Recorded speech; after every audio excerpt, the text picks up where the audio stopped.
live. There we are. There it is. What's good, everybody? Happy Thursday. Ramsey, what's good?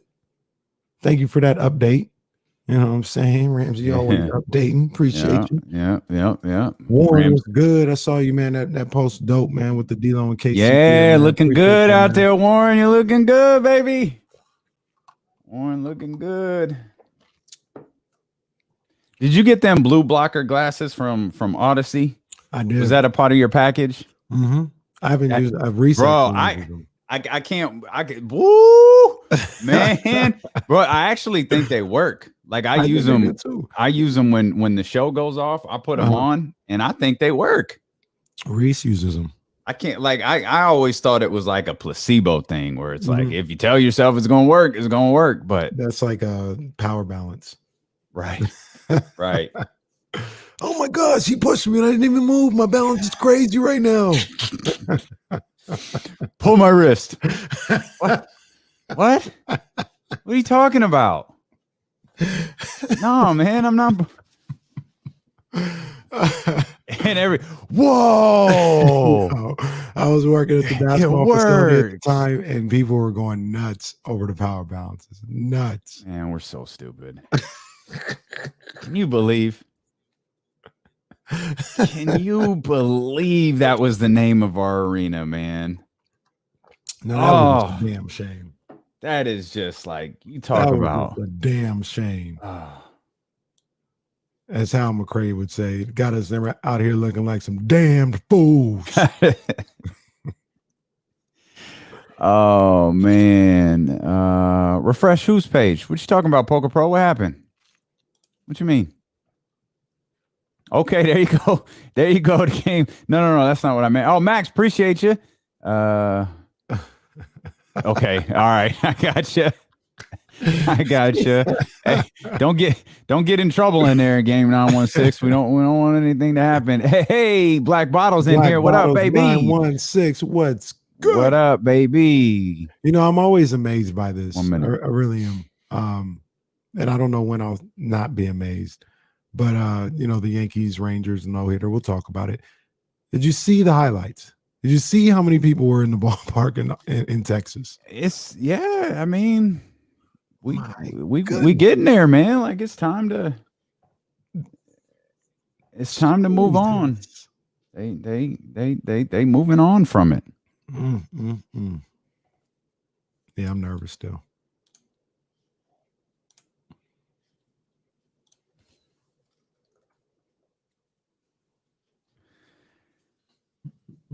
You ain't even got the needle yet, have you? Nah, man, I'm setting my appointment. Going to good old Walgreens. Hopefully I can get in there this weekend. That's a hope. I don't know what the wait is. Okay. It's gonna be that kind of day, huh? It's gonna be that kind of day.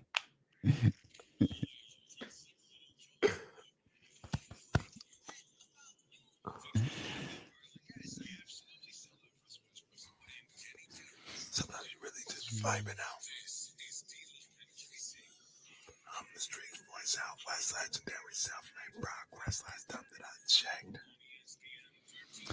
And we welcome you in here to the Thursday, May 20th edition of D-Lo and KC. I'm Damian Barling. He's Kenny Caraway, and we are absolutely packed once again today. Yolanda Griffith set to join us coming up at 12:30. Yo, of course, a member of the 2005 WNBA champion Sacramento Monarchs and a member of the 2021 class of Hall of Fame inductees for the Basketball Hall of Fame. She's going to join us on the live stream. So if you want to see her, you can see her on twitch.tv/ESPN1320, youtube.com/ESPN1320. Deuce and Mo will be with us on the live stream for their weekly visit coming up at 1:45. I'm Damian Barling. He's Kenny Caraway. Yes, sir. And we are thrilled that you are here with us. And we're going to do our best here. We took some eye pokes before the show started. So I'm just saying we're gonna try to keep things cool here. Damian Barling's on my screen right At now. least. Well, that's your internet. That's not the eye. That's one of them kids at the workout yesterday got you in the eye. But oh man, what a heroic performance from the King who rose from the ashes with seeing, multiple referees and multiple Draymond Greens and multiple rims and a performance that can be akin to just a superhero movie. It was absolutely spectacular as the King notches just another historic moment of his incredible career with the finger poke of doom at the hands of Draymond Green yesterday. Yo, I'm watching that game, and as soon as the hard fall comes in, the foul wasn't that hard. It was a hard fall. I looked at Jazz and I said, oh, he's going to be down there for a little. Oh, yeah. And he did not disappoint. That boy rolled over on the side. Look, what they call it, a concerto. A concerto. Like Edge had just got him. Like, he got a concerto. Like he had one of those. He had a little shiver to him or whatever on his side. Oh, he didn't disappoint me. Oh, man. I was dying. I was amused by that. Oh man, he was convulsing. There was like foam coming out of it. Looked like he had just gotten. What happened? Hulk got. We just had to talk about this, but it took 2 minutes for you to get us in trouble. Yeah, man, come on, man. But somebody was doing like a bonsai. Maybe it was Yokozuna did a bonsai drop, and Hulk. That's what it was. He just started shaking. Like, oh God. That's what LeBron was looking like. Looked like Martin in an episode where he caught the taser. Like, oh. But thank God LeBron was okay. Thank God he rose from the ashes. It was like a 20-minute stoppage in play to attend to the King to make sure that he was okay.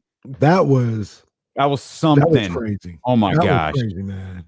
Aside from all of the LeBron James theatrics, and the only thing that's stalling out Draymond Green and his stupidity was LeBron James and his theatrics there with the finger poke of doom, and he emerges from the ashes and he fights back and leads the Los Angeles Lakers to a play-in victory over the Golden State Warriors. They'll go on to face the Phoenix Suns. It was the first play-in game so far that has been really intriguing. It was a fun game to watch. It was exciting, but that's a testament, I think, to LeBron James and Steph Curry more than it is anything else, more than it is to the playoff format. It's a testament to those guys. And it was outside all of that, it was a fun watch. Absolutely. And look, the Warriors Lakers, as much as we may not like it here in Sacramento, I mean, that there is, we talked about a little bit yesterday, there's some real heat fans, just the proximity. It reminds me of, the NFC East,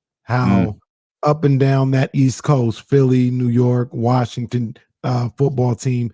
I mean, there's real heat between the fan bases and every time they play each other, right? Because you get fans from the visiting team in the building and you got that whole dynamic.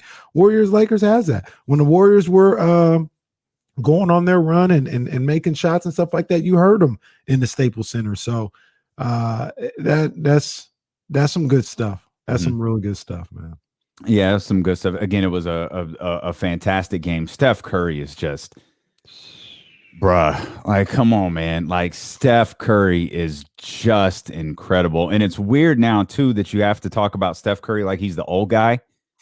Like, Steph Curry's one of the, he's one of the elder statesmen in the league. And it's like, yeah, he's still cooking them up.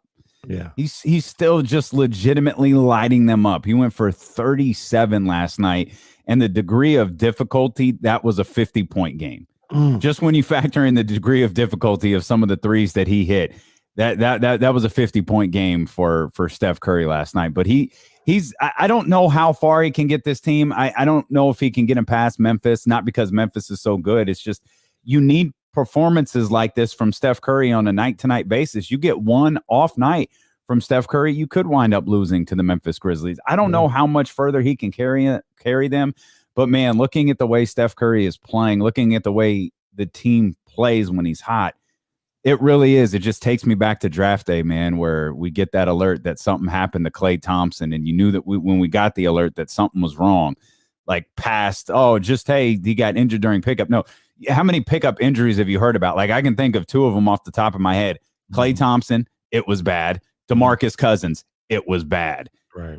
And I just think, man, if Klay was around, like what would this Golden State Warrior team be if both of them were there? They wouldn't be in the playing game, that's for sure. I don't think so either. Yeah, that's I for don't sure. think so either. I wasn't on board with you, partner. I didn't think they were a championship contender. They'd be a really good team, but also, this is why at the beginning of the season, you got your takes, you got your hot takes, you got your feelings, but the season takes form because if Clay is there and not hurt, they may, going into the season, I don't think they're a championship team, but now with the way the Lakers have been hurt and different injuries, and you see what Phoenix has done, if the Warriors could have easily been in that top spot in the Western Conference, top 3, and then the playoffs play out how they play. So you never know, man. You never know. But I know last night was some good stuff. That was high drama, good theater. I loved every moment of it. I was locked in.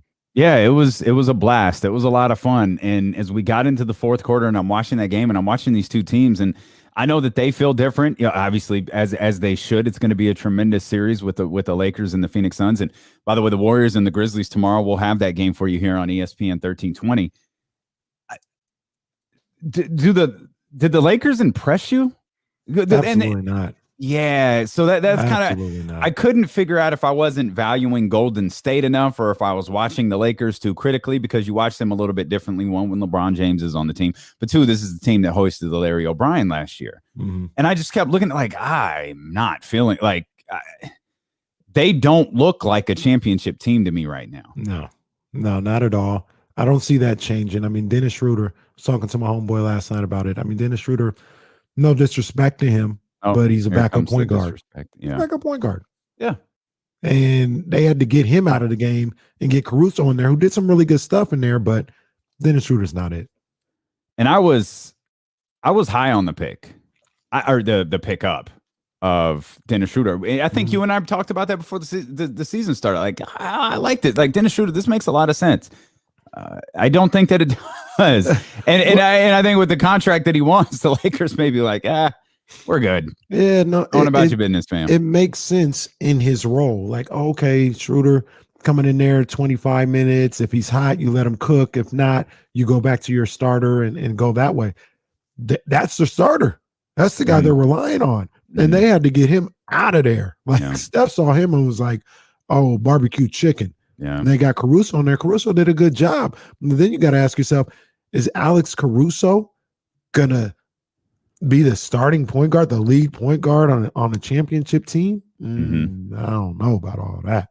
He played well yesterday. I mean, he played as well as he could against that team. But there's a lot when you get teams like the Lakers, you often get players who become like situational, where you look at certain guys in certain matchup and you go, he's here strictly for this.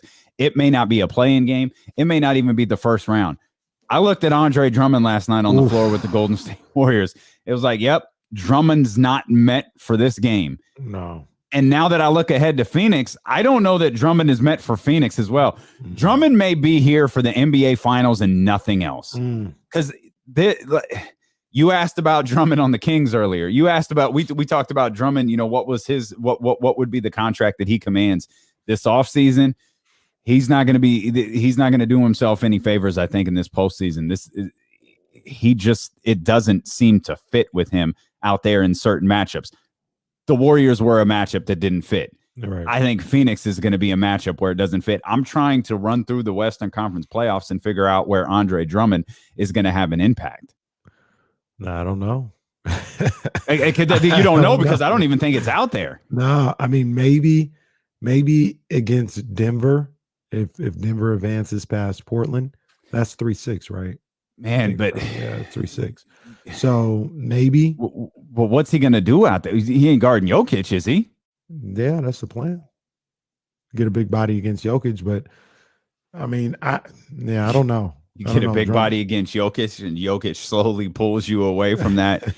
Slowly pulls you away from that lane.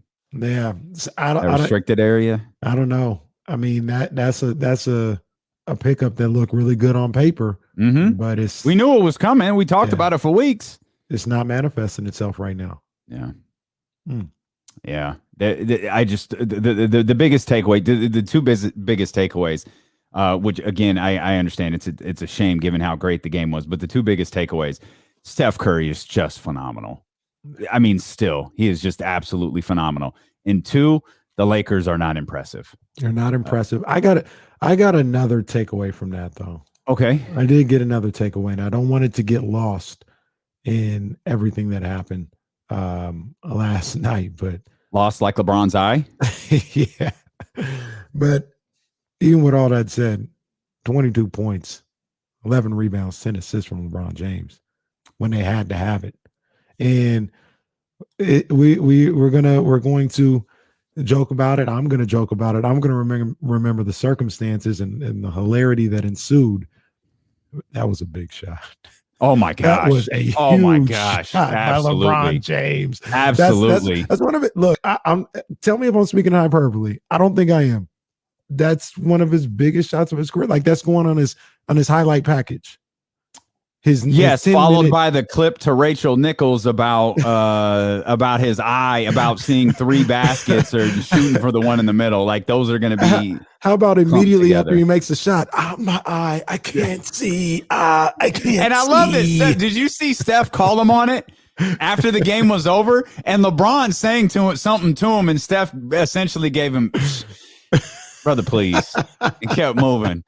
We'll continue to talk about this game. We'll talk about the Suns and the Lakers as well. And we'll talk to Yolanda Griffith, newest member of the Basketball Hall of Fame. She joins us next on the live stream on Twitch, on YouTube, on the Odyssey app, and of course on Sacramento's #1 sports station. D'Lo and Casey, we're here with you for the next 4 hours on ESPN 1320.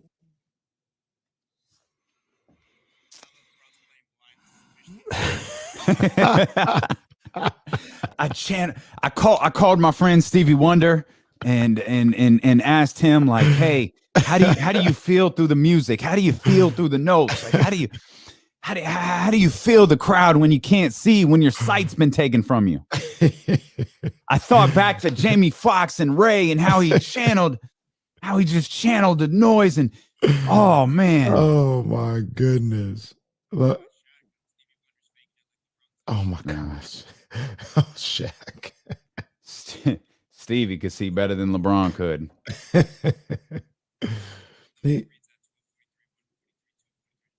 Okay. So that'll be 58. Yeah. Yeah, that LeBron he's a character, man. He really is a character. Mm-hmm. I feel like he's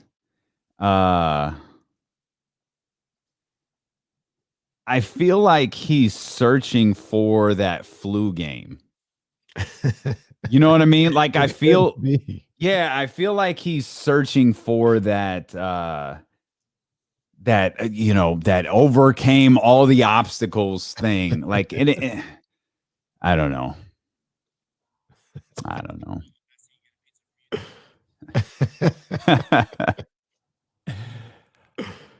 Oh, that's cool. It's just for KC. Oh, okay. No, that's a good look. That's cool. That's a good look, man. Appreciate it. Right on, man. That's good. No, that's cool. No, don't mind me. Ain't nothing to see here. Don't mind me. Ain't bothering nobody. I gotta run that back. Did he say what I think he said? Because I saw it, but I didn't know. Did he say what? Hold on. What did he say? Where that thing at? I saw it earlier. Oh no, I thought he said something else. That's dope too, though. I ain't even tripping off that. Yeah, no, good for you. Let me know how it is. For sure. Let me know how it is. Cool. That's cool, man. Must be nice. Must be nice. Must be nice. Must be nice.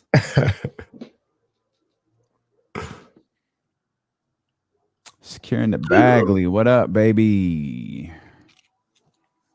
Do we got Robbie and Roddy in here? I like it. Oh, that is what he said. Oh, baby. That's a Queen Bee special right there. She's been on the prowl for that. Yeah, that's literally the one I just put up on the screen. That is cool. That he got it for you. Like, I think that, he didn't even get it for you. He got it for Chaz. Oh, man, that's great. Their own bill. Let me look around. No, let's see. I got the black. No, it definitely wasn't me that brought up the bamboo cream in a text thread the other day. Like, definitely wasn't me. Let me see. No, got the blue. No, I got Casey's mom caught like hitting me up for blue bottles. Like, yeah, oh, okay. Good for you, man. That's awesome. Nah, it's all love.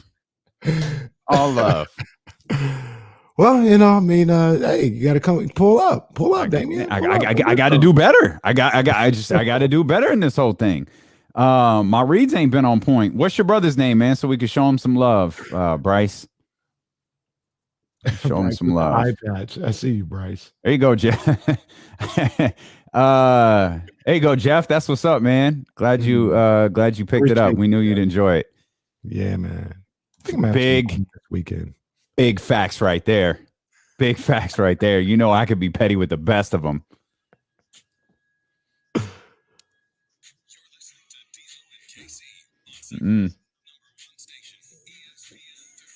Yeah, if you're watching on Twitch or YouTube, you're listening to Petty LaBelle. That's who you're listening to. You see it, y'all. Everybody in the Twitch and YouTube aware of how dirty they do me. Go check us out here on twitch.tv/ESPN1320 and youtube.com/ESPN1320. My, how quickly we forget how all of this started. Yolanda Griffith's going to join us coming up here at 12:30. Can't wait to talk to her about how everything started for her. You know, she used to repossess cars. That's what she did for a living. Yeah. So y'all don't, I've been telling you, man, when we talk about, great players in Sacramento, I know we had a conversation like on Monday about, once we found out about Rick and Chris and this might be it for a while. I thought a little bit further about it and it was like, Tisha's a Hall of Famer. And Tisha, you've got to recognize like what she did in the WNBA. With Yo was the MVP of the ABL, which was essentially the predecessor to the WNBA. Is that the one Jennifer Azzi was in? Right. Okay. Right. So she was the MVP of the ABL. Mm-hmm. She enters the WNBA draft. She gets taken number 2 overall, comes to the Sacramento Monarchs, wins the MVP that year in 1999 and the Defensive Player of the Year award. Like was it. Problem. Like she was it. And you could argue she wasn't flashy. She wasn't all of that stuff. She was the best player in the league for a while. Wow. In the era of Tina Thompson and Cheryl Swoops and Cynthia Cooper and all of that, like was it. Yeah, was it, man. So this acknowledgement, this nod to the Hall of Fame is so well deserving, and she is a fantastic person. I think she's an assistant at Boston College now, but I'm so happy for her. I can't wait to talk to her coming up at 12:30. Again, you'll see her on Twitch and on YouTube. You saying that she used to repossess cars? I mean that doesn't surprise me because. I mean, she's probably the nicest person in the world, but she looks like she's about that life if you want to take it there. Yeah, I think I started to tell you this the other day. I don't remember if it was on or off the air. Yo was intimidating. she's one of those people, like when I was meeting different players on the Sacramento Monarchs, Yo was the only one I was thinking about, like, don't piss her off. Like, don't screw this up. But again, once you get to know her, her heart is gold. Like but and don't get it twisted. Piss her off. Go ahead, see what happens. See what happens if she doesn't like you. You know what I mean? And man, I realize this is getting in the weeds with the WNBA, but Rebecca Brunson, remember who did she learn under? She learned under Yolanda Griffith. She wasn't getting a lot of run. Rebecca Brunson wasn't getting a ton of run when she was here. When Yo and Rebecca were together, she wasn't getting a ton of run. Rebecca really started to emerge as a star right before the Monarchs shut down. Mm-hmm. And Rebecca winds up in Minnesota, and she becomes one of the, the big focal points for what became that Minnesota Lynx dynasty. Right.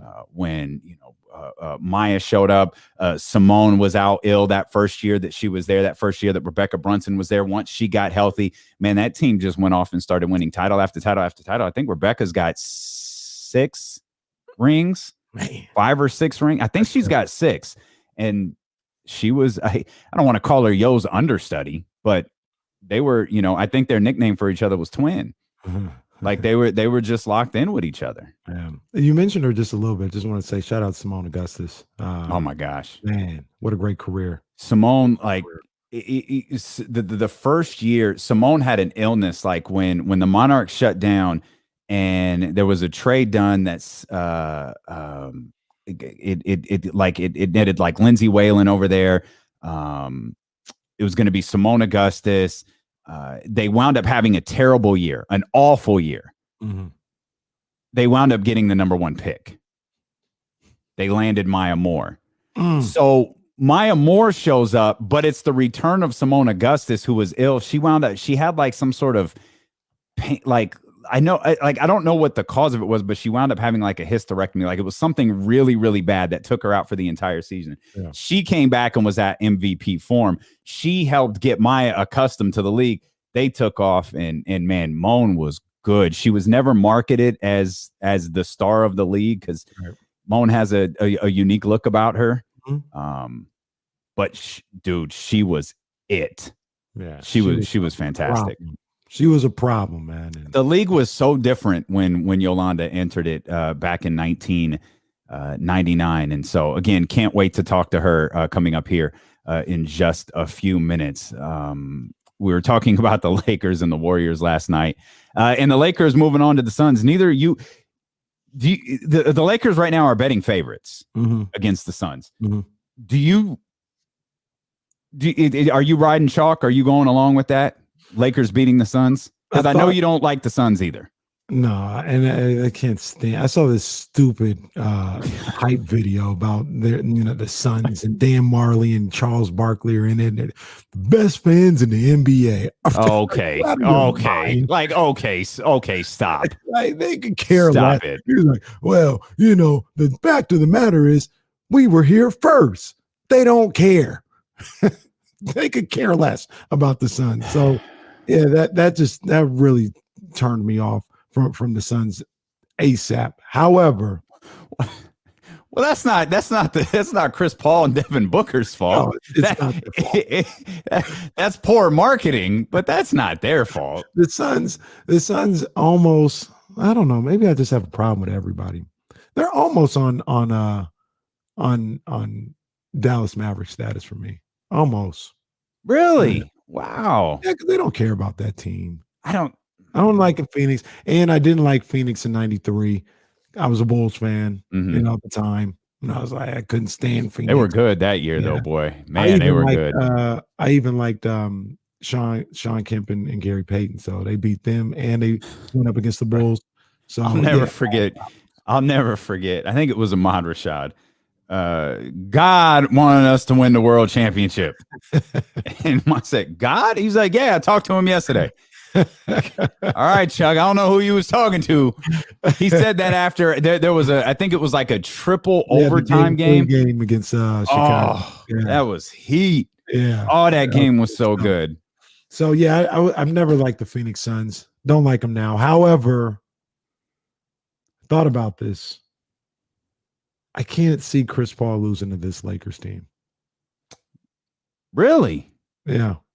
I can't see like he's extra motivated because I think he's motivated. He feels like he has a real chance to make a run, possibly even get to a finals.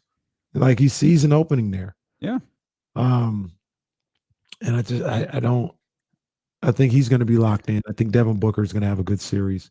I think they have enough guys to throw LeBron and AD in the supporting cast of the Lakers. I don't see it right now. Like I said, they're relying on Wesley Matthews and Alex Caruso. I wonder. Depleted Warriors. Like, make no mistake. I was talking to the homeboy last night. He was like, "Oh, you said the Lakers were weak." I was like, "Calm down. It's not like they came back against the Nets. The Warriors aren't that good either." Jordan Poole, JTA was out there playing game. Yeah, calm down. I think the Suns are going to beat them. That's chat is not gonna like that because he screams about the Lakers in this chat like it's a Lakers show. Well, that's okay. That's all right. All fans, hey, hashtag all fans matter. You guys are welcome to get in here. That's all right. Every last one. And I wonder how much of a how much would like a one and done in terms of series versus a Western Conference Finals run, gosh, an NBA Finals run. I wonder how much that would influence what happens with Chris Paul next. I think he's solidified. I think he's good to stay in Phoenix. I think they'll pay him. I think even if they got bounced in the first round. Well, yeah, but you think so? Like, because you're saying this like from Phoenix's decision. I'm looking at it more of an aspect from Chris Paul's decision. And I don't know that Chris Paul is really at the stage of, if you've got a team that was 51-21 this year, you've got a team that's probably going to be, I wouldn't go so far as to say a favorite next year, but they're going to be a team that people I think are going to see in the top three, certainly no lower than the top four. I think of the Western Conference. I don't think he's in a position where I'm going to take less money and I'm going to go play for the Lakers. I'm going to take the league minimum and go play for the Lakers, or I'm going to go, here or go there. I certainly don't think he's going to take more money to go play for a bad team. Like, I just wonder what the balance is for him, where it's like, is he, will he roll the dice on a team that loses in the first round?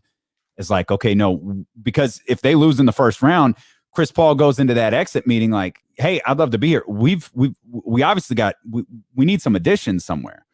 We're not going to get the Anthony Davis edition. We're not going to get the James Harden edition, but we need to get something else in here to help us compete with this team. Now, if they knock off the Lakers, sure, a completely different story. And then you start looking at the different matchups that they have throughout the conference. And I just wonder how much influence what happens next with the Phoenix Suns will have on what happens when it's all over for the Phoenix Suns. And I don't see too many landing spots for Chris Paul outside of the Knicks.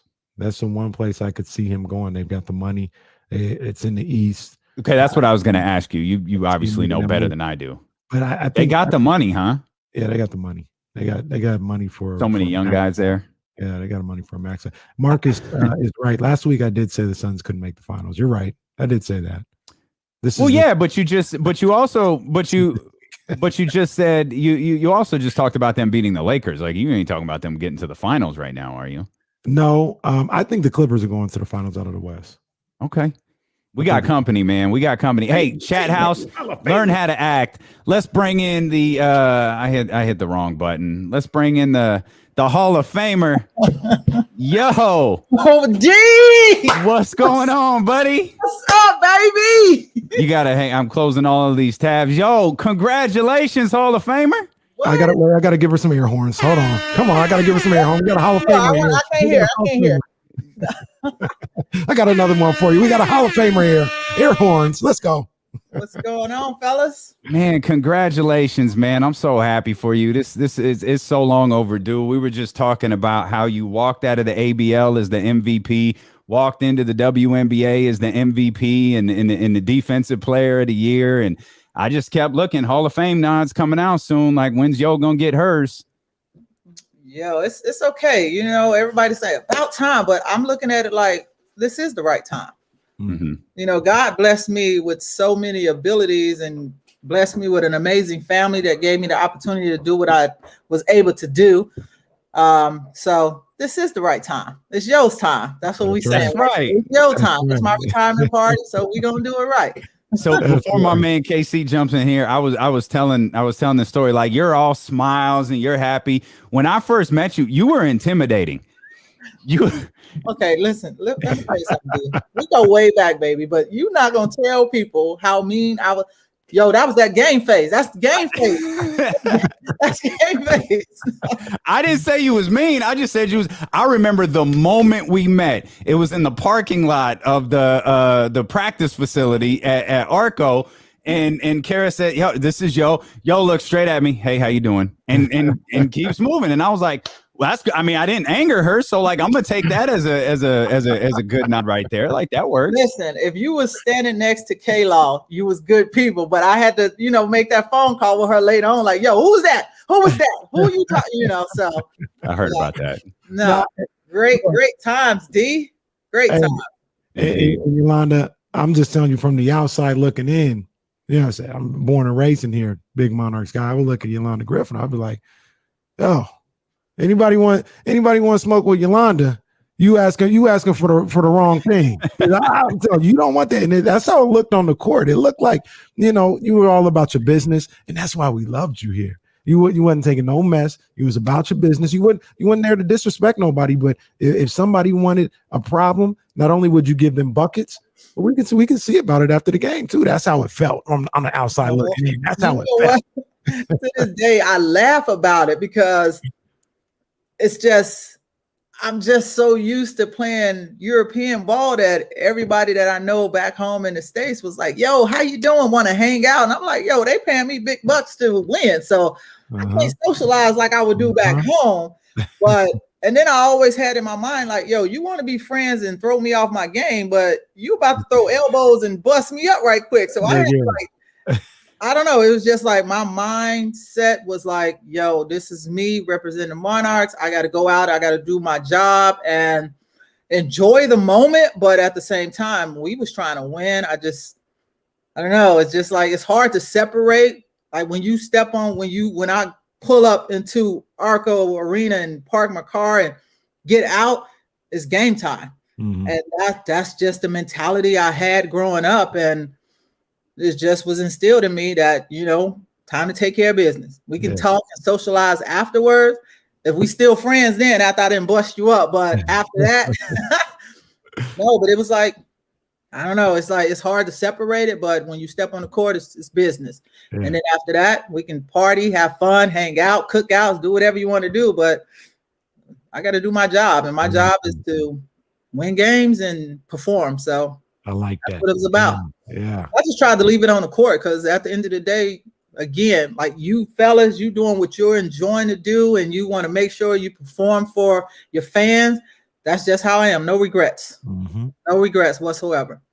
One of my favorite pictures from the 2005 WNBA championship was I was standing courtside and Tisha jumps in your arms, and you're holding Tisha Pinachero like a child.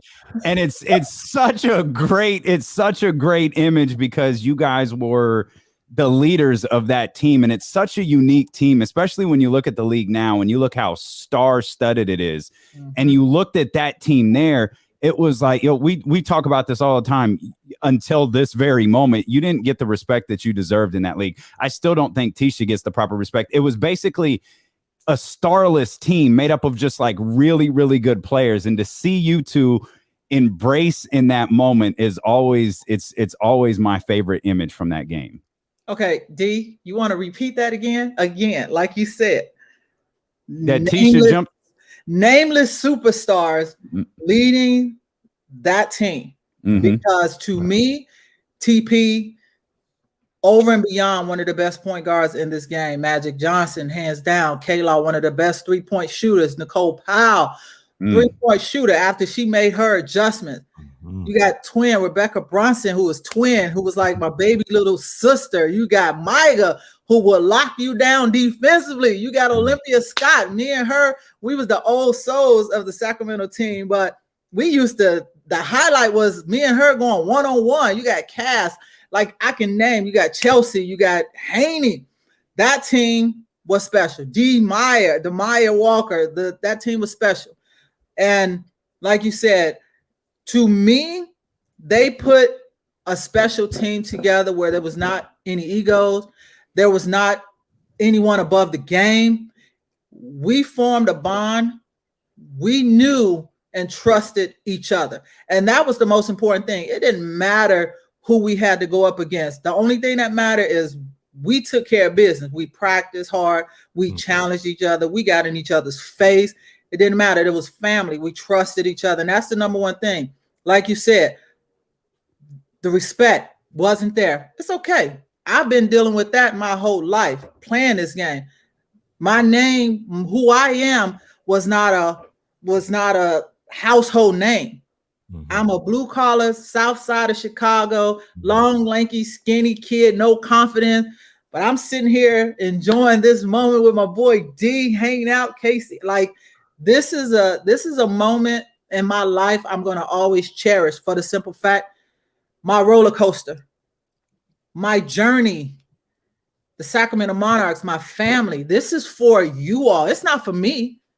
It's for Sacramento Monarchs, the organization. They drafted me in 99, number 2. Thank you. I'm going to take number 2. Take number 2. I appreciate that. My family, the sacrifices that they made for me to continue my dream. Mm-hmm. And I'm not looking back at anything. A friend of mine was like, this is your time. I was like, and like we talked earlier, overdue. Mm-hmm. Now God placed me in the right place right now for 2021 to get inducted into the Hall of Fame. I'm okay with it. Yeah, I'm okay because so many women and men that got inducted before me paved the way. So I'm thankful for them. Like you got Dawn, you got Coop, Tina Thompson, Katie Smith. Me and Katie go way back. Like if you look at the thoroughbreds that did their work, yes, I'm and vets. I'm older, but I'm okay because you know how I roll, D. I don't really like the spotlight. I just wanted to play the game with no pressure. When I got drafted in 99, it was like the spotlight was on me. I was like, no, I got pissed off. They wanted to interview me so much. I was like, no. It is not Yolanda Griffith. It is the Sacramento Monarchs because there is no I in team. We are a team. We are a family. We're going to battle. And I think the biggest thing is just that roller coaster, that me losing my mom when I was 13 years old, the journey of having Candace, having Leisha. Like I went through so much. But I was determined to have a better outcome, do right by them. And like I said, none of this is possible. D, you roll with us from day one. Like there is no Monarchs without the fans. The fans, woo! What? They still screaming for y'all to come back. And yo, KC, you think she's playing? Correct me if I'm wrong. 2006 went back to the finals. Yo is pissed because they're making her do like was it Cheryl Ford? They had to do this thing where they're like fighting over the trophy for the ESPN spot. And Yo is pissed off about it all day long. I'm like, can I like lock in and focus? I'm about to battle with what's Karl Malone's daughter. Yeah, it's like solid. Yeah. And you got my butt, vet, older, bones cracking here and there, but no, it was just, I mean, the things that we had to do for our game, I wouldn't change anything. But to this day, without the fans, without the Monarchs, this would not be possible. This is a dream come true. You never really process it because I was a kid growing up in Chicago. I just wanted to play ball. But I don't know if everybody understands. Softball was my first love, not basketball. Basketball was a hobby. Softball was my thing. Okay. You know, I was cracking home runs left and right. So that was my position. That was my go-to. But trying out for the boys team in 8th grade, that gave me my confidence to blossom and do things that I thought wasn't possible. And so yeah, I'm going to enjoy this ride, have fun with it, and my phone is ringing off the hook. People that I haven't talked to in so many years. I'm like stranger, cobwebs. Let's build this relationship again. But I'm enjoying my life. I've played so many years of basketball. I broke down, messed up Achilles. Do I play? No, I don't even think about playing anymore. I don't miss it. But what I do miss, what I want to do, continue to do, is continue to grow this game. Continue to give the young ladies the knowledge and the experience that I had growing up, that you may have people that doubt you, may tell you that you're not as good as the other ones, but as long as you believe in yourself and understand your worth and what you can bring to the table. And that's why I think the 2005 championship was special, is because we didn't have the superstars. You had to pick people off of the Sacramento Monarchs. You just had to. It was either going to be Tisha, it was going to be me. Tisha was good cop, I was bad cop. You got K-Law, who did her thing. You got like the team. I would not trade it for anything in the world. That team was special. That's my little dog, Smokey, who's That's my okay. He's in Sacramento. He's my homie. I can't do anything without Smokester. He travels and does everything with me. And is he a watchdog? Hell no. But no, but yeah, Sacramento. He protecting you now, though. He protecting you now. Doorbell rang. That's all right. That's all right. That's what they do. That's okay. You're right. Yolanda, I wanted to ask you, as I was, like I said, I was growing up, I was 17, 18 years old when you guys started to really hit your stride. And it was always a bit of irony, in my opinion, that the Monarchs mirrored the Kings in the way they looked, the way they played. You had Tisha and Jay Will. You had you and Chris Webber. But even like you talked about, not really superstars, but they played beautifully together. The Kings did and the Monarchs. Was that something that you guys kind of noticed as well? I mean, obviously it wasn't planned. It was just kind of organic that these two teams are in the same city, having success and mirroring each other. Did you guys kind of see that the same way? Absolutely. It's funny how, like, looking back, like, you got, Chris, who I just recently saw this weekend. You got a power forward and a point guard. Mm-hmm. And I've always been told that you have to surround your team with a strong point guard and an impact post player. Mm. And that's what the Kings did. And that's exactly what we had. They drafted Tisha before me. They drafted me in 99. We was a package. Where Tisha went, I went. When Tisha was going up for the a layup, I was right there. Mm-hmm. When I closed my eyes, I got popped in the head because Tisha was like, yo, you better be ready. It was just entertainment. It was just all we wanted to do was perform. All we wanted was an opportunity. And we was given an opportunity just like the Sacramento Kings. The Sacramento Kings was the front. They were the vision. They was everything for Sacramento. And then you have the Monarchs. Mm-hmm. And the Monarchs was a game and a team for the women.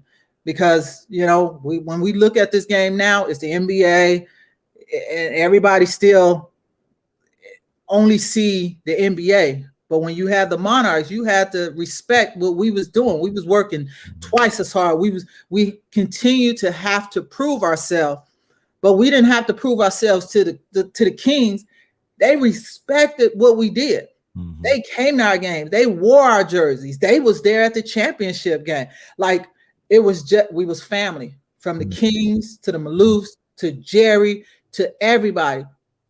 They embraced us. And when I say you got Jay Will and Chris Webber, TP, Yolanda Griffith, but we had a team. Right. That team was special. Right. And TP and myself, we wouldn't have won it without the other players. But like I always say, it's never I and team. That team was special, just like the Kings. They were special. We went to their games. We had the cowbells. It was crazy. Mm-hmm. It was just crazy, and the atmosphere. It just, you wanted to give, not 100%, not 110. You wanted to give 150% when you put that uniform on, because we represented Sacramento. We represented the fans. We represented the Kings, the Monarchs, the owners. We took pride, especially when we stepped on the court. So this, what else can you ask for? How different is the league now compared to when you joined it in 1998? It feels like just a world of difference over these last 25 years. Definitely, because the game has evolved. It's advanced. You have so many players that play at a high caliber level. And if you think about where the game was when I played, because the league started in 97, 98, I got drafted in 99. If you think about it, we were already at our peak. Mm-hmm. We were like getting a little bit, I wouldn't say towards the end of our career, but we was like already grinding just to play the game overseas. How many players played overseas before they even got a chance in the WNBA? So our bodies was like starting to do that wear and tear. Mm-hmm. Not a lot of players right now that's playing in this league experience double duty. Mm-hmm. We experience overseas WNBA, or coming in tail end of our career, So we're old. Our bodies are like. Yeah. How old were you when you joined the league? What was that? 99? What was that? 27? 29? How old am I now? The point is, you weren't fresh out of college. No, I was not fresh out of college. I was like over in Europe playing. I was playing in Germany, played in Italy, and got a chance, got drafted by the ABL in 97. That folded, didn't happen. And it's funny because you had so many players in the ABL that didn't get a chance to get drafted in 99. They only took 30. I want to say 30. And we knew who those 30 players was going to be. It was only the top players in the ABL, but the ABL was so strong, so solid. And so the players now, oh man, athletic, put it on the floor, can shoot it. Not everybody back in the day can shoot it. You had a Ruthie, you know what I'm saying? You had a Cheryl, you had a Tina, like it was selective. But now this generation, you have so many players in the starting lineup. You have so many players coming off the bench that's so athletic. The game is so fast. I still can hang, but I'm not too much worried about it. But the game is so advanced. Thinking about where, like, we had numbers too. If you think about it, we had 3 assistant coaches, a head coach, 3 assistant coaches. We had 13 players. We had practice players. The numbers is not the same like it was when I was playing back in the day. But I just think the game has evolved to the point where you got players coming out of college that's ready. Yeah. You didn't have that many back in the day when I played. Your experience came from playing over in Europe. Now you have college players, women coming out of college that's ready. Don't have to go overseas. They can play in the WNBA first, get a taste of it, and then go overseas. We had European, then WNBA. So it's kind of reversed a little bit, but I'm just excited. It's 25 years. Didn't think that was ever going to happen, especially when I was playing. I was like, is that phone going to happen? Only because I experienced the ABL.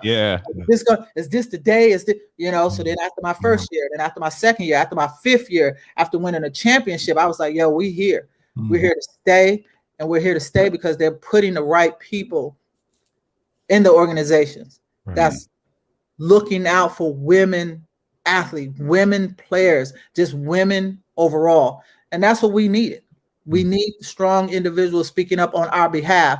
We need the fans to continue to support us, but we absolutely need the women to understand that they have to continue this game and do it the right way, because you still have young players, the younger generation that have dreams, aspirations to be a WNBA player just as well. So the players that was there before me, I'm thankful. Me being a vet now, retired, I just tried to give back to the young players that played with me and the young players that was in this league, just to give them the knowledge and understanding that any given day this can be taken away. You just got to cherish it, enjoy it, and understand that it's a job. If you don't want to be fired, give 150%, but be passionate about what you're doing and have fun with it. Every once in a while, I smile, right, D? Oh yeah, you do. Like I'm not going to tell people you're a big sweetheart. I don't want to break the image too much, but I won't tell nobody. But I will tell you, I'm so damn happy for you, man. I'm so proud of you, and Kara is too. Kara's in France. I was trying to get her to do a run in here, but I think she's already in bed. Probably so. She's over there with USA Basketball. Yeah. That girl need her sleep. Indeed, she does. Thanks, man. Thanks for coming on. And again, congratulations. We're so proud of you and so happy for you. Appreciate it. Yolanda, you got to come back. You got to come back. Come on now. We want you back here. You got to get you back out of here. We want. Yes, definitely. Like I said, this is my retirement party. So what am I putting in the air? What? Get me back to Sac now. Let's go. Let's get 33 up at the Golden One Center and keep it moving. Yes. What? Let's do that. Let's do that. Yeah. Yo, give Candace and Alicia my love, man. And the new addition to the family. The new addition to the family. She blocking people's face. She's long as all get out. Nori is when I tell you, she is a bundle of joy. She has Candace personality from head to toe. She is amazing. Woo! It's a whirlwind. You know, I love me some Candace, man. She was a blast to hang out with all those years. So getting on my nerves. I gotta get out. Yo, you're the best, man. Thanks again for joining us. We appreciate it so much. Thank you. Thanks for having me. Thank you. Enjoy. Good luck with everything. Appreciate you, fellas. All right, yo. We'll talk to you again soon, love. All right. All right. Yolanda Griffith right there. Hall of Famer. Legend. Man. Sacramento legend. That is fantastic. Just fantastic. Absolutely adore her, man. And I'm so proud of her. Candace, her daughter. I didn't want to, I was trying to be careful. I didn't want to call her a grandma. You know what I mean? So when I was talking about now she gone, she gonna have to hear about it later. Now that she gone, her daughter Candace, I think we mentioned this yesterday. Her daughter Candace, I think she's got a 6-month-old grandbaby. That's her first grandbaby. So they're out there in the Northeast. She's still doing her coaching thing. She's an assistant at Boston College. Having an impact on the next generation of ball players. And I love that she came in and talked about how she took Rebecca Brunson under her wing, and you saw what Rebecca Brunson went on to be. And, Rebecca covers the Minnesota Timberwolves now. She works on the Minnesota Lynx. Like, she's had an impact. There aren't very many people who've come into contact with Yolanda Griffith that she hasn't had an impact on. I mean, it's just a special player, special person. And, we talk about how you got goosebumps yesterday talking to Rick Adelman about his time here in Sacramento. Then goosebumps came right back talking to Yolanda Griffith about what the Monarchs did.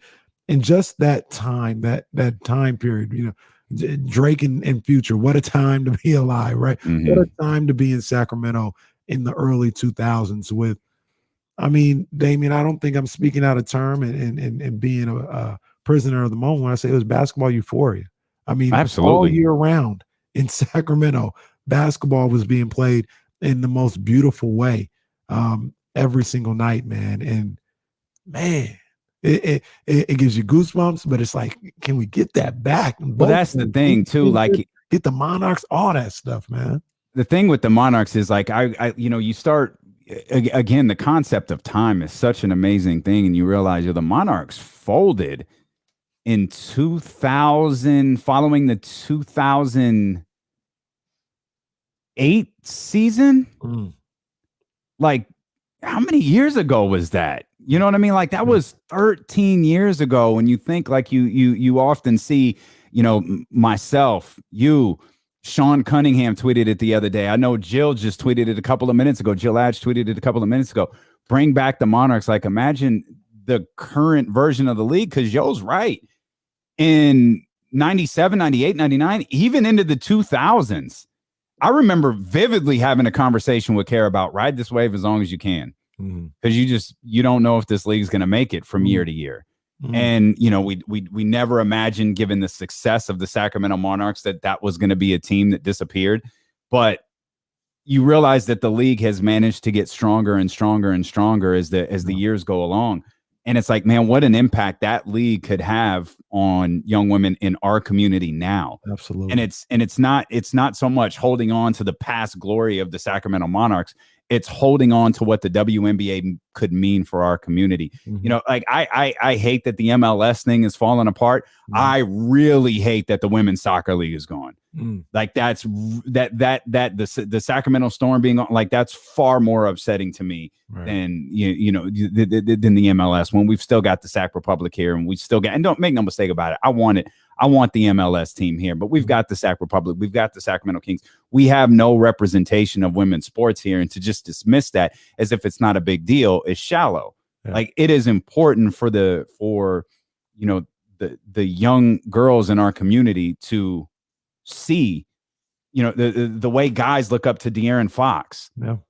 Man, that's the way girls look up to Sabrina Ionescu now. Absolutely. We need someone like that here. We need the next Yolanda Griffith. We need the next Tisha Penicheiro here. Absolutely, man. And I know they would know. Adam Silver was around. I think he was around the time when the Monarchs were here. So he would know. The support here would be, man, I don't know what's going on in other other cities that have WNBA teams, but I feel like it would be unmatched here. You know, it would be one of the more supported teams Always in the was. entire league. Yeah. You know what I mean? So there's a market for it. And I don't know how these things work. I don't know what they're doing. I'm confident that this guy is at least inquired about it to see what's going on. I feel that way. I don't know him, never had a conversation, but I wonder, like, man, Vivek, get in there, bring him back. You know what I'm saying? Yeah. The league needs more teams. It's for a long time, I was as much as I want Sacramento back. It was, how much can the league sustain? Well, we're at the point right now where really good basketball players, like really, really good basketball players, aren't going to make rosters because every team is going to be like star-studded. Like you're going to have, 5 top 5 picks on every single roster because the league is so small. Right. Let's step out. Let's reset. We'll come back. We've got a lot more to talk about. We've got a lot more NBA to talk about. We want to hear from you as well. 916-349-1320. We got Deuce and Mo set to join us here coming up in the 1 o'clock hour, as well as Dealing with Casey continue on Sacramento's #1 sports station, ESPN 1320. I get this one.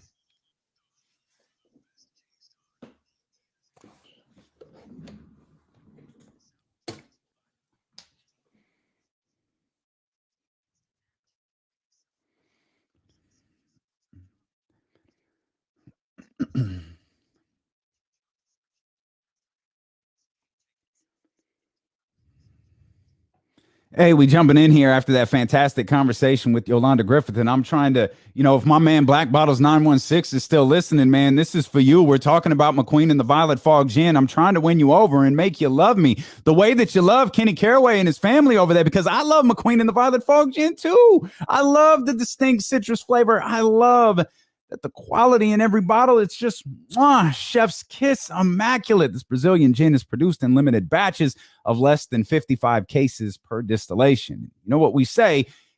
They don't make much, but what they do make is damn good. And apparently it all winds up at Kenny's house because I haven't been doing a good enough job of telling you how wonderful McQueen and the Violet Fog Gin is. Find out for yourself. Go to drizzly.com and place your order right now. You can even have it delivered to you, or hit up your favorite store. If for whatever reason your favorite store doesn't have McQueen and the Violet Fog Gin, no problem. I know people. I'll let Kenny Caraway know that store doesn't have any. He'll let Ben know. And we'll get the re-up over there for your favorite store with McQueen and the Violet Fog Gin. Snap some pictures, too, when you pour that cocktail this weekend, or when you pour that cocktail tonight for the elimination game at D-Lo and KC, and tag at McQueen Violet Fog as well. We want to spread the word to everybody. After 500 years, it's time for a new gin. It's time for McQueen and the Violet Fog. KIFM reminds you, be responsible. Don't drink and drive.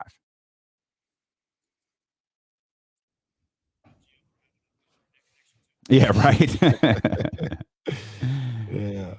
I forgot this was coming up. I was like, I'll take it since you had to reconnect. Yeah, and I was wondering, I was like, well, why can't I hear the commercials? And I forgot I wasn't hooked up to the Comrex.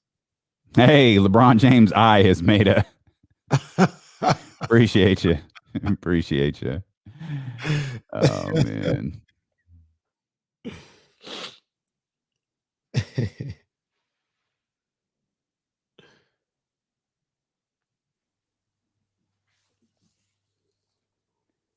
Text yo a quick thank you message here. Yeah, that's a dope tweet that Jill put up with the two teams, the Kings and the Monarchs. Some of the pictures they took in the past. Oh, I didn't see it. I gotta go see it. I need to post that picture of Tisha and oh yeah, that's legit.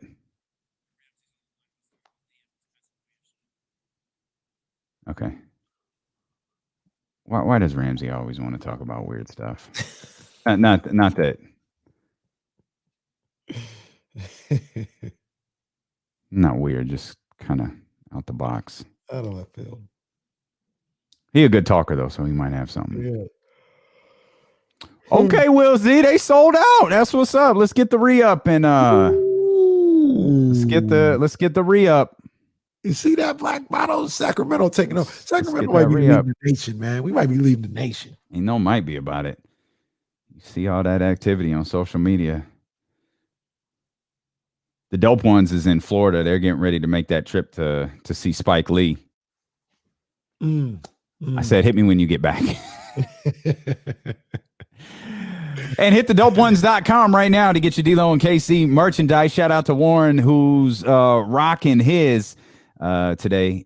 Snap a picture of you rocking the D-Lo and KC gear from thedopeones.com. Use the promo code D-Lo KC to get 10% off your order. Ooh.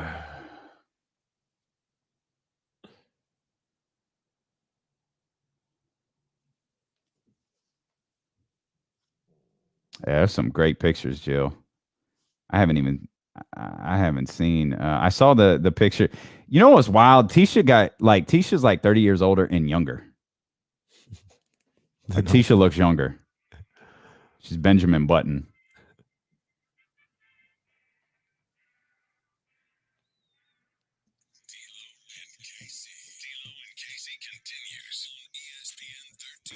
A little follow-up exchange here with Yolanda Griffith. Again, she's really appreciative of everybody hanging out today. If you missed our conversation with Yo when you're on the Odyssey app, just use the rewind feature. You can catch that entire conversation, and you won't miss a single second of the show. It's basically a DVR for your audio needs. Again, that's the Odyssey app, available on iOS or Android, whatever your platform. I mean, y'all still using Androids?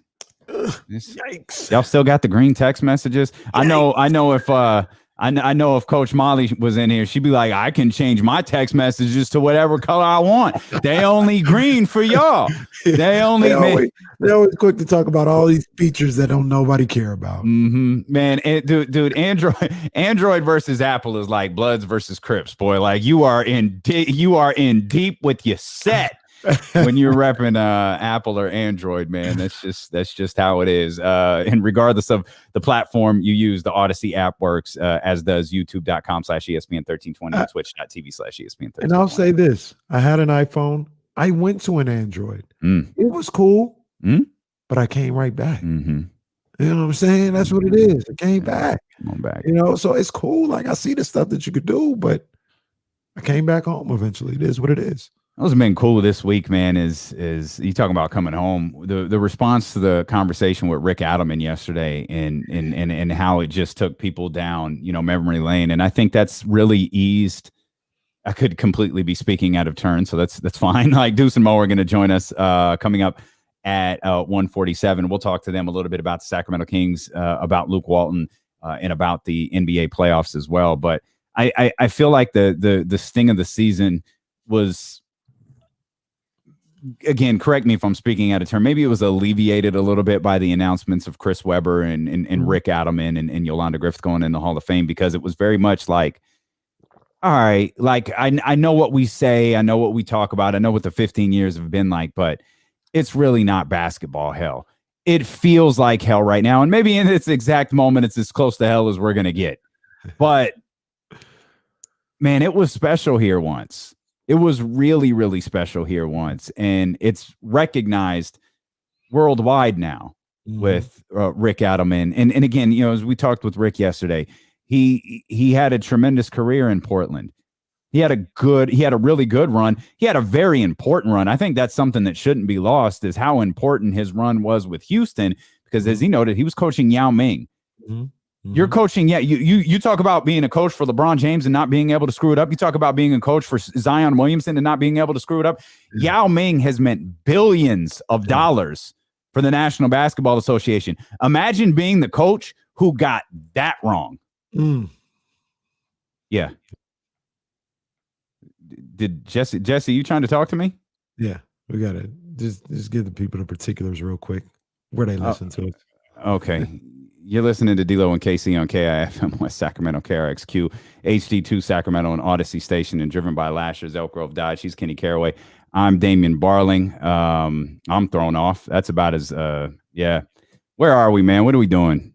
That hit me with a baseball bat. But no, you were. I thought something was on fire. Like, am I not on the air? Like, what's going on?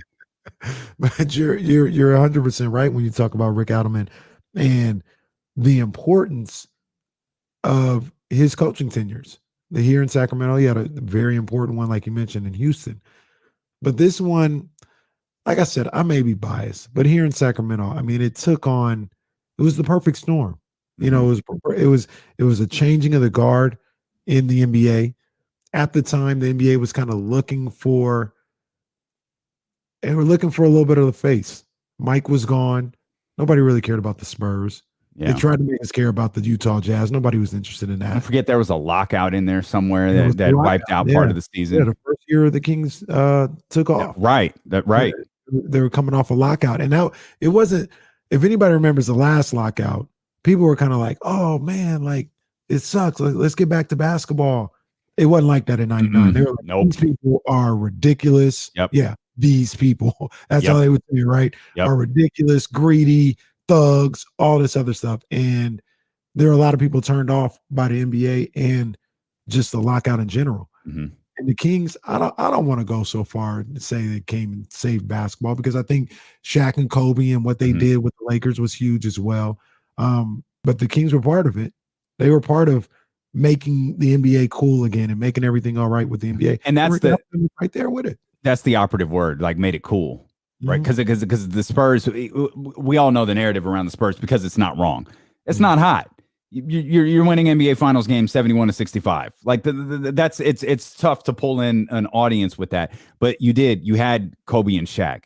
You had there was kind of the modern day emergence of the mega powers right there, or what we would learn to be. Kobe would soon become a mega power after hanging out with Shaquille O'Neal and playing with him And then you had Sacramento right there, which was fun basketball. The Sports Illustrated cover and the constant the constant loop of highlights that regularly made Sports Center. And God, could you imagine if like House of Highlights was around back then, or Instagram or Bleacher Report push notifications? I mean, there's a long running joke that Bleacher Report, the only people concerned about LeBron James last night were Bleacher Report.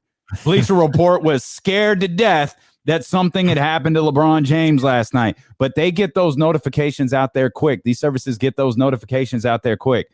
Bruh, could you imagine the guy saddled with getting out the Sacramento Kings highlights when Jason Williams was here? Ooh. Like, you get one highlight cut, you get it out there, and you got to immediately cut the other one because he just threw a behind the back pass that bounced off his elbow and, went under someone's legs right into Vlade's hands for a dunk. Like, man, that would have been the hardest job in all of sports right there, is cutting them J. Will highlights and getting them out quick enough. Yeah, man. It would have been a special time, with social media. But even without it, I mean, one of the great times in NBA history for a city. And I think that what also added to the allure. See, this is what I was talking about yesterday with Sacramento versus LA, Kings versus Lakers. The dynamics of the city played a role in it as well. It wasn't like LA versus the Bay Area, big city versus big city. Like there's something to that too. But it was the glitz and glamour of Hollywood against the farm town, the cow town of Sacramento. Yeah.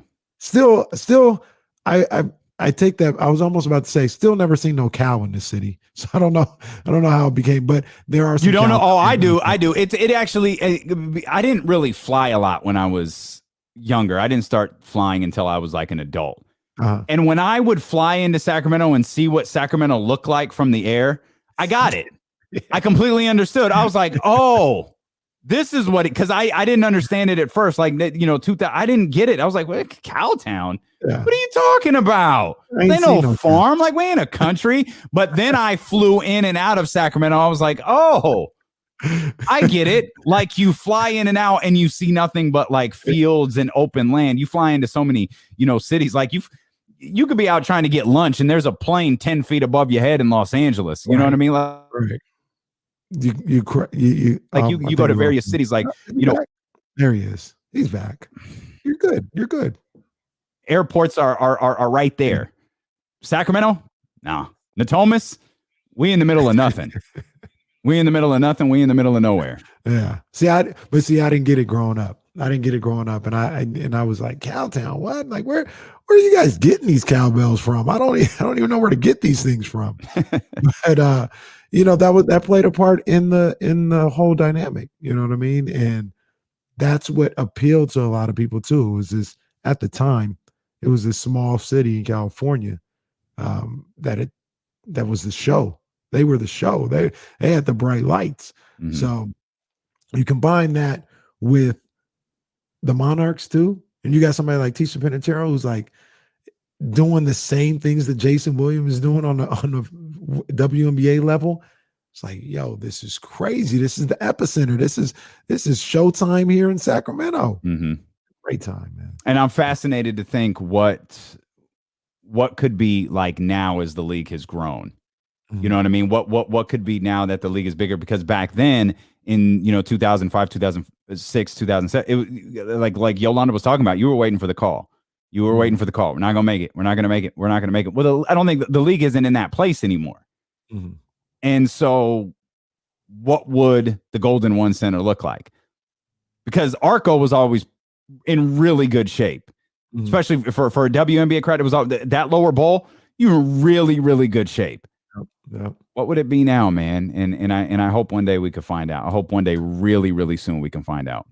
Let me ask you a quick question. Do you think that if the Monarchs were here, if the Kings were good, it would be the same? Do you think the city's the same?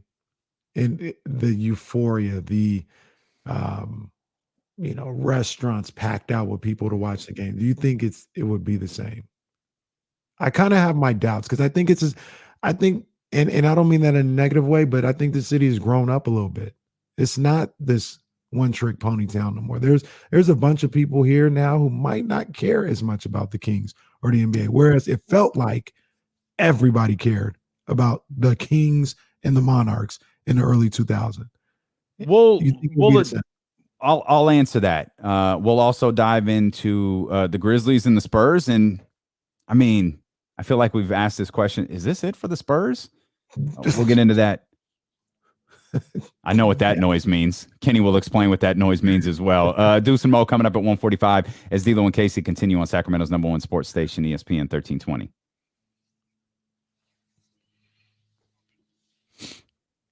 Oh, Let me get off Wi-Fi here real quick. I always forget to turn this off. I'm gonna disappear.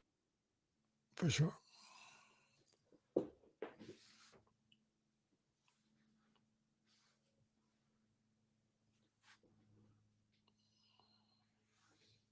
Kenny, what you think?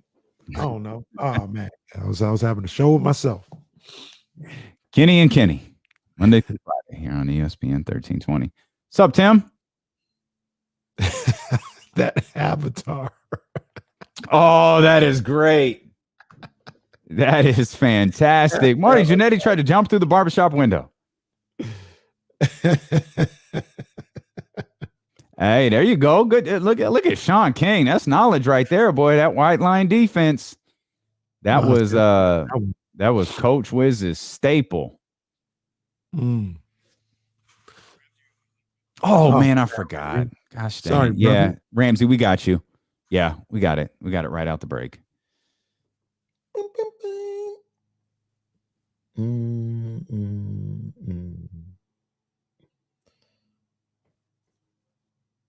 These LeBron memes, man. These Oh man, they were killing me last night. people are funny. I almost retweeted one with other state with the picture. The picture of him looking off into the sunset, and it says other stations waking up to see Rick Adelman still trending. But decided I was talked out of a lot of social misbehavior last night because I was ready to tell a few people about them. So when you say enough garbage on social media and nobody checks you for it, like there was some wild stuff said last night. It was brought to my attention. There was some wild. Ain't lying. I said, "Yo, like, wow." I wanted to reply, post them. That's all I was going to say was post that. Hey, man, congratulations. Post them so we could see. It's like this, like radio ratings are like this underworld of stuff. Like, we're gonna talk about them, we're gonna hype it up, but we're not gonna show anybody.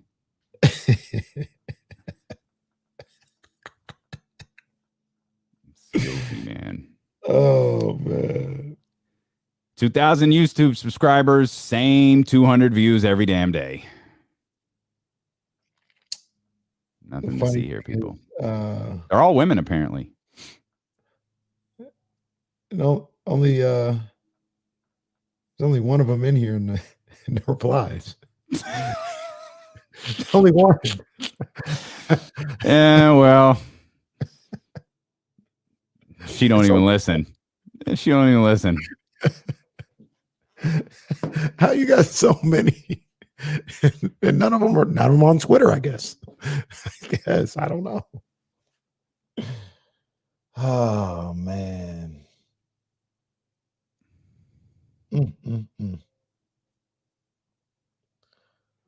It's not my problem, man. City of Trees, man, we appreciate you, but that is the most sensitive, like, stupid question anyone has ever asked. Like, you can't be freaking serious. Like, come on, bro. Like, calm down. You don't even get screen love for that. Like, knock it off. That's ridiculous. I don't even see him. Where are you at? It's up there somewhere. It's above. It's above Jazzy. A little bit above Jazzy.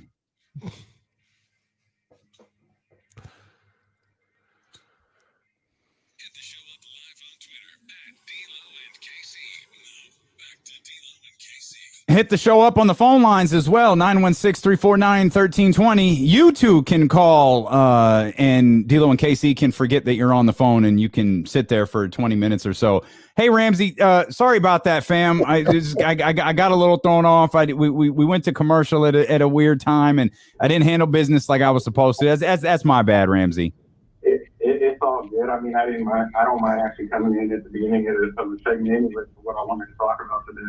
What you got? I want to do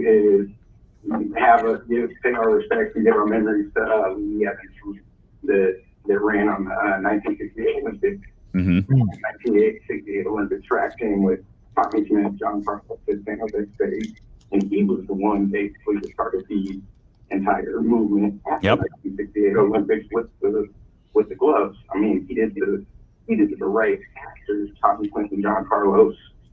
They did the fist on the stands, and we still got funny when he took the beret off. You got the kids today, Ramsey? A little bit. Yep. Way. How do you a little bit? Okay. All right. No, that's a good call, Ramsey. We appreciate you. Yeah. And yet, for those who don't know Lee Evans, I know Ramsey just did a nice job of explaining that. I'm not exactly familiar. He helped co-found the Olympic Project for Human Rights, the group that Tommy Smith, John Carlos, and really Dr. Harry Edwards formed before the 1968 Olympics. And remember the demonstration on the medal stand with Tommy and John, the original idea was for all black athletes to not go to the Olympics. That was the idea. It became something else as Dr. Harry Edwards wasn't able to get that idea to really gain the traction that he had hoped. And Lee Evans was one of the San Jose State guys who put together, he talked about the gloves that those guys had on at the Olympics and some of those different things, but he wasn't on the medal stand. Right. So he's not remembered the same way, but he was one of the big influences for that 1968 demonstration at the Olympics. Rest in peace, man. Rest in peace to a pioneer. Indeed. Yeah. Indeed. You asked the question, man, before the break, and if you want to get in on the phone lines, you can, 916-349-1320. Now's a good time to do it, as Deuce and Mo are going to join us coming up at about 1:45. You asked the question, would it be the same like if Sacramento went on that big run, and we talked to Yolanda Griffith earlier, and you kind of brought in the Monarchs, would it have that same feel as it did back in the early 2000s, or has the city grown up a little too much for that? And I feel like it's been so long that I feel like it would. I feel like it would have the same feel. I feel like this town is still really thirsty for sports. I still feel like it really loves the Kings. The tremendous support that the Sac Republic get. we've seen Olympic trials come through here. Don't we have like a strongman competition happening here? Like I feel like this market is great for that type of stuff. So, it feels like an eternity ago, but again, I'll reference this and forgive me if the reference is played out. That California Classic, man, was just stupid. Yeah, like think back, like we're not even talking we're talking like a preseason summer league game. Yeah. Which isn't even a real thing. And it was just lit. Like it was crazy. I think the city more than anything else loves its Kings, but this city loves sports.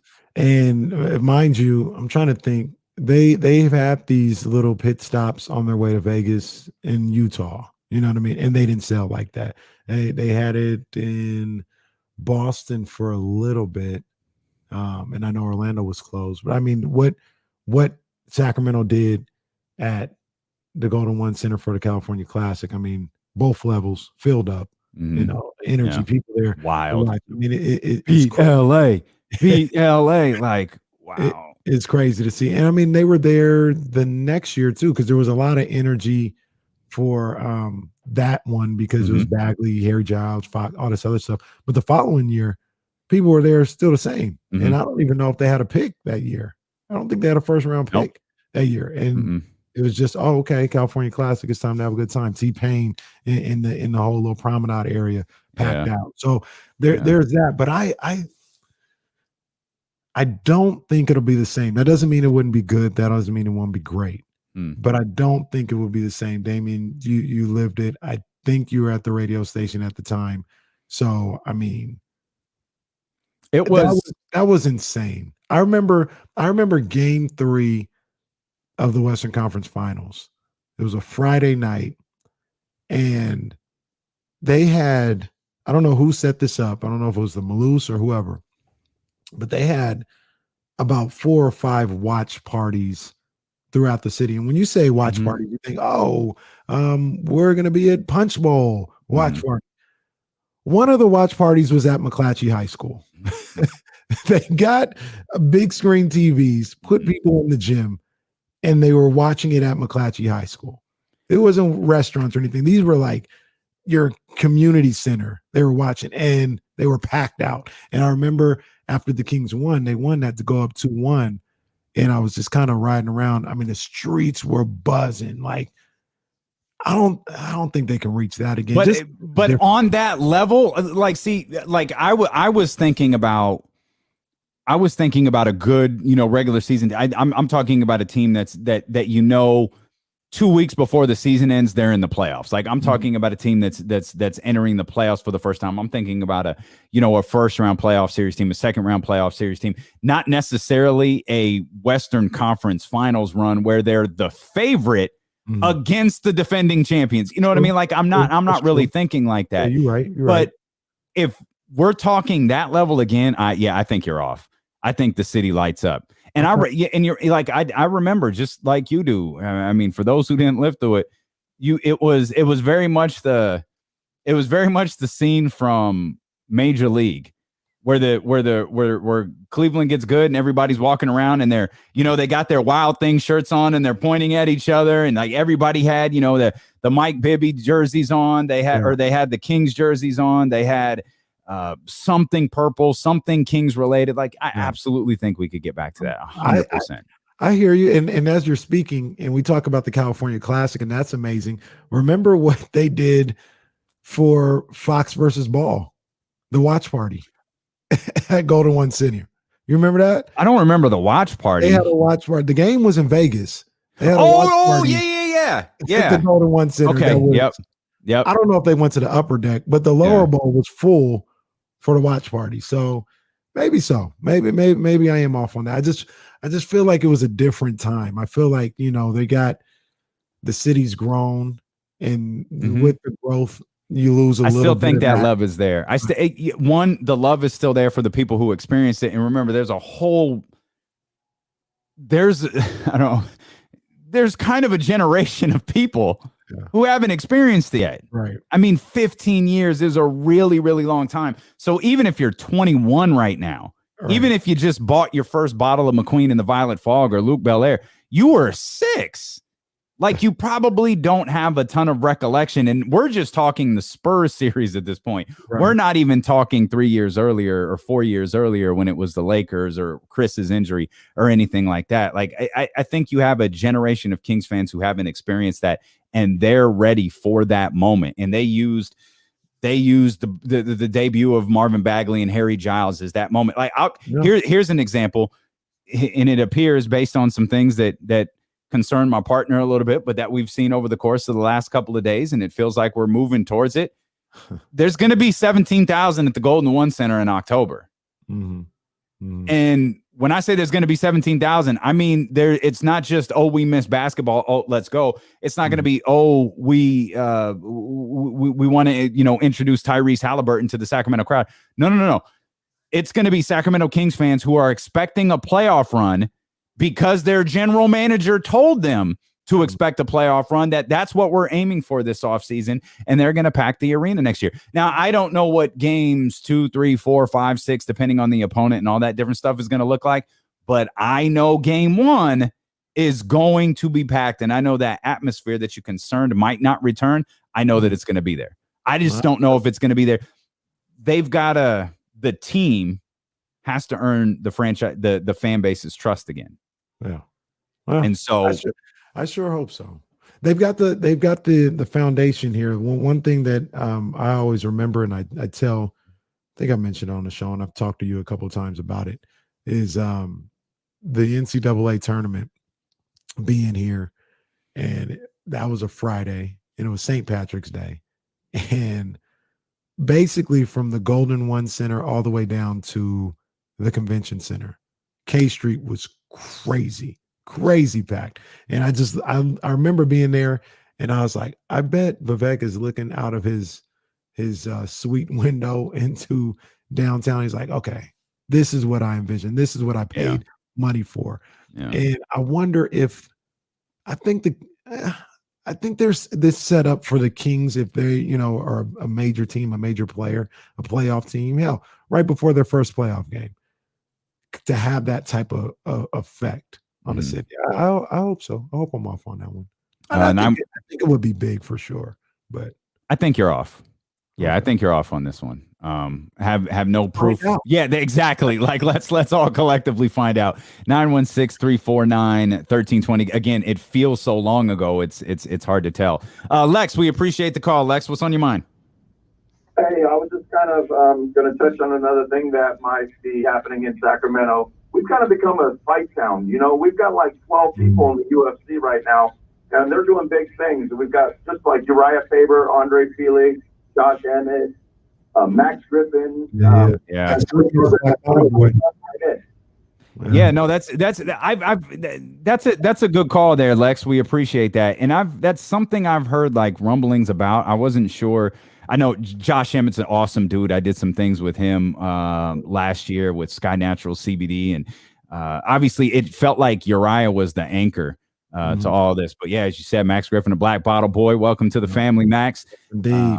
But he's a hell of a fighter. I could see it. I could see Sacramento becoming a fight town. I think the UFC events have always done well here, but in probably should have kept Lex on to ask him this. Haven't all of those?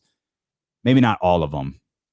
Haven't most of those events been, like the really big ones, been anchored by Uriah Faber?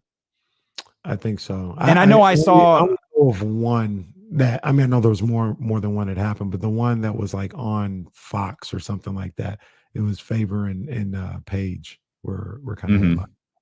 And I know I saw Anderson Silva here. I think it was a pay-per-view. But yeah, I could see it. Yeah, especially with the Golden One Center here. Sure, I could definitely see it. And I know he's talking UFC, but my connections go deep with boxing. And I remember one time somebody was talking about boxing was really big in Sacramento. Like the promoters would come here often because they would get a good crowd for the boxing. That's what I'm saying. It just kind of stopped. But then you got guys like Xavier Martinez. If Xavier Martinez goes to the length that we think he could go, you might get a Showtime, not pay-per-view, but a Showtime broadcast here with Xavier Martinez having a home fight here in Sacramento, and I think that would do huge. But it's what it all comes down to. This is a city that loves sports. Manny, what's going on, baby? What's up, y'all? Manny. What? I'm gonna make this brief because I'm on the road, and God knows it ain't been a good couple days on that one. But man, just the Kings being kind of like my adopted second team. Right? I always say I'm a Bulls fan first. That's just how I grew up. But man, I am so hyped to see y'all feel what I felt. I want to be a part of that. I want to be able to look out and kind of like, while y'all experiencing, I'm experiencing with you, but I'll be able to observe it a little bit more. And it's just, man, I just want to see y'all. I want to see y'all on the edge, blowing horns like 40 minutes straight. I want to see that hype. I want to be out with y'all with parades, like the next level. Man, I just want to see y'all so happy, man. And I'm here for it. I'm here to, man, root that stuff on and be there to the end. You know what I'm saying? Yeah. We're going to get there, man. We're going to get there. I keep telling you, man, it's going to happen. We're going to have, we're going to, and I'm hoping. Man, he's trying to be the ultimate. He like the sports wingman or something here. He's just along for the ride. Man, he's going to be right there rolling with us, man. But I'm expecting for it to happen next year, but I think it'll happen. They'll get to the playoffs, and getting to that playoffs is going to be a huge deal. I think as long as there's a sign of building, and that's the difficult part for some Kings fans right now, because they don't feel like Luke Walton staying for another year is a sign of building. And it just talked on many occasions. This is tough for me to argue, but Monty says that it is, so it's like, okay, it's on you. Let's see what happens. You've got some work to do this offseason. So I think fans want to see that step. They want to see that next step forward. They want to see, it doesn't have to be the NBA Finals next year. It doesn't have to be the Western Conference Finals next year. They need to see progress. And I think when this team starts to see progress, I think when this fan base starts to see progress, you might change your tone a little bit, like, oh, okay, now I'm seeing it. Now I'm seeing the De'Aaron Fox jersey everywhere. Now that I'm seeing the Tyrese Halliburton jersey everywhere. And right on cue, Mark Stein tweets, the Knicks say they've sold out their first 2 playoff games. The Knicks are 15,000 against Atlanta. 15,000. The Garden holds like 17,000.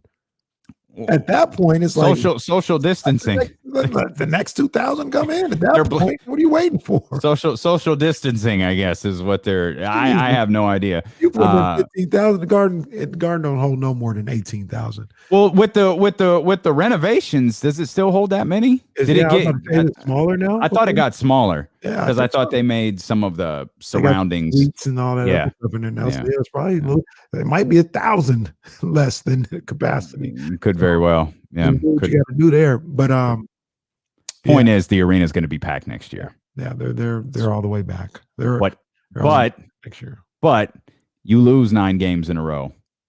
Like again, you talk about things that just kind of went the Kings' way. From obviously not from a playing perspective, but from we really dodged one here with our fan base. Lose 9 games in a row, and you've got an audience, an in-person audience that you have to atone to. Yeah. Hell, there were boos during some of the games in which there were 1,600 people there. Yeah, facts. So Jesse says Madison Square Garden capacity is 20,789. So wow. I guess they've a basketball game or a boxing match. That seems really high, but they've obviously done something to it's scaled down a little bit. I don't know. Again, at that point, I don't know why. I don't know why you're scaling it down from. If it is 20,000. What's another 5 if you're putting 15,000 in there? Just roll with it. Yeah. Something I heard the other day that I didn't know is Sacramento is the largest market in the country with only 1 professional team. I knew that. Yeah, I didn't know that. I think they can support it. I know they can support another team. Are you still trying to get the baseball team here? Absolutely. Sacramento A's. Absolutely. Okay. I want that conflict. I want that conflict to be, oh man, I want that Spike Lee conflict. I've been a Giants fan my whole life, but then the A's come to town. What do I do? Do I leave my Giants? That's the only team I know. I think you do. Go to the hometown team. I think you leave the Giants. Well, The Giants become your Knicks. You like the Knicks. You root for the Knicks. But your team is the Sacramento Kings. That's what happened if we get the Sacramento A's. The Sacramento A's are your team. And the Giants, they're like your little New York Knicks team. I think I do what Spike does. Spike is still a Knicks fan. Don't ever do what Spike does. Well, I'm going to do what Spike does when I get them courtside seats. Again, please don't do it. On this day in 1994, Scottie Pippen dunked on Patrick Ewing and told Spike Lee to sit his ass down. Don't be the guy who the opposing team tells you to sit down. Who would it be? I'm trying to Russ. Russell dunk on somebody. Russell dunk on somebody and come try to fight you. Russell tell me to sit my ass down. Fight you like you Rondo's brother. Russ. Yeah, he'll come for you. Is that Scottie Pippen dunk the most disrespectful dunk in the history of professional basketball? It might be. The only other one that comes to mind, and I can't remember who he dunked on, but Shaq dunked on somebody and then like Chris Dudley, thank you, dunked on him and then pushed him. And like he did the full leg wrap around. Chris Dudley's like staggering back. Shaq pushes him. Chris Dudley gets up, and God, poor guy doesn't know what to do like a child. He throws the ball at him and it's like, oh no. And it's similar to Patrick Ewing, like Scotty dunks on him and like step the original step over, like steps over him. Gave him a shove too. He gave him a shove. He just kind of shoved him down or whatever, and then And Patrick doesn't know what to do, so he's pushing Scotty from an awkward like low angle,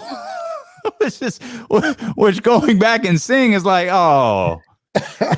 That's the tough spot that Patrick was in. He felt like he had to respond.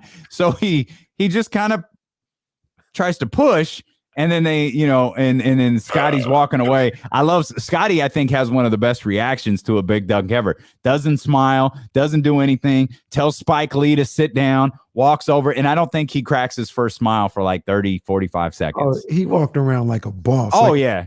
Took a victory lap. He ducks on Scotty, dunks on Pat. Steps over him. The crowd, Chicago Stadium, man, you know what this is about. We ain't even talking about the United Center. We're talking about Chicago Stadium goes crazy. He's walking along that corner along the baseline. Then he sees Spike, who Spike is up and yelling at him for stepping over Patrick Ewing. And he tells Spike to sit his ass down. He said a little bit more than that. Yeah, he did. Yeah. Sit down. And then Spike is like, how dare you? And Spike goes crazy. Look. As you can tell, little 10-year-old Kenny Caraway. Oh, dear. Lost his mind. I lost my marbles when that happened. Because look, guys, at the time, I like the Kings. It's a hometown team, but I'm just like any other 10-year-old. I love the Bulls. I love Michael Jordan. Jordan was gone, but I still stayed with the Bulls. Shout out to Pete Myers, who was the starting shooting guard after Michael left. So I'm watching that, and I hated. Yes, I hated the Knicks at the time. Hated the Knicks. And Scotty did that. Oh, I passed out. I was 10 years old and I passed out.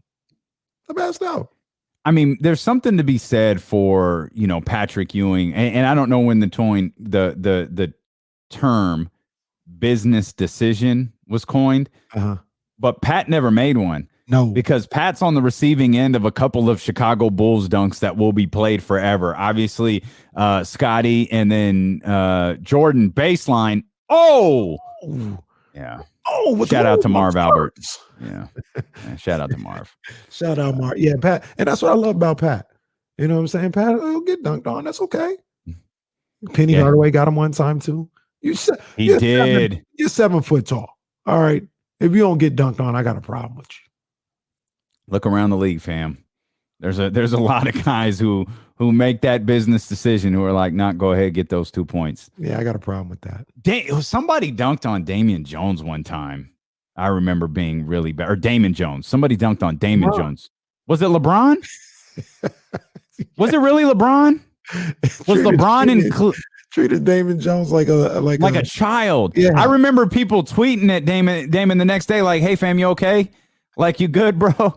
Yo, it was great. LeBron got Jason Terry too. Oh, he got Jason Terry back. And I know Kings fans still love that because Jason Terry's on the do not fly list.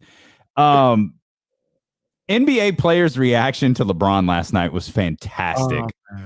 Dude, like CJ McCollum and his tweets, like the amount of players that reacted to CJ tweeted a couple. I think one of them was, I swear, I think CJ tweeted, I think he said I aimed for the middle one. He said, I can't do it. I'm going to bed.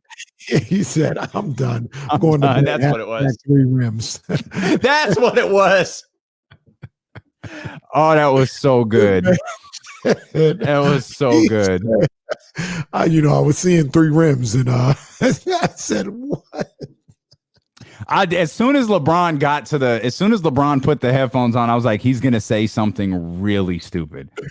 He's gonna say something that is going to live forever. And well, look, he did not disappoint. Did he hit the 3 and he starts pointing at his eye? Yeah. As soon as he hits the 3, I can't see. Shut up. But look, I will say this, Damian. I mean, we're having fun with it. It was a great shot and all this other stuff. I know it was a playing game for 7 and 8 or whatever. That's an all-time NBA moment. I think it's an all-time NBA moment. Oh, it's a great one. Yeah. I'm looking at a slow motion version of the replay. He hits the shot, he backs up. Yep, and he's looking at Steph. He's looking at Steph. He's going, I can't see. Yeah, I can't see, Gabe. It's a Jordan shrug, and I can't see. John Cena. I can't see. Oh, I love it. And look, I know. Look, it's hard to explain. I love LeBron. Can't see me. I love LeBron. I know I talk about these little things that he does. It's because it cracks me up. Like, it literally entertains me. The Queen Bee will tell you I was dying last night as he was on the floor and all this, everything he said. It is legit funny to me, but I love LeBron James. I really do. We got Deuce and Mo coming up in just a couple of minutes. You got to get on the video stream. You got to hang out with us. They're going to join us. I'm just looking at some different memes here, including that one that says what LeBron James saw while hitting the game-winning shot tonight. And it's a picture of 3 rims. Oh, Deuce and Mo join us next. We'll get their thoughts on 3 rims on the game last night on the Sacramento Kings and Luke Walton as D-Lo and KC continue here on Sacramento's #1 sports station, ESPN 1320.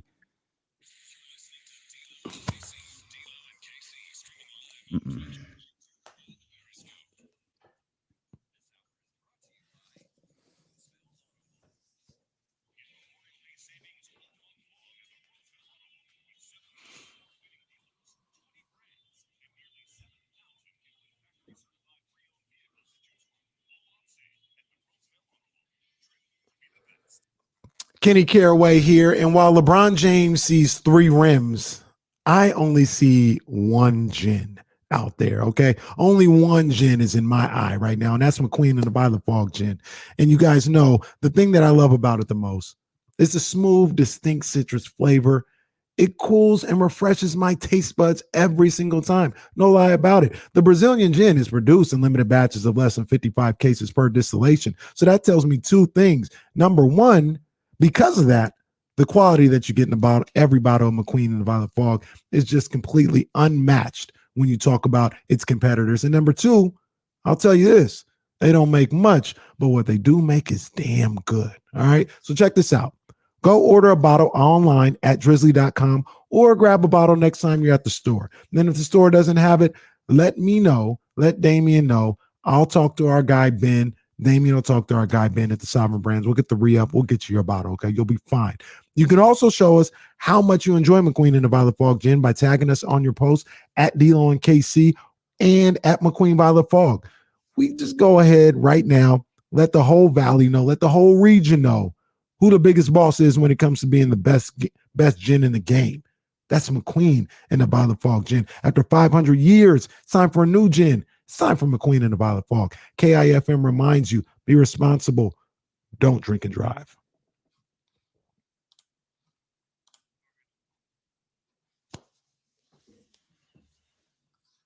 Hey, man, I'm working on it, man. I'm working on it. I'm working on it.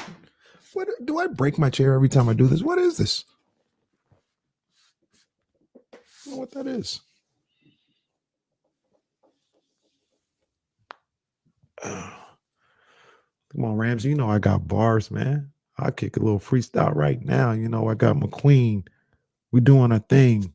You think it's a game, but we're not here to play. We just came to give you the 1-2s on the particulars of the gin. You know we win. It's not a game. Ooh, just a little bit. Just a little bit. Just a little bit.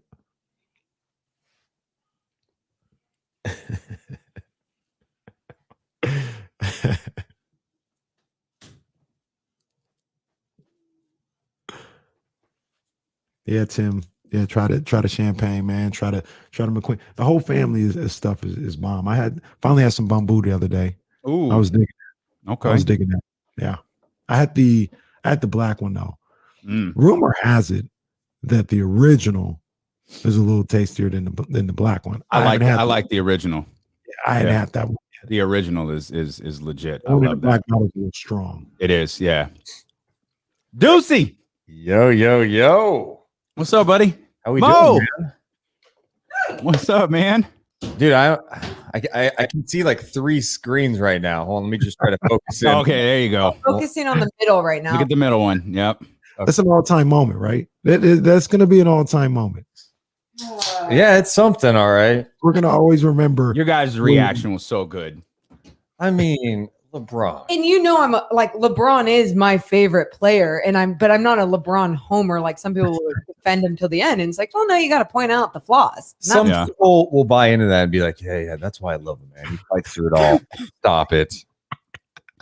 He's searching for, like, I feel like he just searches for that. Like I said earlier, I think he's searching for his flu game.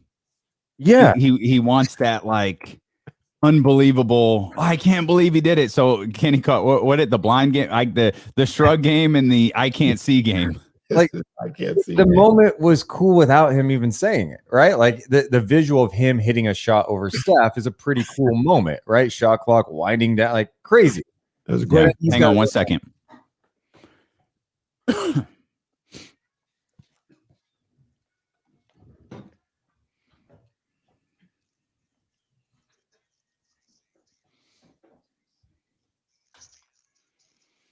Head over to twitch.tv/ESPN1320 and youtube.com/ESPN1320. And you can see these two lovely faces, the host of the Deuce and Mo podcast. They are Deuce and Mo, Deuce Mason, Morgan Reagan, who's spending the commercial break, cracking jokes about LeBron James in the I can't see game. Aside from all that was an extraordinary game last night. Yeah. Oh my God. It lived up to the hype. And it's weird because you go into those games, you're like, okay, we've got the names, we got the Warriors, Lakers. Is it really going to live up to it? And it did. Like, I loved how the Warriors came out and played. And I know Kenny's not a big Draymond guy, but I thought Draymond in the first half was unbelievable. Like, he was the best player in that first half. And then that third quarter kind of screwed some things up. See, that's what I'm talking about. That's what I'm talking about right there. Draymond played really good. No, he was not the best player in the game. Steph Curry was cooking the first half. The first half, Kenny. See, you already Draymond was never the best player. Draymond. He was never the best player in that game. But he was playing really good. Kenny. This is what I'm talking about, Damien. People just jump out the window with Draymond. No. The game. Kenny, here's the difference between me and you is like, even if I'm not the biggest fan of someone, I can acknowledge when, hey, they played some great basketball. And what he did against Anthony Davis last night was legit in that first half. Absolutely. He was playing really good. Thank you. That's what I wanted to hear. But yeah, Steph was amazing last night.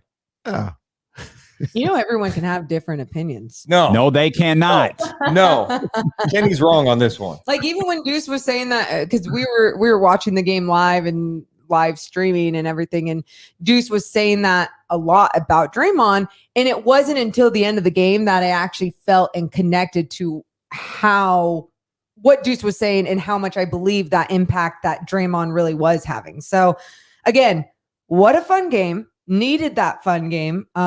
We talked about it again last night. Adam Silver was probably very happy with that type of game, and we all know that LeBron James was happy not to be put into this next game against the Grizzlies. Oh, but could you imagine the sound bites if LeBron and the Lakers had to play the Grizzlies in a win or go home game? Question for you guys. Would he, if that happened, would he be wearing an eye patch? Yes.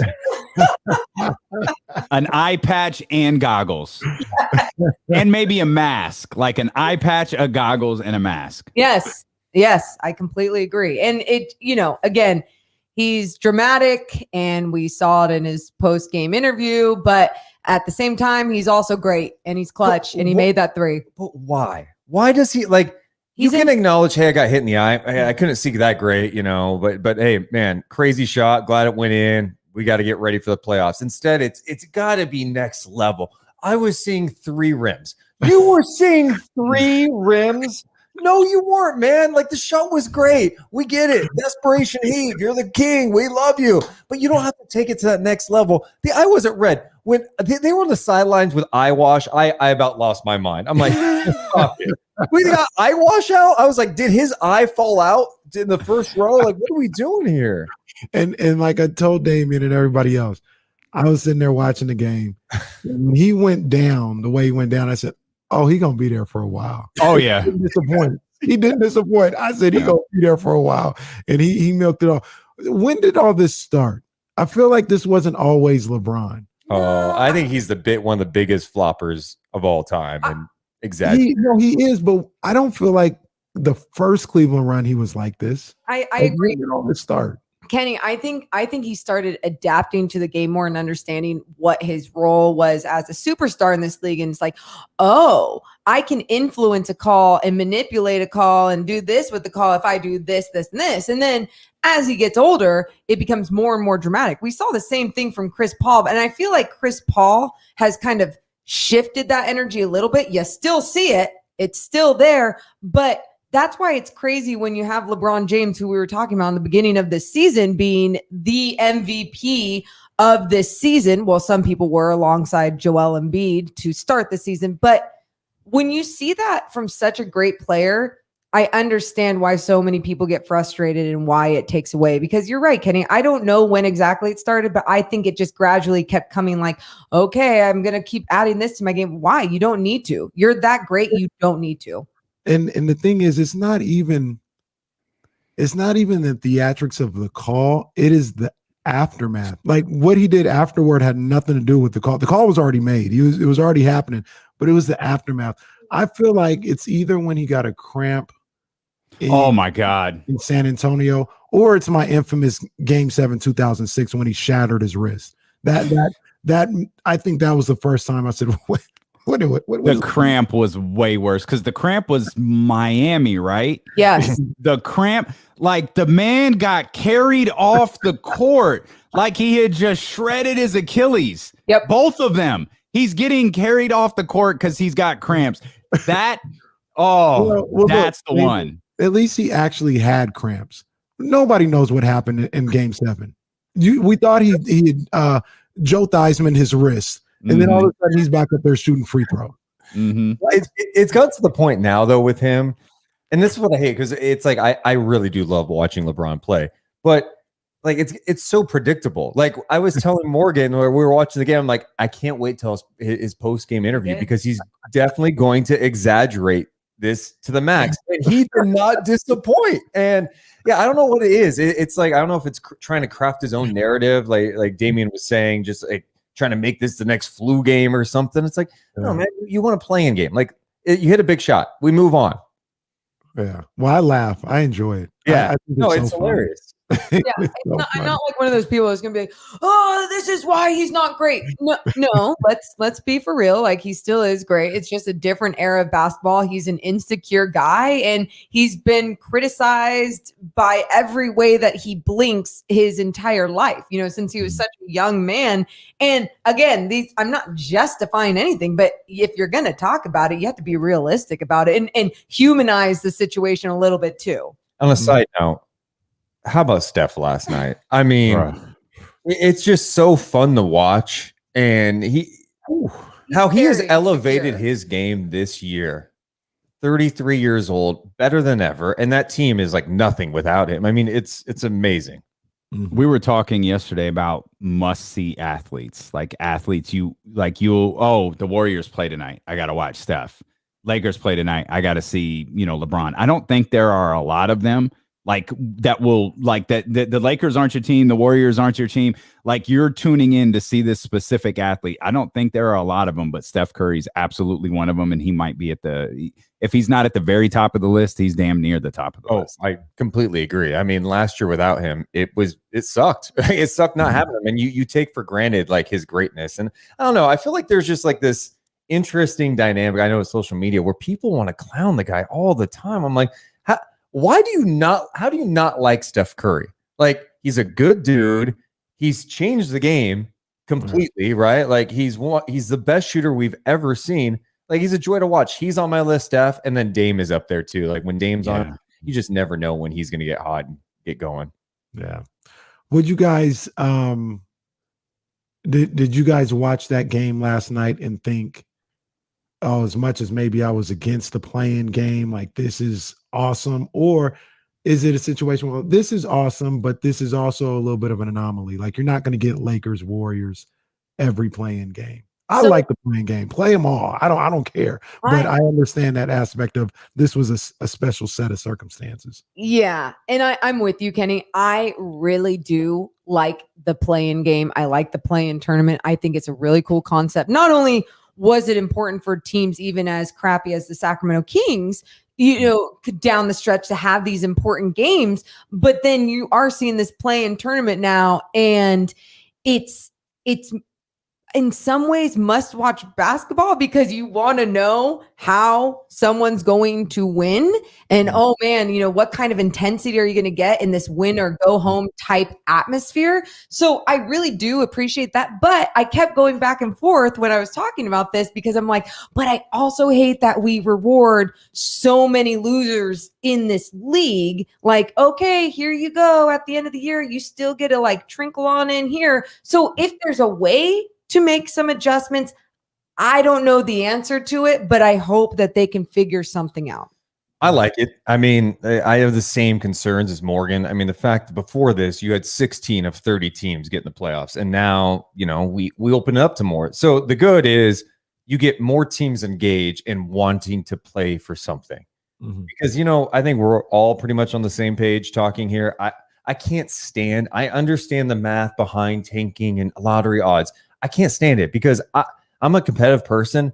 I want to win games. And I think winning is important, even if you're in kind of a weird situation. Being stuck in the middle is tough, but if I'm a competitor, I want to go win. So to see more teams go, you know what, we want to go for the play-in as opposed to, hey, let's just sit all of our guys and be like Oklahoma City and lose 22 of 23. Like that's not fun to me. So I like that there's more to play for late in the year. And maybe I have it wrong. Maybe it's about rewarding the winners in the sense of, those top 6 teams are, hey, you win a lot during the whole season and play your butt off the entire season, you're going to be secure. So maybe it lights a little fire under their tushes being like, you can't just take every other night off and sit this guy and rest this guy. Maybe that is true. Another way to look at it. Yep, that's true.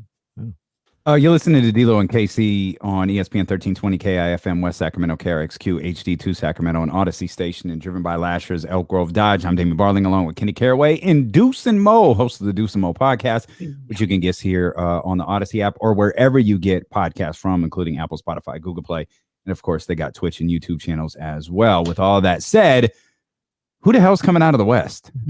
Oh my God. I mean, that's like the thing that I've been struggling with so much this year because I love Utah overall, but I feel like I am not going to believe in them until I see it in the playoffs because they've done it all in the regular season. Like top 5 in offensive and defensive rating.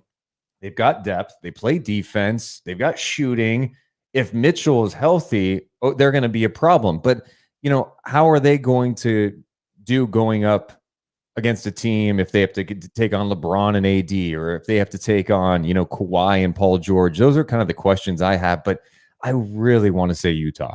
And I have a really hard time answering this question because I think in the postseason, I think a lot of people just know this, it's a whole different game, right? So what teams are playing at a whole different level. We saw last night from LeBron James and Anthony Davis.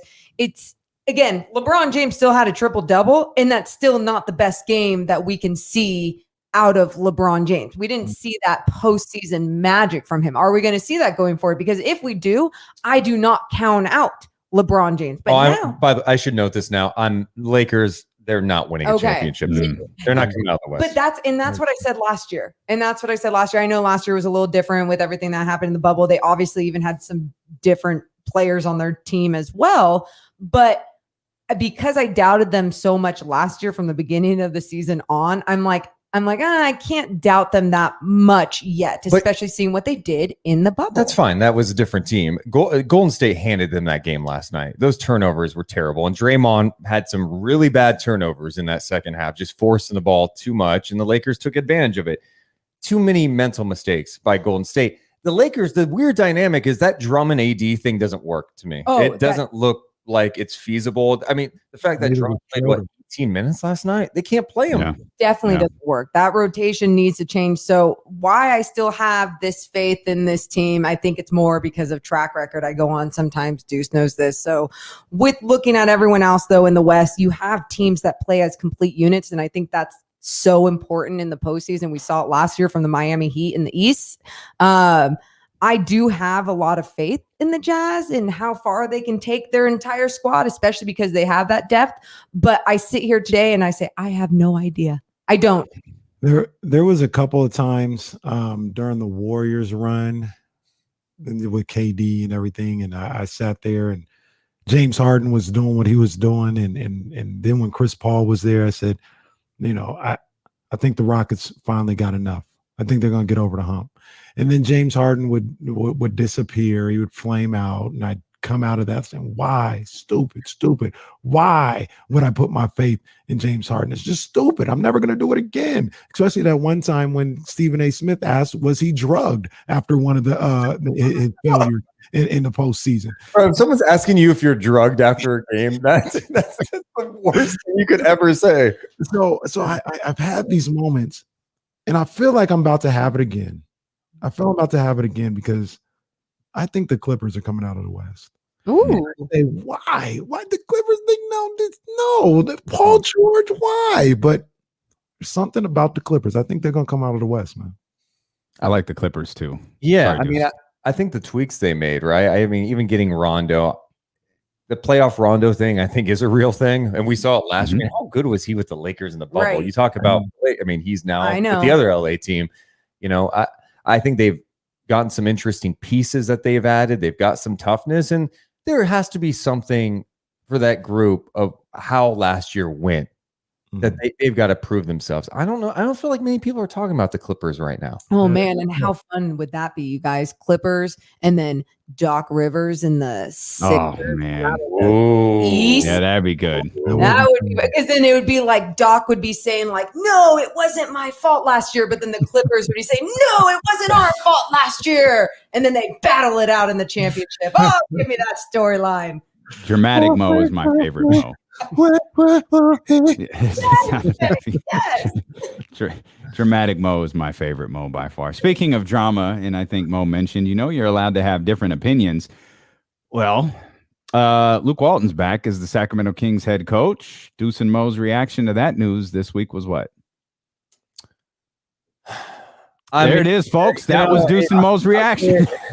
It was still mixed because I felt like when we talked about it when it first came out, it was like you could make cases for both sides. Like I was really mixed on the whole thing. And my biggest concern with it was why? What's the why?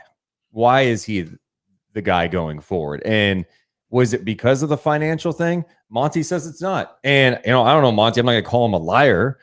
So if it wasn't about the financial thing and he truly believes that this can be the guy that gets you the playoffs, which he said, then I get it. And I also do put stock in the players liking him, especially like Fox and Halliburton. Now, I don't need my players to love their head coach all the time either. And this is where I go back and forth because on one hand, it's like, yeah, I love the fact that he has buy-in from the players and down the stretch, even when they were banged up, they played hard and okay, great. But at some point, it doesn't matter how much you like a coach, if the players like him. It's about, can you go out and execute? Can you go out and not have like 2 9-game losing skids? Can you go out and show me a consistent defensive effort? And those are things, I mean, this is a make it or break it year for him, right? Like if he gets off to the Kings get off to a slow start next year, and we don't even know what the roster is going to be, he's done. Like it's over. This is it. So it's going to be interesting to see how it plays out. And I'm down for the decision. I really am. I think stability is very important for a little bit of De'Aaron Fox's development and his growth going, just being in the NBA. I like it for Tyrese Halliburton, another guy that has started off his NBA career with this coach and is like, okay, now I can actually have consistency going into the second year, and hopefully it being a little bit more of a normal NBA year because it's not going to be stopped by COVID and a global pandemic and everything. So I think at the end of the day, I am fine with it, but I'm with Deuce where there needs to be those drastic changes. And at the end of the day, this is on Monty McNair's resume. It doesn't matter if behind the scenes there was influence of anyone else saying anything like you have to keep this or this money or this. It doesn't matter.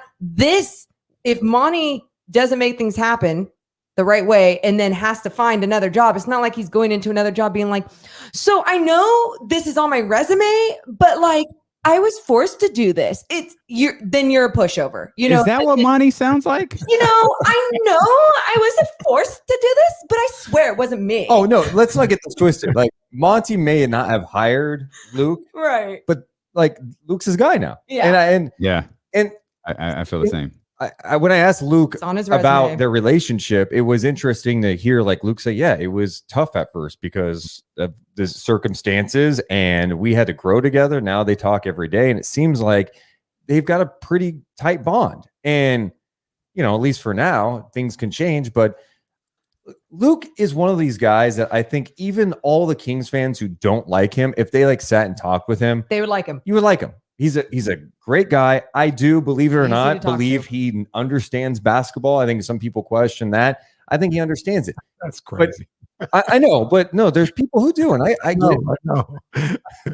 But I think people have been really hard on the guy.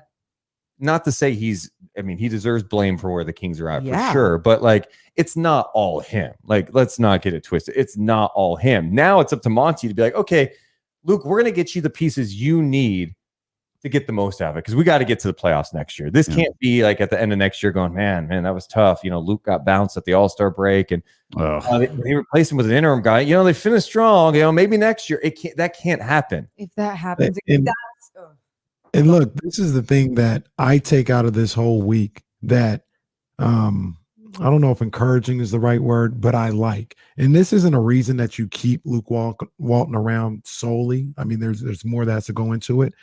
But everything's on the table right now. I think if you bring in a new coach, there is a wiggle room there that I talked with Damian about where you could say, well, if they don't make the playoffs, well, it was his first year. He's got to get his system in there and get his guys. And there's a little wiggle room there.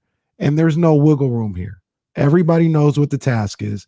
Everybody knows what it is from the owner to the GM to the coach to the players. And if there is no, well, that was inspiring and it's disappointing and no, it's a failure if you don't make it. And I like that. I like that everybody knows what the deal is and everybody should be fighting for the same prize and on the same accord with that. And if you don't get it, it's a failure. There's no wiggle room. And that's what I do like about Luke Walton coming back. Everybody knows what the task is at hand here. And if you don't get it, Luke will be gone. Monty might not be gone, but he's going to be on a real hot seat. And there are going to be some players that will be up out of here, if the job isn't getting done. So I like that sense of urgency. I like that Monty was bold. That's what I felt like. I felt like Monty's his portion of the Zoom calls is he was bold in his remarks. The things that you were talking about there, Morgan and Deuce, we're talking playoffs. Like I've got to improve this roster. I've got to be better. I appreciated that. Because you've set now it's not us setting the expectation. Now you have set the expectation. Mm-hmm. And he's got so much work to do with this roster too, like to get them in the right position. But Monty, the easy thing would have been to fire Luke, right? Like, let's be honest. Like, from Monty's perspective, Kings fans, a lot of them, let's be honest, didn't want Luke to come back. You've heard the reaction. I've talked to people. I see social media. A lot of the fans didn't want Luke back. The easy thing would have been, all right, let's get rid of him. It'd be good PR. I actually respected that he's like, you know what? This is my decision, and I believe in this, and I'm going for it. I don't care if it's going to be negative headlines the day after the season, because I hope we have positive headlines for making the playoffs next year. Like, and I think too many times in the past, the organization has focused far too much on like, oh, what are the PR ramifications of this move? Like, how will the fan base respond? Or, hey, we got to hire this person because the fans want this. It's like, no, you do what's best for business. Yeah, well, business. You do what's best for business, and you don't just do things to make headlines. You know what the good headlines are? Winning games. That's what matters. That's facts. What's next for the Deuce and Mo podcast? That's a great question. I know you talked to Yolanda Griffith today. We will have a conversation with her coming out on Friday. Hey, Dude, she's the best. Oh my God, she's so cool. Also, we'll have more. I think we're gonna have another watch party at some point next week and do some more night chats. We get a ton of content coming out. Also, I want to give some love to you guys for, number one, getting Rick Adelman. But I'm not kidding you. I know I was in the chat yesterday. That Rick Adelman conversation was so good. This was a guy that was not the most media friendly person when he was a head coach. He was so about like just coaching, and that's all he wanted to do with his players. And to hear him kind of in this relaxed tone, reflecting on his accomplishments, and this town appreciates him so much. And I feel like he's understanding that appreciation, and now he's getting national love. Being in the Hall of Fame, I just thought it was awesome that you guys were able to get him. Yeah, great job. Seriously, awesome job, you guys. That was really badass. Appreciate it. We're just thankful. Like he seemed genuinely seemed happy, and I didn't know what to expect in the conversation. He was so open and willing to talk about everything. We really did enjoy that in conversation. We really enjoyed our conversation with Yo as well, and I'm anxious to hear the conversation that you guys had with them. I've said on many occasions and mean it, I don't think there's anybody better at interviews, but particularly long form interviews than you guys are. Like the profiles that you've done with guys like Jason and I think you did one with Bobby Jackson over the summer. Just really Jason Jones. Bobby Jackson, you guys have done some really, really good stuff over there. So I'm anxious to hear this conversation with Yolanda Griffith that you can check out over at the Deuce and Mo podcast. We appreciate you guys, as always, for being with us. A couple of notes, guys. Mark Stein just tweeted why the play-in game is going nowhere ever. Ooh. Plus, Julio Jones and the San Francisco 49ers. We'll discuss as D'Lo and Casey continue here on Sacramento's #1 sports station, ESPN 1320. All right. I just saw that tweet. I'm not going to say it, but wow, that's pretty incredible. Oh, no, you can say it on the chat. The chat gets the 5.6 million people watched that game last night. The most watched NBA game since the 2019 Western Conference Finals. It ain't wild. Yeah, well, and I do think it's again explaining what Kenny was saying. Yes. I mean, you got the perfect storm: Lakers, Warriors, LeBron, Steph, but. You know, that's less play-in and more LeBron Steph. Yes, absolutely. But they're going to hope for a situation like this every single year where you can get stars into this play-in scenario. Spurs Grizzlies did not do 5. Not so much. Not so much. No, Hornets. The Hornets game did not get going. It'll be interesting to see what tonight does, because I mean, it's not sexy. It's like Russ and Sabonis. Like I don't know what to frame it as, but it is an elimination game. It's an elimination. And the last time those two, I know like the casual fans don't pay attention to this. But the last time they played, it was an awesome game. I mean, it was an overtime game. So I don't know. And I want your guy Russ to bounce back. If you need followers, we got you here. Oh, cool. If we want to be famous. Yeah. Yep. Okay. So we could buy followers and viewers just to be famous. Okay, cool. So people who have done that, but great point. And they so famous. It wouldn't be a weekly appearance if we didn't throw shade at someone. Can we just call this segment Petty O'Clock? Yes, absolutely. Petty time. Welcome to Petty O'Clock. I'm Morgan Reagan.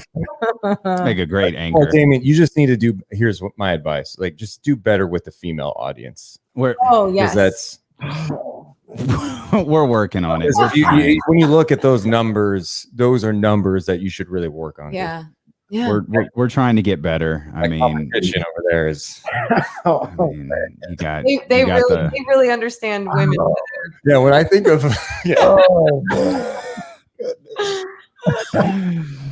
when I think of women, Yeah. I think of him. yeah. Yep. Nobody speaks to the female audience like that guy does. Oh my god. Oh man. Again, like I know I told you, like I need to respond. I was talked out of responding. It's like, dude, when you post so much trash and you don't get called out on it, like people believe it. Yeah. No, we've seen that happen before at higher levels So- in this country. Oh my God, there's a woman in here. Our female demographic is booming.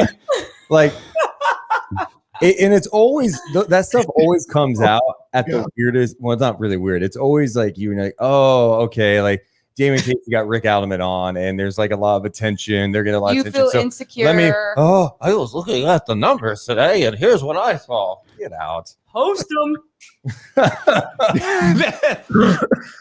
That's all I wanted to post. That's all I wanted to say was, yeah, post them. That's it. You won't.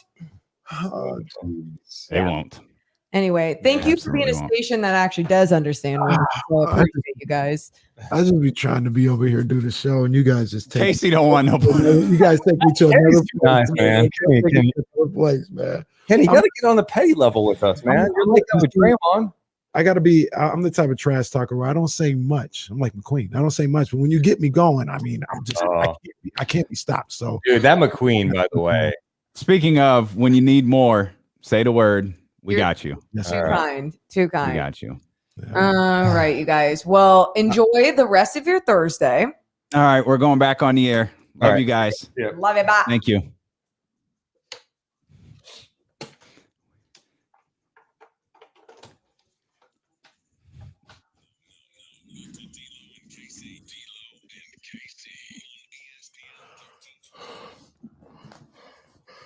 How do we even come back? How do we even come back from the chat right now? Oh, everybody in the chat is suspended. Everybody, you're all suspended. I'm so sorry to the radio audience. Oh man. So the segment doesn't end. Like I've told you this before. The show is legitimately 4+ hours over on twitch.tv/ESPN1320 and youtube.com/ESPN1320. And it's always difficult with Deuce and Mo because we really don't like say goodbye until Jesse says, okay, like we're coming back. And so every once in a while we get petty. And every once in a while, you know, we get in the chat and we're off the radio. We're talking to the, you know, we're talking to the crew because, you know, when you're in the chat, like we're just loved ones. It's like family. We're all just family. We're just airing stuff out here.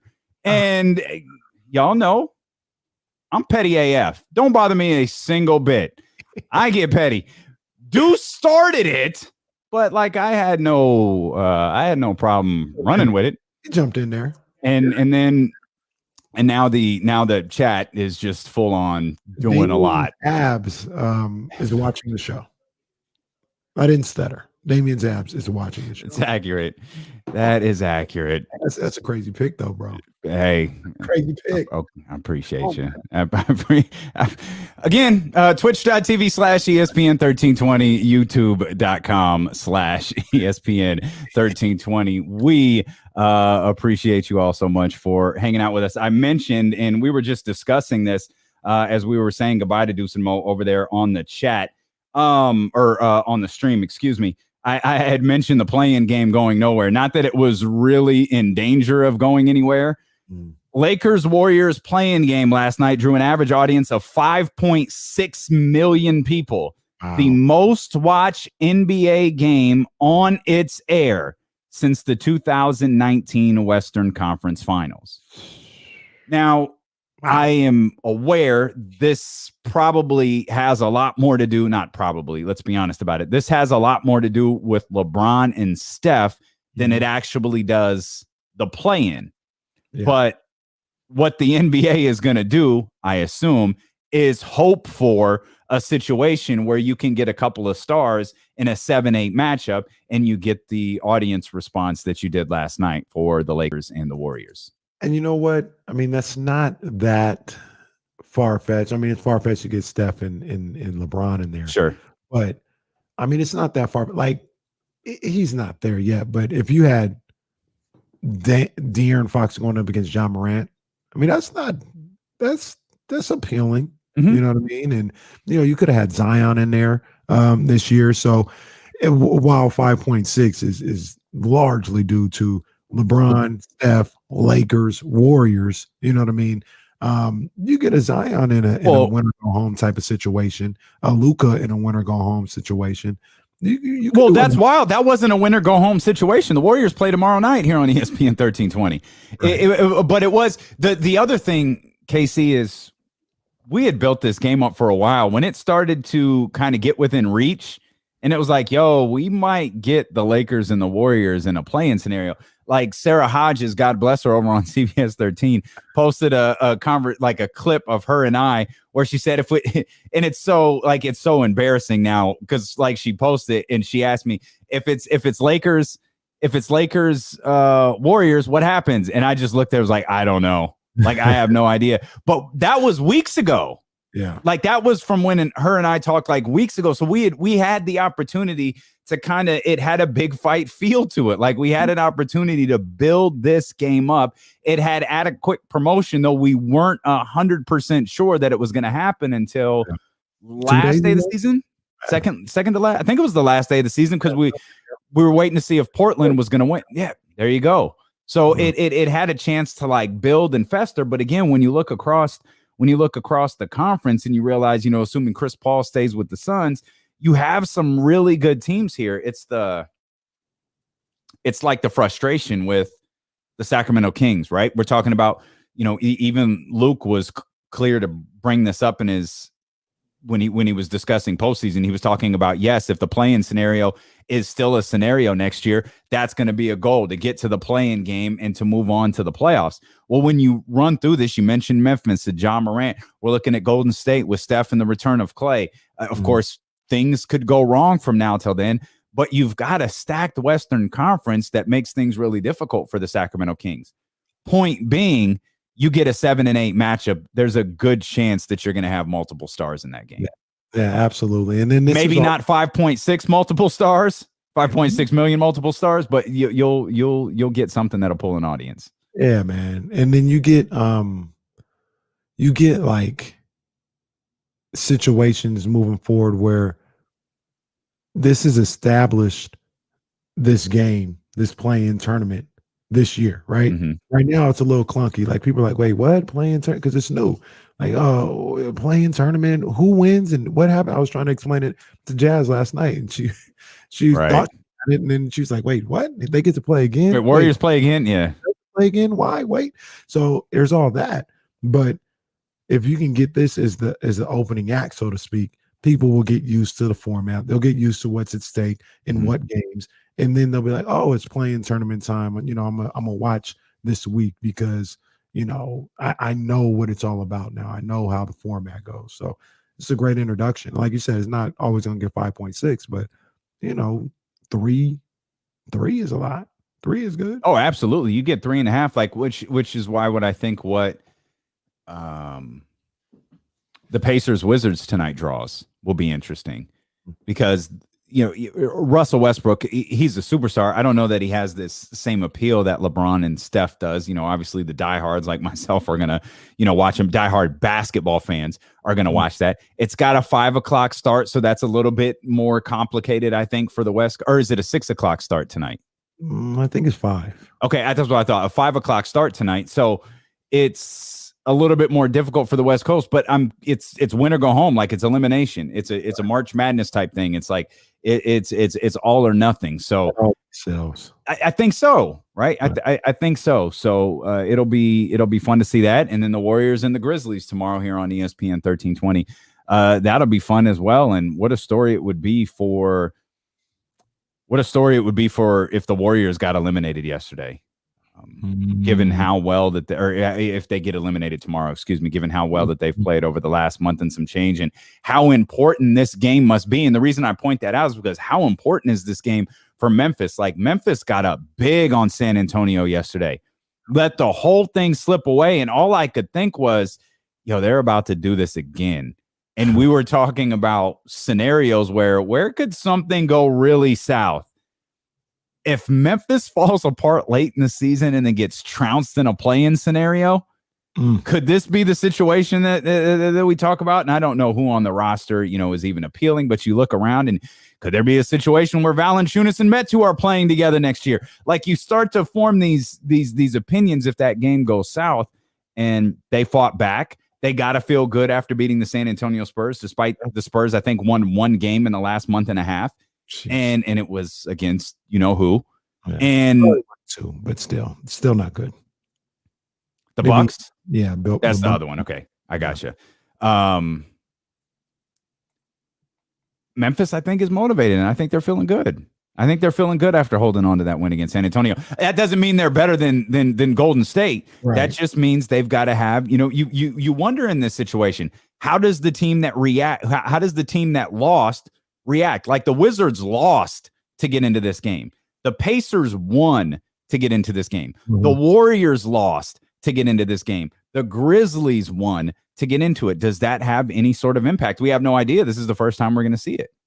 Yeah, I look at that game, and I don't think that the Grizzlies can beat the Warriors. But like you said, how do they react? It's one game to that game. Also, there may be a little bit of an emotional letdown from the Warriors, even more so than the Wizards, because the game against Boston, it was kind of done, relatively, it was just a bad game. That one was a situation where the Warriors maybe felt like they had it. They let it slip out of their hands. Now they got to come back, play this other game against this Grizzly team. Then, like I said, there's going to be maybe an emotional letdown. So it's going to be interesting to see how, like you mentioned, these teams react coming from different scenarios, coming from a loss and coming from a win. Yeah. So it'll be interesting. Indeed. I got a question for you. Okay. You want to hold off on you want to get Sam first, or you want to give me the question now? 916-349-1320. Let's get Sam in here. Sam, what's good, baby? Hey, what's going on, fellas? Hey, well, a couple of good shout outs in the last couple of days. You hit on Paul Mooney yesterday. Mm-hmm. And I got to tell you, I saw that dude here in Sacramento probably 20, 25 years ago, and probably the weirdest comedy show ever. Uncomfortable. Well, the reality is I don't even know if he ever came back to Sacramento after that, because he was pretty quick, and if you're not paying attention, a lot of it will fly over your head. So that night it was one of those where half of the audience got it and the other half was looking around like, yeah. got wasted right here in Sacramento. but the other thing, you guys were talking about different sporting events that have drawn into Sacramento here over the years, and it kind of ties into something that Ramsey said about Lee Evans. Quick, in 1968, building up to the Olympics, track and field used to be big in this town. And you had the AAU track and field championships over there at City College. And if you go online and look at it, it was called the Night of Speed. It was the first time ever that anybody had ever broken 10 flat 100 meters at that time. And it was John Carlos, Lee Evans, Jimmy Hines, and Ronnie Ray Williams, and they were all there. And that night, you had 5 guys in one heat that did 10 or better, 9-9 was then set. And then you had like 7 guys that tied 10 and 3 guys. But this used to be a big track and field town. And in the lead up to the Olympics in 68, it landed right here in Sacramento. And, there's the Olympic trials, all that stuff. There's things that this city could attract, and I'd love to see that happening. Yeah, absolutely, man. That's a great story, Sam. We appreciate the call. Thanks for saying that.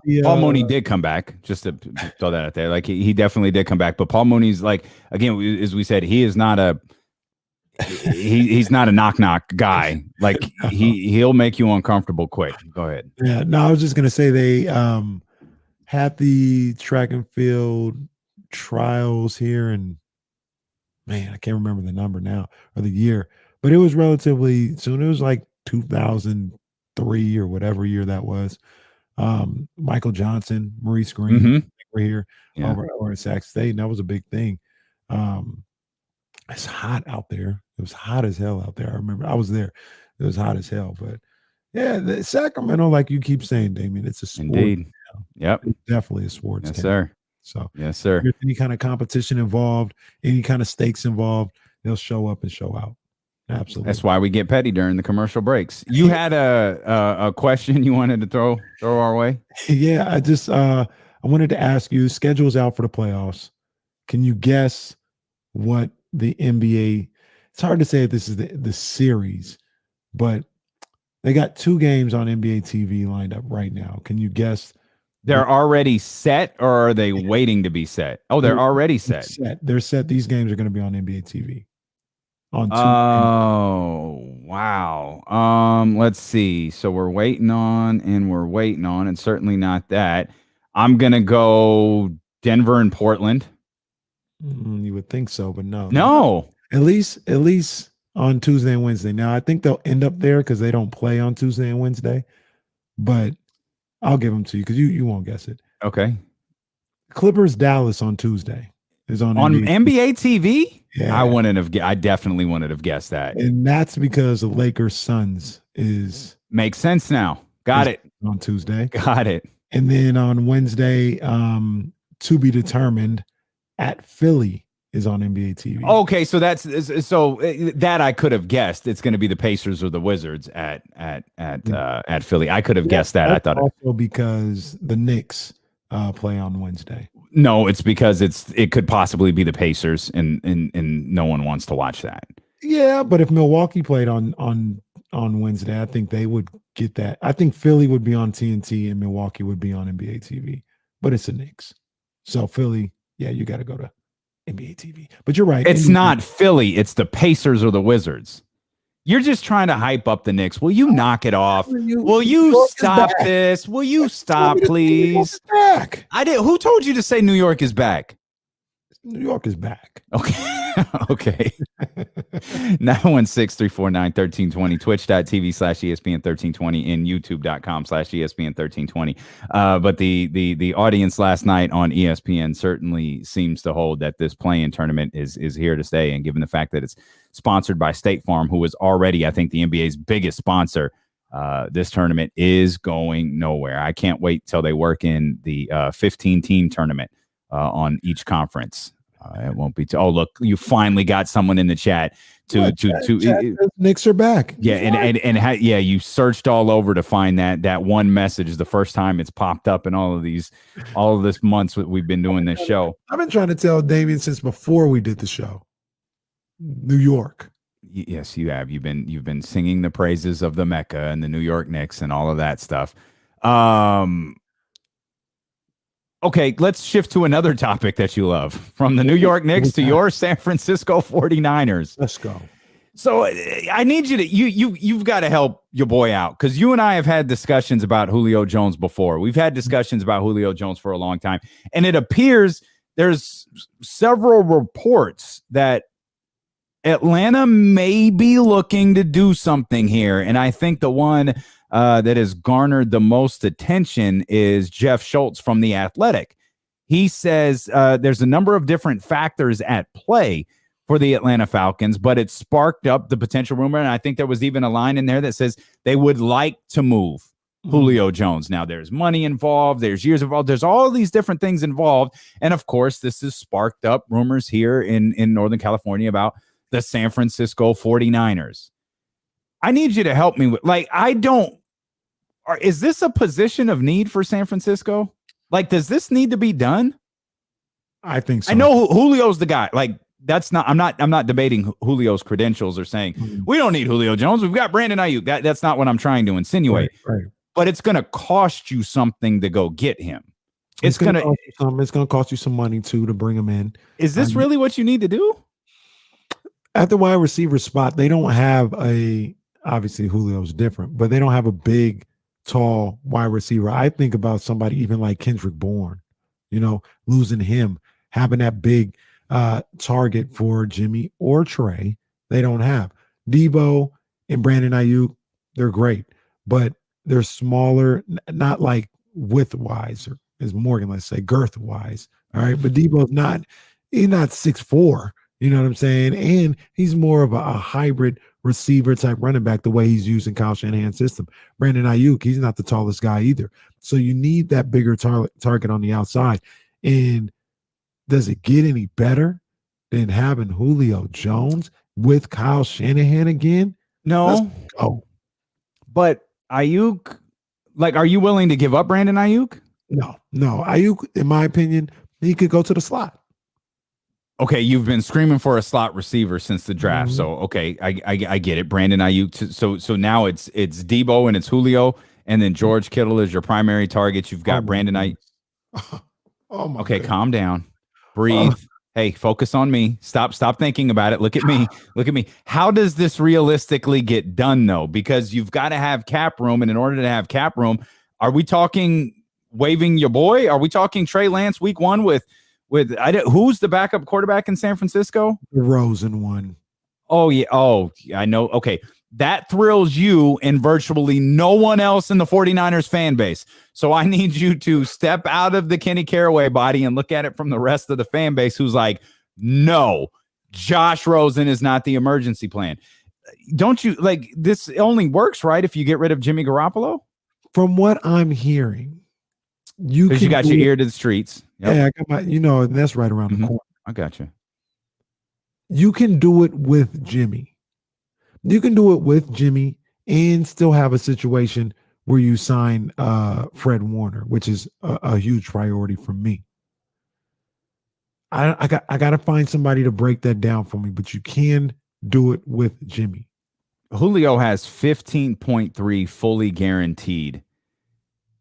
The Falcons, yeah, in 2021. The Falcons, they want to get rid of that. Obviously, there's no issue with Julio Jones. It's the 15.3 million that they want to get rid of. But I'm trying to figure out if there are more guaranteed years, even one guaranteed year at the end of that. How do you make this thing with Fred Warner work? How do you make this thing with Julio Jones work if you're not getting rid of Jimmy Garoppolo? You know what I mean? And because this is a trade that's going to ultimately have to be done, which means you've got to give something up. You've got to send something back. You've already traded first round picks, remember? So but he this doesn't feel realistic to me. He's not going to go for a first rounder. He's going to go. I remember we were talking about Odell Beckham. You want to be the Houston Rockets? You just want to get rid of everything to go get him? I'm just saying, what do you think Julio going to go for? And you're taking on his money. I have no idea. I don't know that Julio can't. We were talking last year about Odell Beckham. You said Odell Beckham was like a third rounder. I don't think Julio's that. Julio can't. As much as I'd be excited about Julio, the thing that would concern me is he can't stay on the field. Well, neither can. But wait a minute, Kenny Caraway. Neither can Odell Beckham Jr. And you've been wanting him for a year and a half. I know, but I'm talking about the value, the trade value that you said Odell had. Julio got the same issues. So I don't know why Julio will go for more than a second. He can't go for more than a second. Is Julio better than Odell? I think he is, yes. But Julio, you were ready to give up a 1 for Odell. I was ready to do that. You said I was crazy. You said it's a third rounder at best. So why would it be more than a third rounder for Julio? And you're taking his money. Well, maybe it wouldn't. Don't stop bringing up old stuff. You bring up something that was said like 4 months ago. Julio, you said 15 million this year, 11 million next year, 11 million in 2023. So the way I would think, and there's an out. Jesse's pulling some research on Julio's contract. There's an out in Julio's contract. There isn't an out in Julio's contract until 2023, where they'd be able to cut him, and it would be a $7 million dead cap number. So you're looking at acquiring Julio Jones, and you're going to have to negotiate Fred Warner's contract in the process of this. Yeah. And that's what Parag gets paid for. Parag, you get the big money, you get the credit. Okay, figure this one out. The way that you would be able to make that happen if I have everything correct, which football is crazy. But if you You can do it this year because Fred's still on the rookie contract. If you do the extension, essentially, The extension with Fred? Yeah. Essentially, Fred just takes the place of Jimmy. Okay. And that's how you fit it in. Mhm. Because according to Bryce, he says the Niners have $18 million. Okay. Bryce's avatar just Focus, KC. Look, I'm trying to put up good knowledge in here. He has a good point. Niners have $18 million of cap space. Then he has this avatar of Val Venus. But so if they got 18 million, you bring in Julio's 15 million. And that's with Jimmy. That's with Jimmy here. So if Jimmy is gone next year, Fred Warner just takes the place of Jimmy's contract. And you can work it forward. Plus, you might have cuts here and there. You know, whether they're not going to have Jaquasi Tart next year. Maybe they move on from Jimmy Ward or something like that. But you've got to replace these guys, though. And you plus some more rookies. Tavarius Moore, he may be ready to step in. You know, what are you going to do?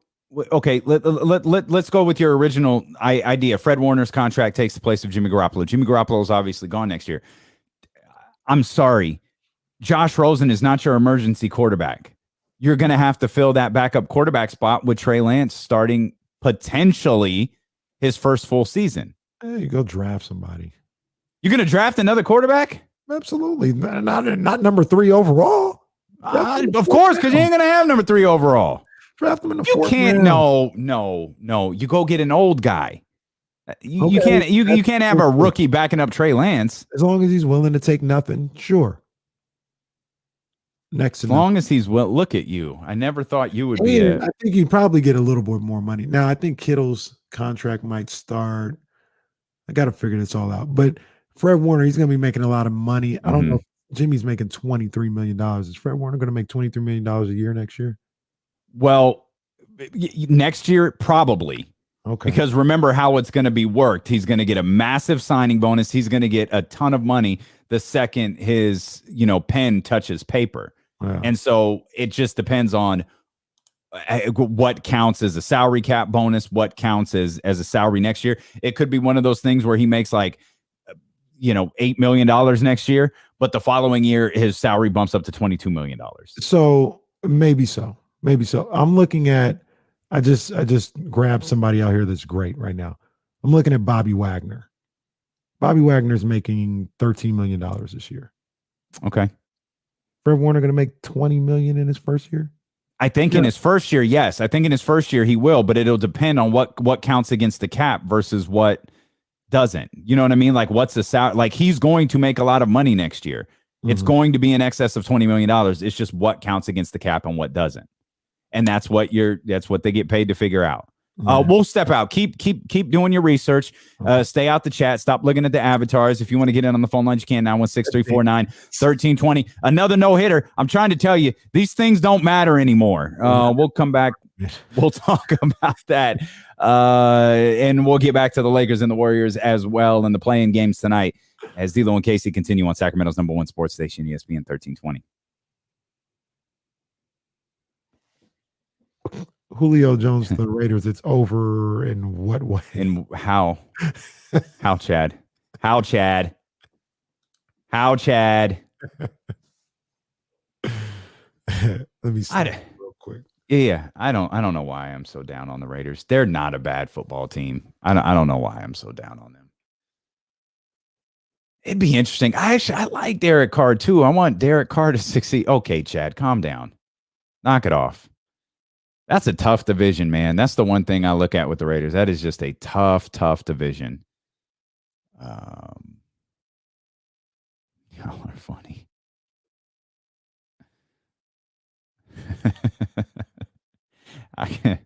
Y'all are funny. Shout out to Kimmy. I don't know. There's another woman listening, guys. The market is booming for us. Shout out to Kimmy who's listening. She's not in the chat. But she shot us a message over on Twitter. The women are coming in droves, staggering, if you will. Y'all have caught on as to who we're talking about, right? Give me a break. Dude is so insecure. You can cut this clip and send it to him. Thanks for listening, Kimmy. Our female demographic is booming now. Mrs. Mac 10 is here. Okay. Okay. You guys need help, man. You guys need help. All of you absolutely need help. Thank you, Joe. Thank you, Joe. Shout out Patrick. So, okay, I missed it. You're slow over there on Twitch. Is that your brother? Your brother is Patrick? Or help me out, Bryce. You want us to shout out somebody? Tell me who you want. I know your brother. Tell me who it is.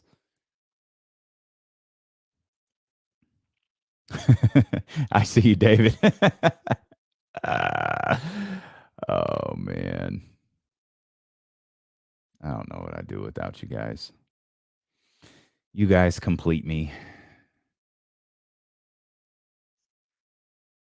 Oh, dear. What does he want? Okay. We'll do that right out the break. Patrick. Okay, I got you. I got you, Bryce. Right out the break. We got you. Patrick Ewing.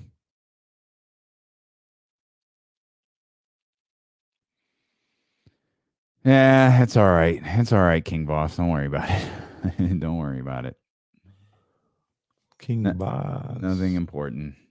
Nothing more important than your avatar. That's for sure. We got to get that next sit down locked. Yeah. Well.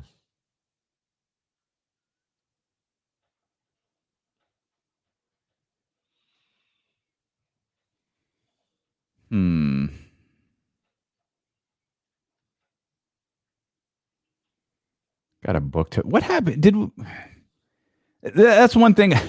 Sometimes I wonder if Danny hung up the phone and forgot everything that we talked about. That's one thing I hate about booking on the fly is we were working on something for like a couple of different things for 3:00. Mm-hmm. We put off one till tomorrow, and one of them was a long shot, but we were going to try. Yeah, well, we haven't heard from Danny, so I'm guessing that's a no.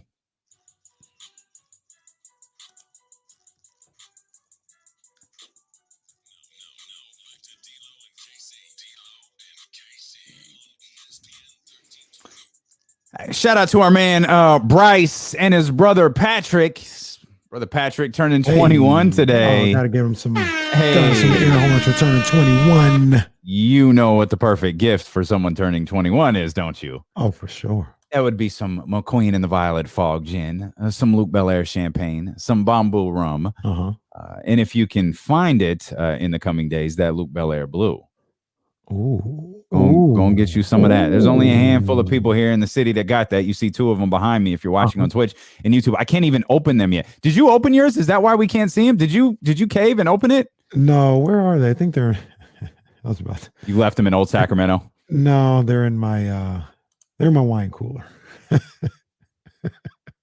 What he means is his wine cellar. That's what he means. He has a cellar on cellar, yeah, but they're in my wine fridge. But no, I didn't need. I can. I still got to take pictures. So I get it. But them old sack ones that you took was pretty lit. Yeah, old sack ones that you took that was a good time. We never try to. We always pull the curtain back. Chiron's asking, so we got Chris at 3 because you guys have had we've had Rick, we've had Yo. There's only one that we're missing. We're working on it, and we want the conversation with Chris Webber to be special, to be different. But I promise we are working on it from like 10 different angles. Yeah, we've got to have all 3. Like, it is our mission to get Chris Webber on this radio show. We're going to make it happen. We are absolutely going to make it happen. 916-349-1320. Jesse, we got Mitch, right? Can let's get Mitch on here real quick. Mitch, what's good, baby? How are you doing, man? Excellent. Hey, man, what's up? Hey, man, it's pretty hot over here. I wouldn't mind Josh Rosen being the team. what's the chance that he's going to use it? You got to keep Jimmy till at least a year before you get something for him. No, you got to keep Jimmy this year for sure. We were talking about Josh next year with Jimmy gone. Oh, Mariota be a free agent. We can set him up almost like his backup because I think his South Dakota quarterback looks good. And maybe LeBron could be careful what you wish for. So close. He got so lucky. He's such a great guy, LeBron. Maybe he's met his match. Yeah, that's going to be an interesting one, man. I don't like the Lakers. After watching that game last night, but I'm gonna sound like an apologist. Uh-oh. Forgive me. LeBron once said, people hated him for it. LeBron once said it takes him like game one is like a feeling out game, right? Like he said that before in a series, and LeBron has lost game one. A LeBron James, because he doesn't play by himself, a LeBron James team has lost game one a number of different times, and panic has ensued about what would happen with that LeBron James led team. But I actually kind of believe him in that sense. I feel like that is a bit of a feeling out game for him as he's trying to navigate how that works. And with the Warriors in a legitimate playoff implications, like that was a playoff game. It wasn't a playoff series though. It was a playoff game. So I wonder, do the Lakers look different in game 2 or game 3 against the Phoenix Suns? Because you weren't big on the Suns a couple of weeks ago, and I don't think you're big on the Suns now, but you're not big on the Lakers. Someone's got to win this series. And while I want to, like, I want to say, hey, Chris Paul in the finals, man, that'd be a great story. Monty Williams, I've been singing his praises for 2 freaking years. That'd be a cool story. I don't exactly believe it. Like, I'm going to have to see the Lakers lose first. As bad as it looked yesterday, I'm going to need to see them lose first. Like, I mean, be eliminated before I go, yep, Lakers aren't winning. Right. I'm going to be Captain Obvious. I'm going to be Trent Dilfer here the day they're not winning. Yeah, because they got eliminated yesterday. You can't lose the series in the NBA and still win the championship. That's going to be my take, but not until the Lakers lose the series. Yeah, and you know what? Man, it's really hard to sit up here and say the Lakers aren't going to win this series and win in the first round. But I think Phoenix will get them. I do. I think Phoenix will get the series or get games. I think they'll get the series. I think they'll win the series. The crazy thing about that is LeBron James has never lost a first round series. I think they said he's like 14-0 or something like that. Never lost. So, man, it is very compelling. It's very compelling. LeBron, once again, continues to be compelling. Always compelling. He's must-see TV, man. Yes. He's must-see TV that you absolutely have to tune in for. One thing that you felt like you had to tune in before is when you saw that a pitcher had a no-hitter in the 7th inning. Like, oh, I've got to see this. This is history. No, it's just an occurrence now in baseball. As Corey Kluber threw a no-hitter yesterday, which cool. It's like the second one in 2 days. And I argued after the first one, I don't know that these are special anymore. They used to feel like a big deal. This is the 6th no-hitter of 2021. We were in it's been like this for a few years. This isn't the first year, but we're in like a home run or bust league now. We're in a home run or strikeout. We don't really care. You're swinging for the fences on every pitch. We're not hitting for singles in Major League Baseball anymore. So, yeah, you can stop the push notifications for the no-hitters because they're special for I don't want to take it away from Corey Kluber. It's special for him. It's a hell of an outing for him. It's a hell of an outing for a pitcher. And then you look around and you go, wait a minute, 6 no-hitters, only 3 teams have been no-hit. Do the math. Do the math. Each of those 3 teams has been no-hit twice. Come on, man. That's embarrassing. I have tremendous accomplishment, KC, for Corey Kluber. Means nothing anymore for Major League Baseball. Okay, calm down. What do you mean it means nothing for Major League Baseball? First of all, if there's nothing not clear enough? If there's a no-hitter going on, somebody, 7th inning, no-hitter, I'm turning it on. What are you talking about? You're not turning it on. Madison Bumgarner threw a no-hitter in 7 innings, and you didn't even count it. That's right. So if we're in a real game and you can get to a real no-hitter, yeah, I'm checking it out. Did that count for a win? Was Yeah. it suspended by rain? No. Then it was a real game. No. He threw a no-hitter. It wasn't a real no-hitter. How about that? How many no-hitters? How many hits did he give up? 0. Did the game get completed? Explain to me how it's not a no-hitter. Completed-ish. How many innings was the game scheduled to go? It was scheduled to go 7. 7 innings. It's- How many it's innings did he literally- pitch a no-hitter? 7 innings. The game was a no-hitter. No, it These wasn't. things don't matter anymore. That's 7. That's 7 real no-hitters on the year. They No, say 6. I say 7. Madison Bumgarner threw a no-hitter. Hey, man, 7. I'm telling you like this. No-hitters going on. I'm checking in. It's still special. It still has a cachet. Now, perfect game. Now, that's crazy. Perfect game is crazy. Okay. I You feel got like- me. Yeah, I feel like there's only been I think it's 28 in the history of Major League Baseball. That's still pretty special. And one of these no-hitters, it wasn't one of these recent, it was a couple of days ago. It was a couple of days ago. It was like a week or two ago. That was really close to a perfect game, wasn't it? The White Sox one, I think, was close to a perfect game. I think he hit a batter or walked him in the 9th inning. I think that was the case. There have been 4 no-hitters, Casey, in the last 15 days. That's a lot. That's a lot. You see, That's not even the shortest time span. It's this the is, second shortest time span. There were 4 no-hitters in a 13-day span in the 2017 season. and see, this is what I was going to tell you. We've seen moments like this before, not often, but it's happened. That doesn't mean that it's not special. Are you going to remember the Corey Kluber no-hitter? No, you don't really remember no hitters the way you remember perfect games. Mm. Perfect games are super special. No hitters they're cool. They're cool. They're very cool. They're a little clunky though, because you can get combined no hitters, 6 walks in a game, all this other stuff. No hitters are cool. Perfect games are just First baseball game I ever went to, Giants versus Reds. Paul O'Neill hits a single up the middle, 2 outs in the 9th inning, and ends a no-hit bid. I think it was John Burkett. I can't remember for sure that it was John Burkett on the mound, but I know with a 1,000,000,000% certainty that it was Paul O'Neill that ended it. What year was it? Oh, God, I was a child. I don't remember. Was it before 93? Oh, yeah. Yeah, it was before 93. 93. He might have been here. No. He might have been here in 92, but it wasn't before 92 he was here. Okay. Yeah, I was pretty young. Maybe it was, I mean, I was you know not like a baby. You know who it was? I remember it was a day game, wasn't it? Yeah. I think it It was was Scott baseball Garrelts. card day. I think it was Scott Garrelts. Okay. Yeah. I think it was Scott Garrelts. I don't remember think that it was, but you're better at this stuff than I did. I am. But yeah, that was my first. That was special. But I remember Nolan Ryan's 7th no hitter. I remember that. But I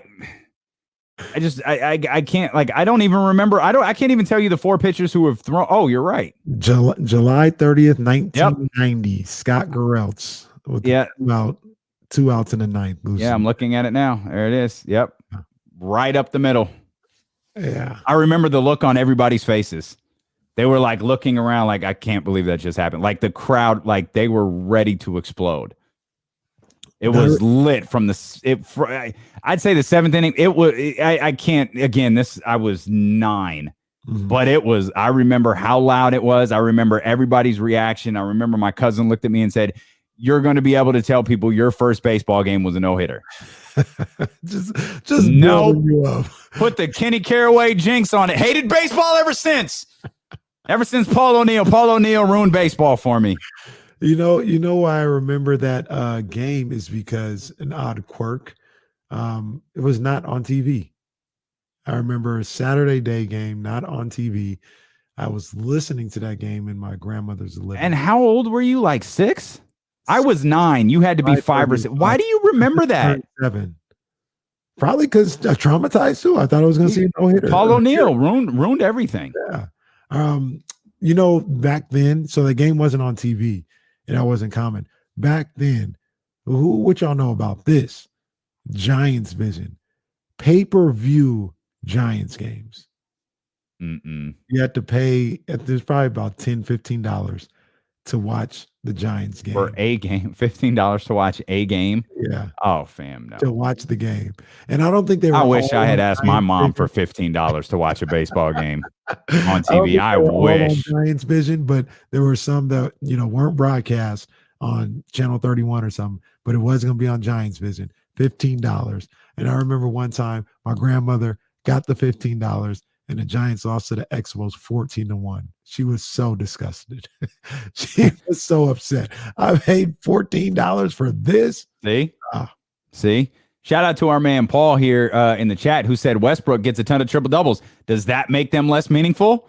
As a matter of fact, for Russell Westbrook, it does. No one cares when Paul. No one's ever going to point out like Russell Westbrook's at triple double, like what 183 now. No one's going to point him out anymore. Like he already owns the record. It doesn't matter. It's not like them Nikola Jokic triple doubles. It's not like them Luka Doncic triple doubles. It's just the Russell Westbrook triple doubles don't get the same love. So, well, LeBron James triple doubles don't get the same love. He had one last night. We're just talking about his eye. Well, that's LeBron brought that on himself. You're right. Like I feel like LeBron,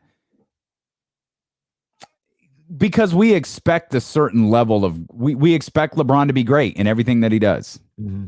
Mm-hmm. It's what we do, and he has to have. He needed in terms of, I mean, what was it, 27, 10, and 11 or something like that. Like he needed he had to have a scoring outing similar to similar to Steph Curry. That would have gotten more attention than a 22, 11 and 10. Rebounds go first. 22, 11 and 10. Rebounds always go first. So that if it had been 37, 11 and 10, we would have talked about his eye. But we would have, like, we're barely talking about the shot. As you pointed out when Deuce and Mo were with it, dude, that was a shot. That was sick. And did you see, I don't know that I would have guessed this. LeBron has the most go-ahead baskets next to, it's the second most go-ahead baskets to Kobe Bryant. I definitely wouldn't have guessed that. Yeah, I saw that. I was like, oh, I can't remember a I'm ton of them. sure. The most wild one. A lot of ties. Dude, why do you? He broke a lot of ties because LeBron ain't shooting that thing if they down. Dude. He ain't shooting it. You're so weak, dude. You're listening to D-Lo and KC on ESPN 1320, KIFM West Sacramento, KRXQ HD2 Sacramento, an Odyssey station and driven by Lashers, Elk Grove Dodge. I'm Damian Barling. He's just salty. If you want to watch on twitch.tv/ESPN1320 or youtube.com/ESPN1320, we'd love to have you over there. You can interact there in the chat house as well. You can also hit us on the phone lines, 916-349-1320. I think my favorite LeBron buzzer beater is that Toronto one. You remember? He's like, yeah. Ooh, I think the score was tied.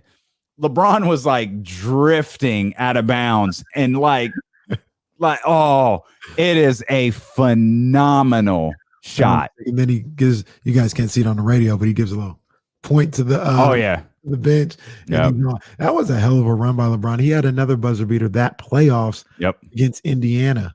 And one of the most I still remember this. I don't remember exactly the scenario. I feel like the Indiana game was a game 5. He hit a buzzer beater.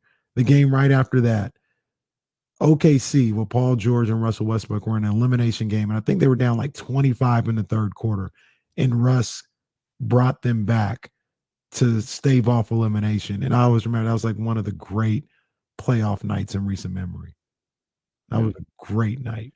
Well, I mean, elimination games bring so many great like memories. Like you joked about the 2016, the wrist. Like we're joking about LeBron's, shattered wrist is ripped into a million pieces, but really you have the block, the shot, and the stop from that game. You have like elimination games, which is why I know it's not sexy unless you're a Russell Westbrook fan or a Washington Wizards fan or an Indiana Pacers fan. The game to the masses is not sexy tonight.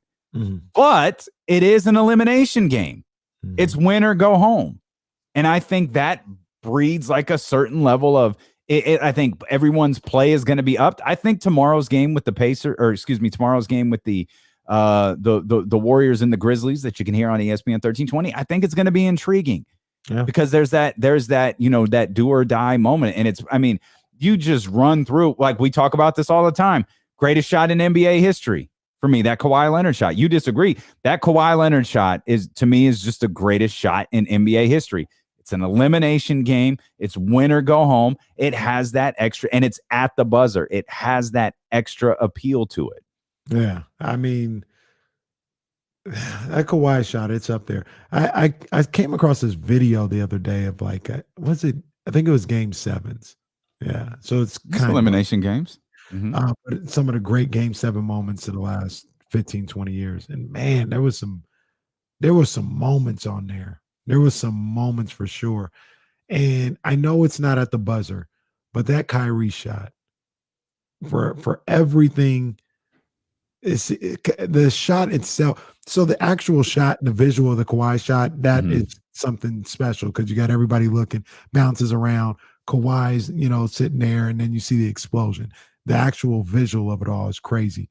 But the story behind that Kyrie three-pointer, man, down 3-1, greatest team of all time, coming back. Well, yeah. What Oracle was at the time, like you weren't winning in Oracle. And that's the best shots of all time. That's where context to some of these shots get, like, what else is lost in that? Like, you just laid all that out beautifully. But what I remember most about that game is everybody froze. Mm-hmm. Everybody tightened up, and Kyrie hit that was the one basket that was scored in like the final 4 minutes. There's one shot that always stands out to me that Klay Thompson took from like the elbow, extended a little bit, and you could see him. They're about a minute and a half, 2 minutes into this stretch. You could see him shoot it, and it was like me on the basketball court trying to will it to go in. Like, come on, like get it. Go, and it comes off, and like that Kyrie shot was the only shot that actually went in until LeBron's shattered wrist hit that free throw to put them up. Right, he just hit one of two, but it just won. Just one. Yeah, it recovered in time, just like his eye recovered in time. Well, actually, it didn't recover. He couldn't see. People were talking about if he saw 3 rims and he couldn't see, how do you see the ball coming to him?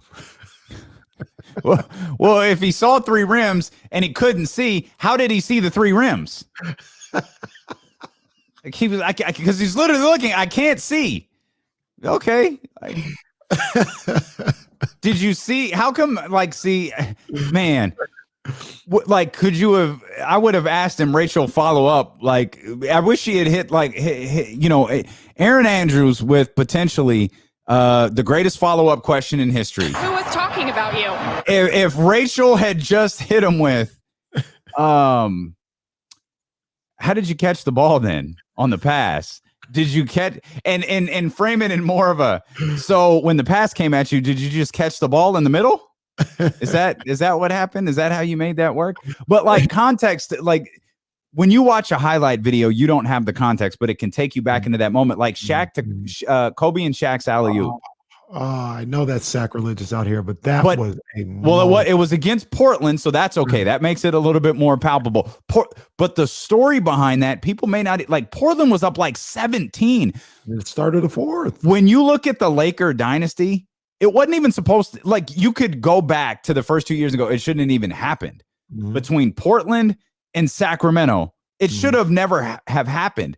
But does that play have the same impact if it's in game 4? Does that play make all of Kobe's highlights and all of Shaq's highlights if that's a game 4 play or that's a game 3 play? No, not at all. Absolutely not. And part of that has to do with, and this is why I don't like theater lighting in anywhere outside of the Garden. If you look at that, if you pull that up right now and you see Staples Center go insane off of that move, off that alley-oop. That's everybody felt it. And not to get all in the Laker history here. I'm not going Big Al on you right here, but and this is even crazier to think about, they were in a quote unquote drought. It had been like 12 years since they had been to the finals. Mhm. And that's a long time for them, right? Mhm. And they were going back. That was the one that sent them back. And Kobe and Shaq, and they loved Kobe and Shaq. And everything just came out in that building on that alley-oop. And as much as people don't like to mention it around here, that was a hell of a moment. Confessions, I can't play the song, but I love that. $10,000 fine. Absolutely. I love that moment better than the time that the Staples Center reacted the year later. I like the alley-oop. I like the alley-oop moment much more. Yeah. But so, and I guess that shot that I was referring to, maybe that's an exception because that wasn't an elimination game. Mm-hmm. That wasn't win or go home. That wasn't someone was up 3-1. You know, that wasn't any of that. No. No, I was talking. I'm talking about Robert Horry. I was trying not to say it. That's the exception to the rule. Yeah. Like when you think about all of these, last night's moment, it wasn't win or go home. I don't know what you quantify last night's game was. It had the big fight feel, but the Warriors got another chance tomorrow. If the Warriors had won, the Lakers would have had another chance tomorrow. But there's something to that, to getting out of that scenario where now you are in a win or go home situation. I'm sorry, go ahead. No, I just think the Robert Horry one, when you look at big shots in their context, that might be the one exception where you see it over and over and over and over again. And it's like, I referenced the Bill Buckner play once. Mm-hmm. That didn't end the series. Mm-hmm. They blew another game later. You know what I mean? No one, when the Lakers story is told, no one goes to how badly things went in Game 7. Right. They certainly don't reference what happened in Game 6. Mm-hmm. You would think Robert Horry's shot won the championship. Yeah. And that, normally that doesn't happen. Kyrie's shot, that legitimately won the championship. Kawhi, that sent that series, that sent Toronto moving. That ended that series. Like, normally there's like a definitive moment in those elimination games. But Robert Horry, they've kind of rewritten history and be like, no, that was it. That was it. I did it. The thing about shots like the Horry shot and LeBron's shot last night is it did it? Yeah, it would have kept the Lakers out of an elimination situation in 2002. And last night's shot with LeBron kept them out of an elimination situation. Sure. So those are two. Another iconic shot that I do. I want you to share it with me in just a minute. We'll talk more about the playoffs. We'll look ahead, right? We'll look ahead. And are the Suns a better matchup than the Jazz for the Los Angeles Lakers? We'll look at the Western Conference. We'll look at the game tonight. We'll look at the game tomorrow. Plenty more ahead, and we want to hear from you. 916-349-1320 as we roll along here. It's D'Lo and KC on Sacramento's #1 sports station, ESPN 1320. That's a good call with Bartman. I forget that too. Oh yeah. They blew another game. And weren't they up in that game too? Weren't they similar to Boston? Kerry Wood, I don't know if he took the lead or he tied the game with a home run in Game 7. And Wrigley Field went crazy, and then fixate on Barkman, fixate on Buckner, fixate on Robert Horry. That's a whole different like brand of. That's a great question. We have a code word. Warning. The little stupid things that you remember in life. I don't know how I remember Scott Garrelts, that Saturday afternoon game against the Reds in 1990. I don't know how you remember that either. I was there and I didn't remember the dude's name. I was trying to remember pitchers from that era, and that's why I had always settled on John Burkett. But I don't know how. Welcome to the ladies.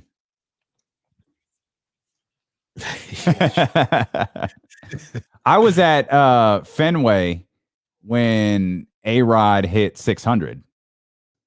He hit his 600 home run. He was a pinch hitter in the game. He didn't even play. They brought him in as a pinch hitter, and the ball from where we were sitting sailed right over Have you ever been under like a fly ball? Have you ever been under like a foul ball coming towards you? No. Oh, I do not appreciate that experience whatsoever. Like, it is not enjoyable. Like, you look up and that ball was coming, and I'm looking like, oh, this is happening, and it comes at you with speed, but then the wind hit, so everybody is all in this like scrum, and I'm the, I ain't getting the ball, but I sure as hell ain't gonna take a baseball to the face either. So I'm looking, I'm preparing myself. The wind hits, it lands a couple of feet over from me, but it hits a step and then skyrockets like, God knows how many. I'm like, dude, how fast was that ball coming down that it hit the steps and shot up that high? Yeah, that's an experience I'll take a hard pass on. Kudos to all the people who catch those foul balls. I ain't about that life. Y'all can have them. Isn't science that the ball, when it leaves the bat, I don't even know how to explain this, but if you get them at the same points, it's the same speed, right? So if you have a loop, an arc, right, at the same bottom point, those are the same speed. So how it takes off at the bat, if it takes off at like 110 miles per hour, when it lands, it's going to land at 110 miles per hour. You know how that works? I have no idea. I don't do science. Like, what are you talking about? I talk about baseball and basketball. What are you talking about? I have no idea. But based on that moment, I believe it.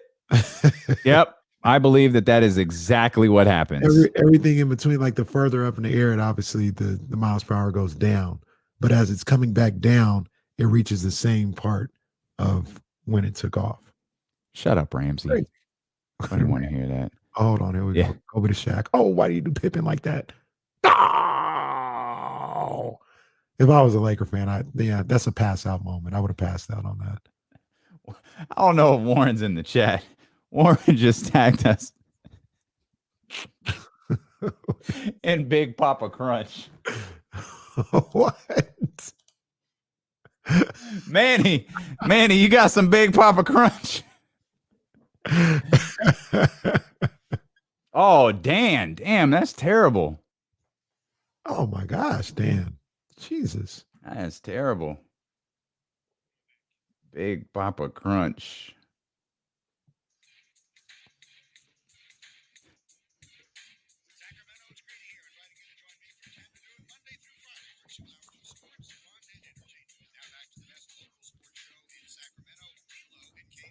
Appreciate you, Greeny. Shout out. Thank you, my man. Appreciate you for the love.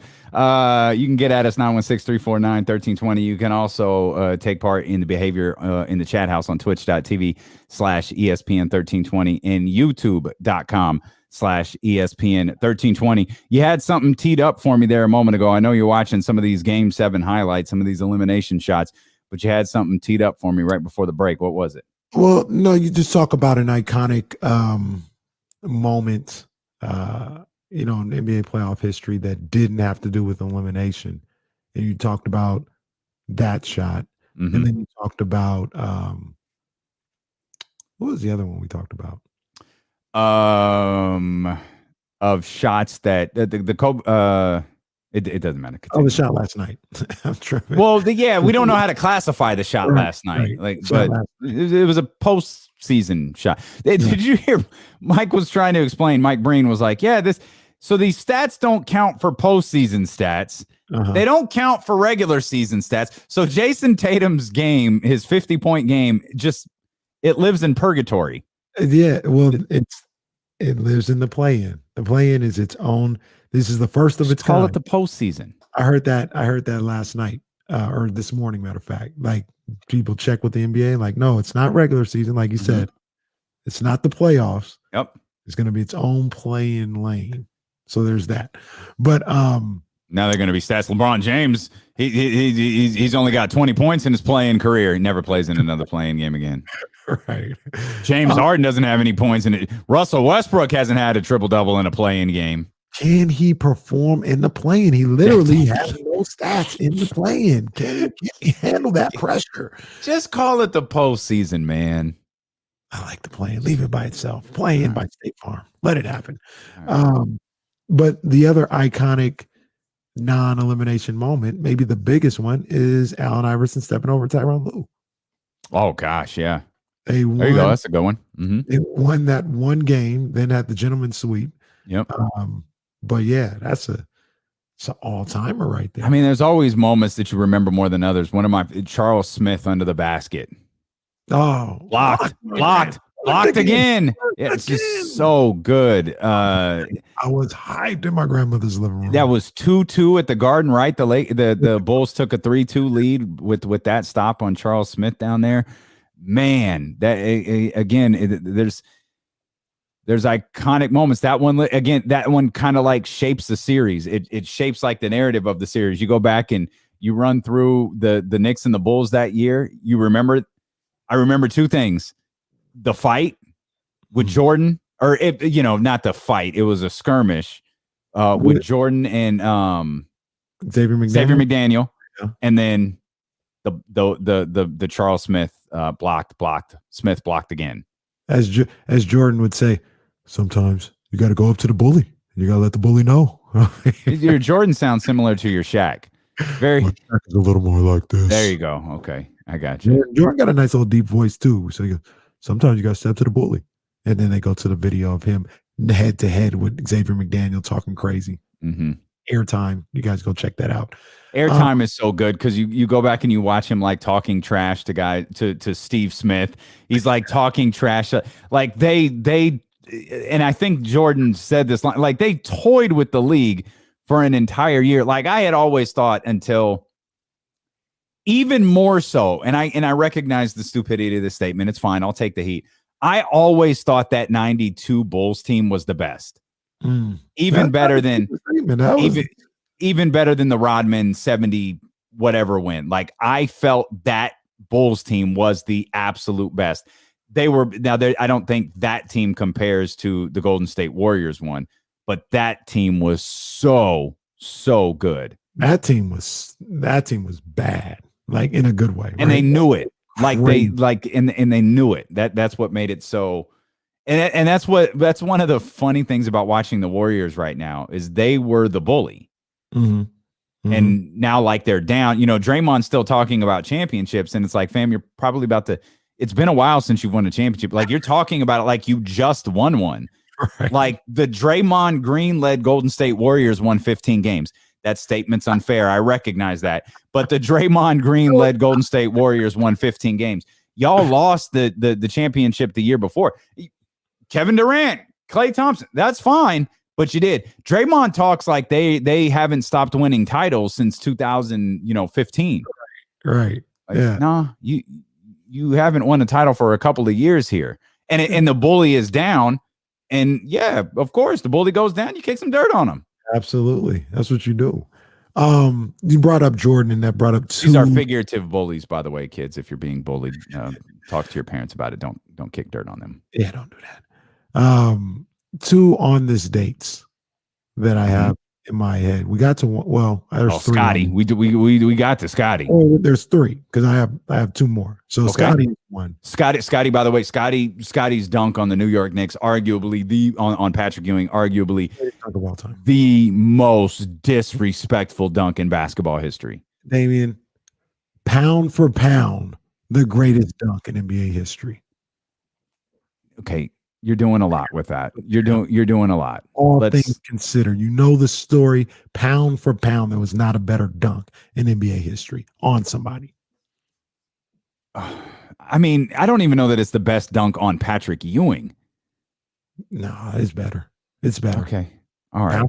I'm okay. I hate when you do that. I hate when you use that stupid term. I'm not going to argue with this one, but I do want to hear your other two on this dates.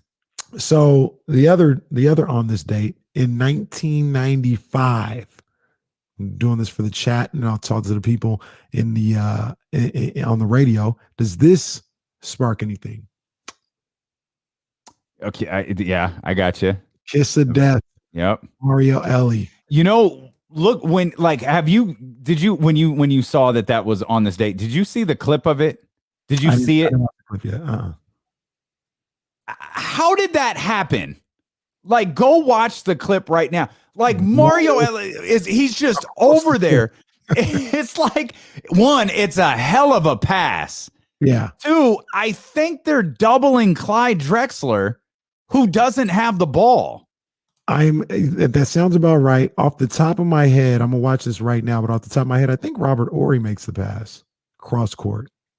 It's a hell of a pass, and Robert Ory has gotten way too many references on today's show. He made a cross court pass from half court. It's a phenomenal pass, but Mario Ellie is just over there alone. There are 5, was it Phoenix?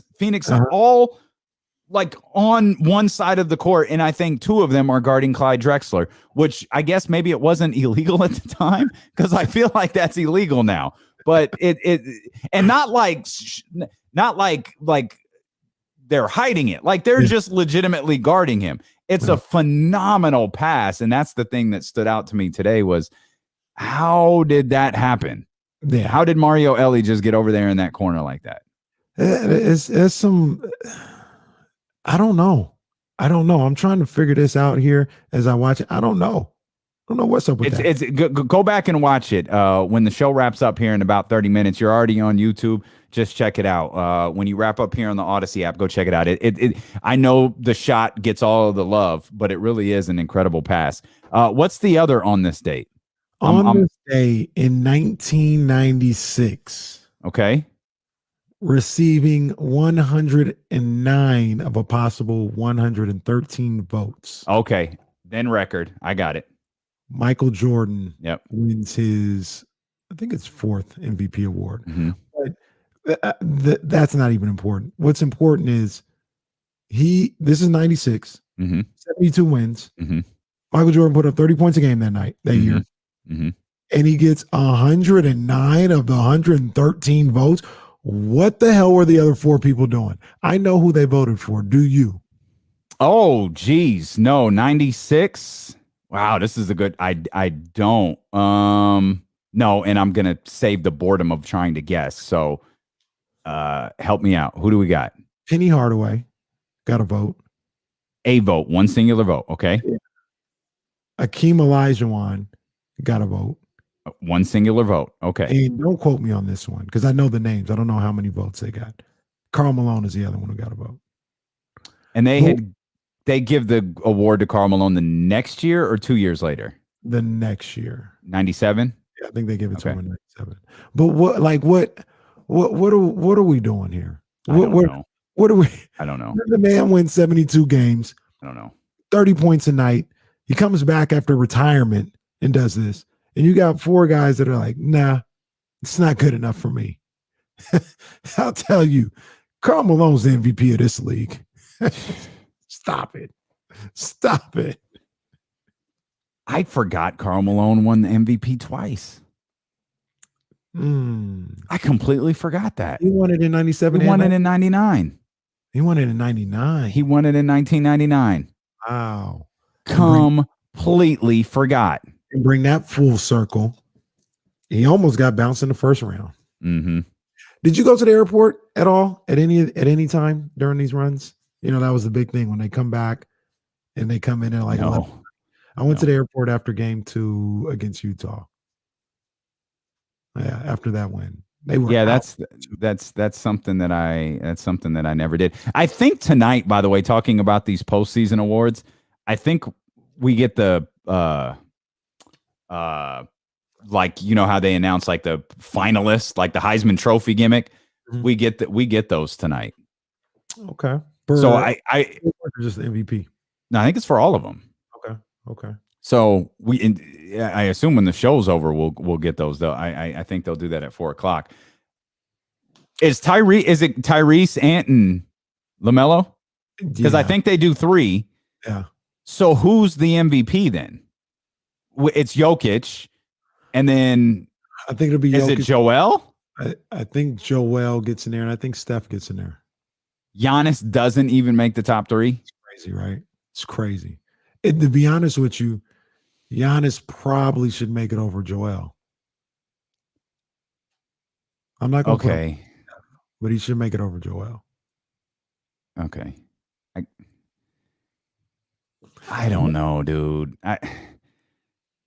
So dude, Joel has had a phenomenal season. I know. Unless you're just doing the percentage of games played, which whatever, that's fine, I guess. Yes, but I mean, he's missed a good number of games. He's missed a good number of games. Matthew, I heard about this one too. Today's the 20th anniversary of Game 7, 2001 Raptors Sixers. Vince Carter misses a shot at the buzzer. This was the same game where he went to his graduation of that game in North Carolina. Took the jet, came back. AI got them boys. I think AI had 21 points, 16 assists in that Game 7. I was a big Sixers guy at that time. Big Sixers. I was a big Sixers guy at the time. Bro, y'all should be ashamed of yourself. Oh, somebody put in some major work over on the internet. Uh-oh. They're showing, I think you're tagged in this. You are tagged in this. They're showing, this is brilliantly done. They're showing, it starts with LeBron writhing. It starts with LeBron writhing on the ground, covering his eye from last night's game. The camera pans out, and they're at the Academy Awards. And is that, I can't tell who it is because the screen is cut off, but I think it's Anne Hathaway. I'm not sure who it is. Announces LeBron James as the winner for Best Actor. And they show LeBron going up to the stage, hugging people along the way like there's a shot of Tom Hanks. This is extraordinary use of the internet right here. Oh, man. This is amazing. And then the obligatory shot of Stephen A. Smith there at the end. The internet stays under. As soon as LeBron went down, we all knew. My God. This going to be extra. Funny. This is going to be extra. And LeBron did not disappoint in that sense. He did not disappoint. He was super extra. Are the Suns a better matchup for the Lakers than the Jazz? Like, I was really surprised. Was it? I think Morgan said she really likes this Jazz team. The Jazz are not a team that I have pegged to come out of the Western Conference. No, me neither. And I could be completely wrong. I mean, it's really, I really don't have anything to go on other than that. I think it was 2015 Atlanta Hawks team, or I think it was 2015. Yeah, the 60-win team. Yeah, I have nothing to go on other than that, really, because that's what this Jazz teams reminds me of. But they can be completely different. I mean, they had when Donovan Mitchell was there, they were having a dominant regular season. Like they were. I mean, they even with the league, even without Donovan Mitchell, like they finished with a pretty damn good record. I mean, 52-20 again in a 72 game season. The one thing that did change is they continued to win games. They continued to beat teams. They just weren't beating them by much, they weren't beating them by as much. Remember, they were beating teams by double digits every game. Their point differential wound up being plus 9.2. Just for comparison's sake, the Bucks were second. They were plus 5.9. I mean, there's a 3.5 point difference per game between the Utah Jazz and the Milwaukee Bucks. Yeah, I mean the Jazz. And with all that said, I don't buy it. I mean, I'm looking at the situation. They could be out in the second round because, according to me, I think the Clippers are going to the NBA Finals, so that would be their second round matchup. I'm with you. Second round. I'm ready to get hurt by the Clippers again. I'm ready to look dumb. I'm ready to take all the heat. Dumb. Yeah, I'm ready to take all the heat for being the dumb people who picked the Clippers again. Let me ask you another question here. Did you watch last night and feel like, okay, home court matters? Did you feel a little home court energy? Because I'll tell you this, I was watching that video I was telling you with all these great playoff moments, and I'm watching these moments and crowds going crazy and you feel the tension or whatever. And then they would have these moments from the bubble. And I was like, oh gosh, the bubble. Yeah.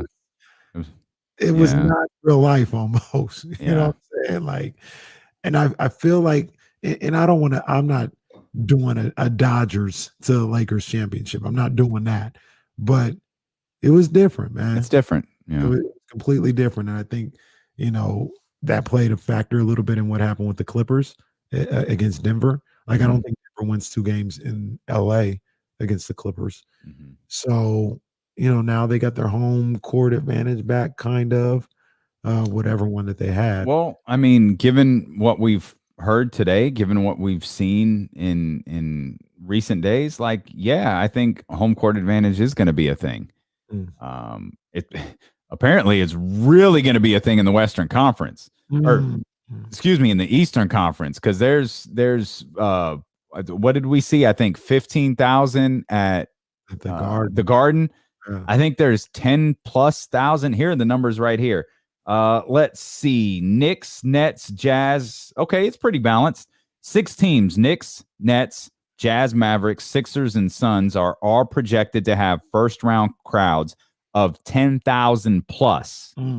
Hawks, they're at 9,500 right now. Heat, which is in Florida, which is I'm surprised it's not 20,000. They're at 9,000. Milwaukee's at 9,000. And these are labeled as the first round crowd. So as this goes along, you could wind up seeing more people at the arena. So the home court advantage. So back to your original question, is the home court advantage back? I think it will be. Now, again, we just named Knicks, Nets, Jazz, Mavericks, Sixers, Suns. We just pointed out Hawks, Heat, and Bucks. There are a lot more playoff teams than that. Mm-hmm. Mm-hmm. The Nuggets weren't mentioned there. The Clippers weren't. I'm sure they do. I think everyone ended with fans. Yeah, even Portland had some fans. But speaking of, I don't think we didn't mention the Clippers or the Lakers there. So I know it looked like there was a pretty decent crowd at the Staples Center last night. But at least according to this, it doesn't look like it was more than 9,000 people. Yeah, I don't. And it didn't look like that at all. Yeah, I don't think they're in the 10,000 range. I would say they're probably, 8 or 9. I feel like the Warriors are in the 10,000 range. Well, will we find out tomorrow? Where is that game tomorrow? Yeah, it's in Oakland or San Francisco. Those uniforms are fooling me. Our people at 95.7 gave away tickets, so there are definitely going to be people in the building. Oh, wow. Okay. I wonder, we were talking about the Knicks situation earlier with 15,000 planned for the first round at the Garden. Why didn't they why not do like a full capacity, which is 20,000+, like 20,000 and some change? I just thought I don't think they're going to put people behind the bench. Yeah. I don't know how many seats that blocks off, but I was thinking to those tarps that the Lakers had last night at the Staples Center, and it blocked off a good number of rows. I imagine it's going to stay that way. And just the bench itself, the way the bench is now, has eliminated certain seats even without the tarp. So I'm sure that factors in. Again, I don't think that's 5,000 seats, but that factors in. No, but there's that. And I think on the baselines, they don't have seats close to the players. Sure. For a while back, like I feel like on the baselines, it goes back into mid first level. So they did that with the Lakers. I think they did that with Boston too. So Knicks probably doing the same thing. So that might be your 4,000 or 5,000 seats right there. Yeah. This isn't going to be the bubble though. This postseason, even though it may be a little bit different, even though it might not be like those clips that we were watching there in elimination games, and you might not have the reaction that you had with Kobe and Shaq, you might not have the reaction that you did with that Mike Bibby shot at Arco Arena. I think you're going to have reactions. You're going to have moments. They're going to take more creative crowd angles, because if behind the benches are blocked off, like we saw at the Staples Center last night, and we're speculating about New York, I'm assuming that's an NBA edict. So we're going to see, like, it's going to take more creative camera angles, because you're going to miss those reactions if you're not shooting it right. Right. Because you're going to be eyeballing a chart, or not a chart, a tarp. Like, oh, State Farm, or, whatever, Golden One, whatever it is. Well, that's why it's too bad that the Kings aren't in the playoffs. We got a good camera crew. Boy, Kings camera crew. We all know, man. Them Kings cameramen, boy, they be working. They absolutely be working. They do not miss fans celebrating whatsoever. They absolutely do not miss fans celebrating whatsoever. We've got an elimination game tonight. The Pacers and the Wizards. Here's a quick note for you. In Washington, yes, indeed, the winner of this game will face the Philadelphia 76ers in the first round of the playoffs. They'll be the 8th seed in the Eastern Conference. The Wizards went 3-0 against the Pacers head-to-head this year. Russell Westbrook averaged 27.3 points and 20 assists. Oh, my goodness. Versus the Pacers this season. 27.3 points and 20 assists versus the Pacers in their 3 games this season. He's the second player in NBA history to average 20 points and 20 assists versus a single opponent in a season. Would you like to guess who the other one is? Yes, I'll guess. Okay. Would you like? No, it's not. That's what I assumed, but it's not. Okay. 1984-85, if that helps at all. The 1984-85 season. 20-20. 20-20 versus a single opponent. Okay, I got 2 guys. Is it Isaiah Thomas? It is. Yeah. It is Isaiah Thomas versus your New York Knicks. Dallas Mavericks. Oh, gosh. Great job. Great job. Great job. A lot of people were critical of Russell Westbrook and his play against the Boston Celtics, though he finished strong. He had 1 rebound and 0 assist in the first half. It's the only time he failed to record an assist and a half this season. He also had 24 assists against the Pacers on May 3rd, tied for the most in a triple-double performance in NBA history. Bradley Beal, he's had a day or two to rest. Pacers scored 144 points the other night. I know it's not sexy, but I think this is an intriguing game, and I think these two teams they're about to go at it. I'm here for it. I mean, Damian, you talk as if anyone's surprised given my shirt. I'm here for it. You're talking to a guy who's going to watch Mercer play. You know what I mean? If there's stakes on the line, there's stakes on the line tonight. I don't care if I don't want Indiana in there or not. They're there. Washington is there. Russell Westbrook is there. Bradley Beal. Somebody made the point. He looks hobbled out there, except when he's doing an offensive move. When it's time to score, he looks okay. Now, I think as somebody going through an hamstring situation, he's not going to feel right for a minute.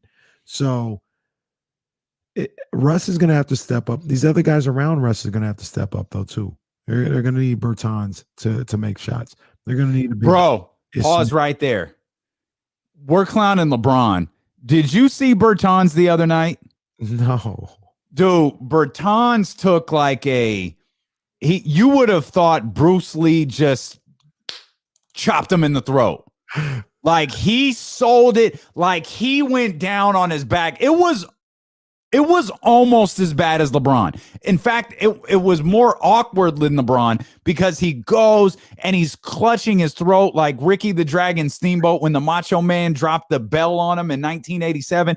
He's clutching his throat. He's writhing on the ground. He's right underneath the referee. He's right underneath the official. The official just looks down at him. There's nothing he can do. He's holding his throat. They're on the offensive end. The ball gets turned over. What's he do? He gets up and runs back on defense. He gets up, he holds on to his throat, he's running back on defense, and then swipes at Jason Tatum to commit a foul, and then he stands there, and then he forgets that he's supposed to be selling his throat. So he grabs his throat again and kind of hinges at the hips. Like if LeBron James is winning an Oscar for his performance, Bertans is winning a Razzie for his performance. I'm mad I missed that. Bro, it was I saw it was just now, but I didn't see the whole thing. You honest to God would have thought it had just been one swift Chuck Norris pop right in the throat, and like that was it. And then you see the replay and realized if anything happened at all, the worst thing that happened is he got scratched. But he probably didn't even get scratched. It was NBA out of control, man, and it's led by the King. It's all of those people who watched the King last night and saw the way that he behaved. Bertans is like, watch me, watch what I do. Like I do, I love it, man, bro. What a time! What a time! They selling. Oh, they selling so hard. They out here selling injuries like you wouldn't believe. You have to find the Bertans clip. I found something, but it's the aftermath. It's him looking crazy, looking like a damned fool after he didn't get did he get a call or did he not? He didn't. He's sitting there writhing on the ground. You would have thought his life was in serious jeopardy. Like LeBron sold it as if he was going to lose an eye. Like this was it. Like LeBron just lost an eye. Bertans, you would have thought, dude, this dude might die on the basketball floor. He is reacting as if death is imminent. Like he is looking at a white light right now, and he's debating on what he should do.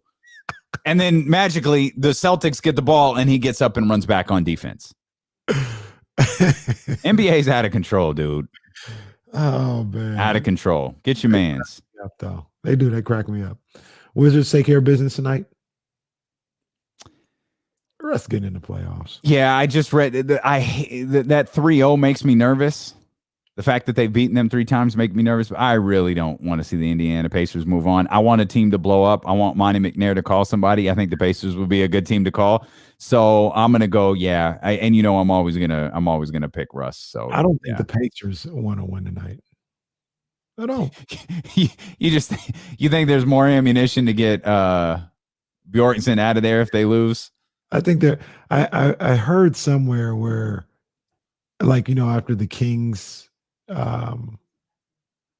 exit interview, they're like, "Yeah, Luke Walton, we love playing for him." Da da da da. And somebody asked like Malcolm Brogdon about his situation. It's like, "Yeah, I'm not going to get into all that." They asked about his coach relationship, and he's like, "I'm not going to get into all that. Not here for all that." The exact opposite of, "I love Luke. I love Luke. I love Luke. I just, we just kind of figure out what's going on." Wild. Yeah, I mean, I'm growing with guys every day. Continue to have conversations and learn more about them.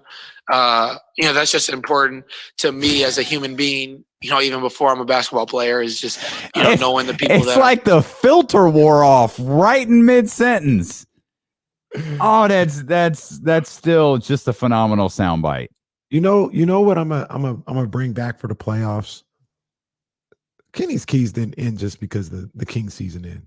Oh, keys too. Oh, I'm just letting you guys know they're coming back. 27 and 20 assists is what we need tonight for the Washington Wizards to win. 27 points from Russell Westbrook, 20 assists from Russell Westbrook. And Legler predicted, I don't know if it was tongue in cheek or not, but he predicted a 20-20-20. Okay, let's go. Yeah. Russ ain't losing tonight. Losing tonight. Let's go. Yeah, let's get that in. Another 20-20-20. Let's go. Let's. This is a bit of an odd segue, but I was doing research good on the inside linebackers in the league. Yep. I'll constitute that as a weird segue because I'm waiting to see how you tie this into the playoff game or basketball somehow. So this will be good. Fred Warner. Okay. $1 million a year, I don't think. Okay, wait a minute. Is like making $17 million a year. They might give Fred $20 million a year. I don't think he's going to get $20 million a year. I think that wasn't your original question. Is he going to get $20 million his first year? Yeah. I think he'll get $20 million next year. I just don't know how they're going to do it. He's going. It might again. He's going to get like $50 million next year. It's just I don't know how much of it is going to actually count against the cap. It's like when you go and you look at it and you go, the signing bonus was $20 million. They'll figure out a way if this is about getting Julio Jones and if it's not Julio, it's going to be somebody else. Mm-hmm. They're going to figure out a way to navigate Fred Warner's contract as they get into, whether it's free agency this year, free agency next year. They're going to do everything in mind with Fred Warner's contract. And I agree with you there. And the thing that I also realized there is that the issue ain't really Jimmy Garoppolo. The issue is D4. I forgot. Well, yeah. goodness. Yes. You should keep playing, fam. You want to retire? That neck, brother. He got he got the throat punch that Berton's got. Like, hey man, just retire. Yeah, but Jimmy's the only one you can really do anything about. Like, what are you gonna go? What you call Las Vegas? Like, hey, how would you guys be interested in D Ford? How quickly you call anybody you gonna get hung up on if you try to offer up D Ford? You're stuck with it. Hey, what if D Ford is healthy this year? What if he comes back and he's healthy? Great. That's a win for the 49ers. Contract doesn't matter. That's a win for the 49ers if D Ford is healthy. The only way you can look at this. It's also a miracle. That is Brother Love working his miracle right there, getting the job done. If D Ford is healthy. I was about to say something, but I'll wait till the after show. You don't want to get it talking to. Yeah. We talked about this earlier, but I'll wait till the after show. If D Ford is healthy and again, that's a win for the San Francisco 49ers. You're feeling good about that. I don't think you offer him up as trade bait. I know we've been over his contract so many times, but is it 2 years left where you really are just because they restructured it at the beginning of last season? Right? Yeah, and see that's the thing I'm trying to figure out. Maybe we'll have somebody on tomorrow to help us out with this. Capologist. On this spot track, they say a potential out in 2021. I don't know if that means that's got to mean after the season then. Or after the season. But yeah, they say a potential out in 2021 for D Ford. He makes for the outside linebackers, only two that make more than him is Khalil Mack and Von Miller. That's it. Okay. D Ford signed a 5-year, $85 million contract. I mean, even guaranteed. I was gonna say, even in fake money, that's a lot. Like even in not real NFL money, that is a lot. Yeah.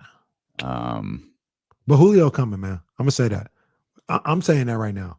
Julio coming. Sorry, Randy. Why are you excited for Julio when you were just talking about how he can't stay healthy?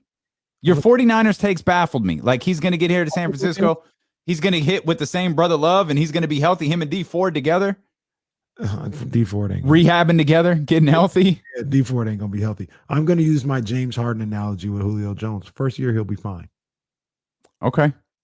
First year he'll be fine. Now after that, whatever. But what if you could have Odell cheaper? Oh, I love Odell. I know you do. That's why I'm asking. I love Odell. But they're different. They're different receivers. Yeah. Or excuse me, they're different receivers. And I don't subscribe to this theory, but it's difficult to ignore.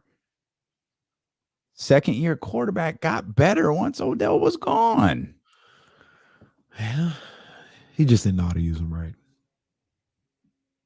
He managed to navigate the rest. I blame it on the quarterback, not Odell. Okay. Oh, Odell. Oh, yeah, I got you. I like it. I got you thinking. And then okay. Back tomorrow, I'll let you know how I feel about that. So I'm gonna give you time to think this over. There's a proposition out there. San Francisco 49ers can acquire Julio Jones. There's a proposition out there that the San Francisco 49ers can acquire Odell Beckham Jr. You've got to decide which one's more important to you. Which one are you going after? That's tough. And don't you even, no matter, like, even in that situation, don't you still have to center everything around Kittle and Debo? Like, meaning in the sense, like, you can't start relying on Julio and Odell given, I'm not saying you avoid them. I'm not saying you don't get them involved. I'm not saying anything like that. I'm just saying the concern is the same. You've got the Jimmy Garoppolo concern for them. We believe they're going to be good while they're out there. Right.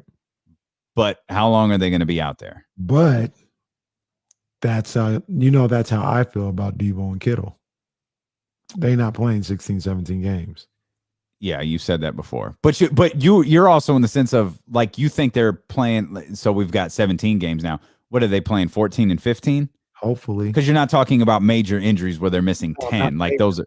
Oh, shoulders banged up. He's out this week or something. I gotcha. I would jump for joy if they played 14, 15 games. I was going to say, that's going to be a fascinating thing to watch with the extra game played this year. Mm-hmm.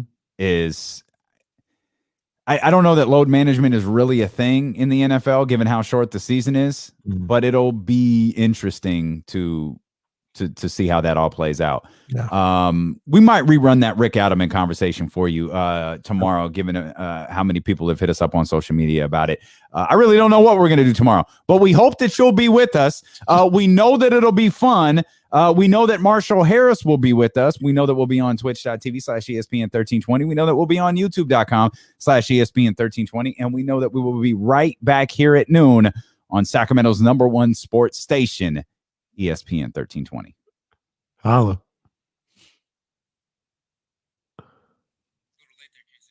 Yeah, I was chuckling because Brian and Sack has been asking this question for 2 hours. Sorry, brother.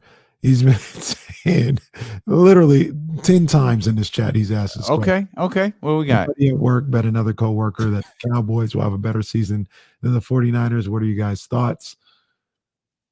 I'd go with the Niners. Oh, I would never bet on the Cowboys. Where did you come from? Out of nowhere. Just jumped in. Like, what is happening here?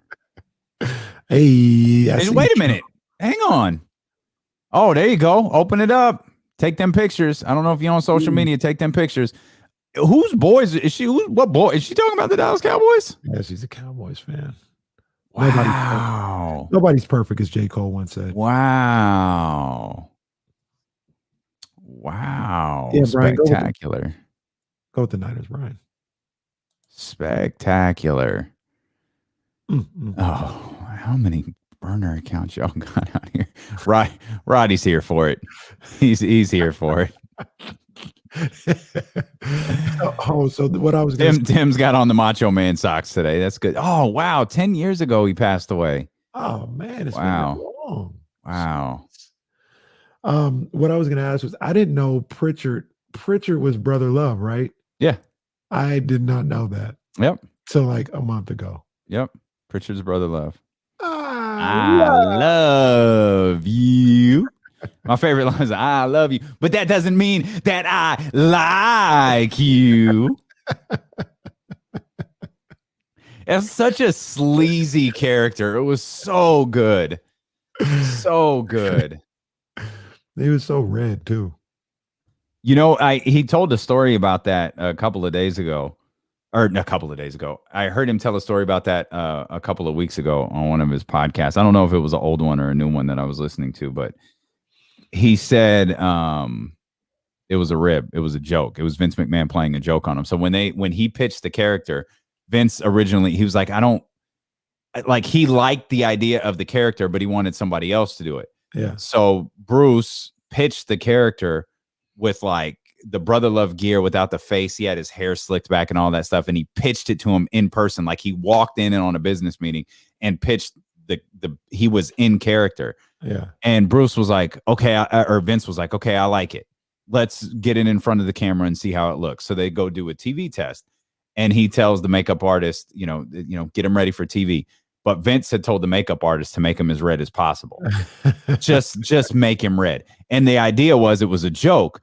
But when Bruce put on the shirt, Vince thought it was like it just made him look sleazier. Yeah. So that's how Brother Love got the look. That's crazy. Oh my goodness, I'm seeing this clip. He was so red. And the angles in which they shot that character are so just great. Like super up close, like he's all in your face.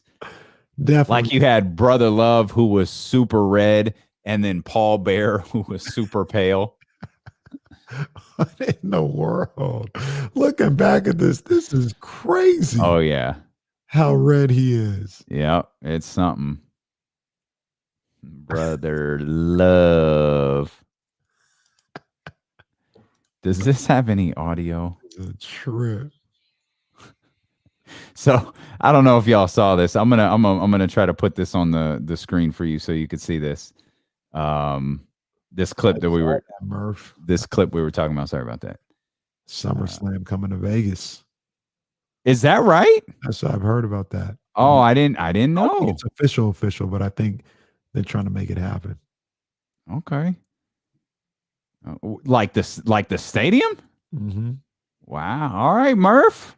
Yeah, man. Going to hang out with the Murph dog. Here's the video we were talking about earlier. Let me share my screen with y'all real quick. Hang on. Here it is. David, stop it. Oh no, what's David doing? That was funny. Okay, here's the clip we were talking about earlier. And the Oscar goes to LeBron James.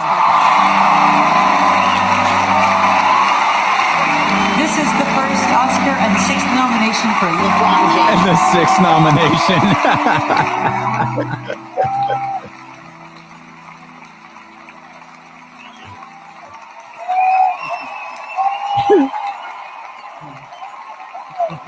That is so good. That is funny.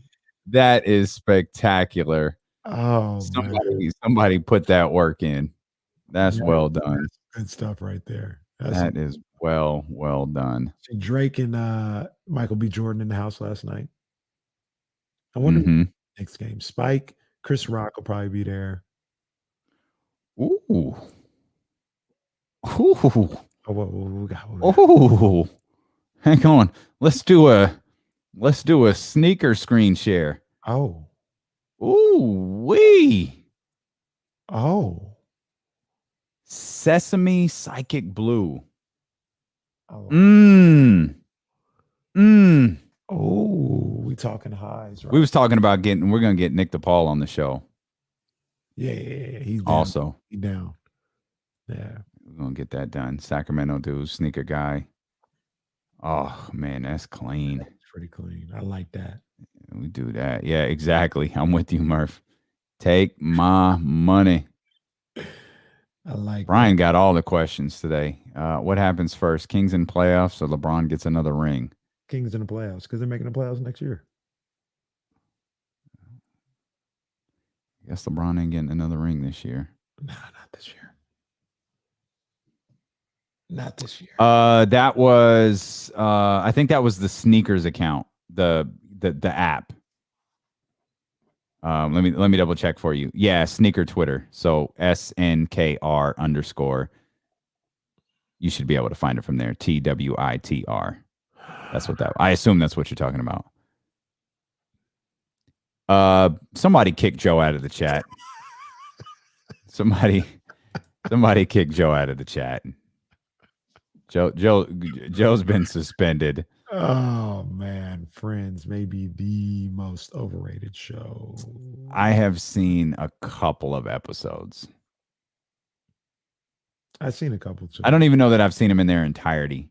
Yeah, I do not find them funny at all. I didn't get it at all. You know what show is funny that doesn't get the respect? At least I found it funny. I like The Nanny. I don't think I'm familiar. Yeah. Oh, Mr. Sheffield. Good show. Nanny was a good show. Did you see Roddy's okay, one more question, where he's imitating Brian and Sack? The great part is you better read quick because it's going to be up and it's going to be gone.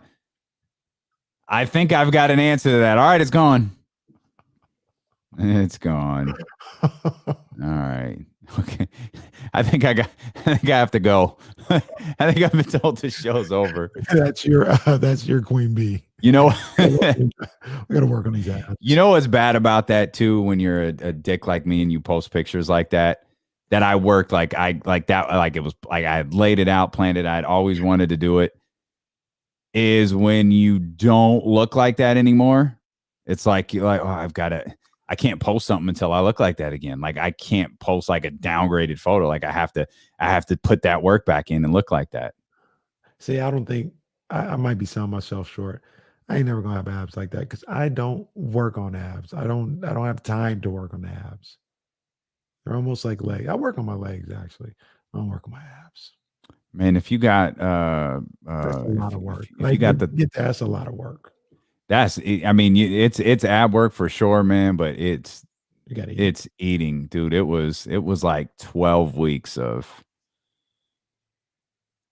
That's a dope pick, though. That's a dope pick. Yeah, look, why do people even need to know that you don't look like, well, I don't know if you do or not, but they don't need to know. If I got my body looking shredded, I'm gonna take like 100 pictures and just put them on. That was Zoo, yeah. The next 10 years, yeah. Zoo look like this now. That was Zoo. I hired him, Willie Cauley Stein's guy. Him and I became friends while I was here. I thought he was a great photographer. He took probably, you could look at my Instagram profile and see exactly when Willie got traded. Because all of a sudden the quality of my Instagram pics changed. They changed. Oh man. Deuce and Mo. Deuce and Mo. The podcast that you know. All right, man. Let's get out of here. I got to figure out what the hell we're going to do tomorrow. I will tell you, I'm going to text a former Sacramento King player to see if he'll come on with us. Try to work on that. Same skin tone. Same skin tone as me. Let's go. May or may not have been. I would never be confused for him now. But there was once an unfortunate young individual at a Monarchs game who walked up to me when I had short hair and said, "Are you Mike Bibby?" This was after I signed his autograph. It's like, "Are you Mike Bibby?" "Yep, buddy. I sure am. I sure am. Go have a seat."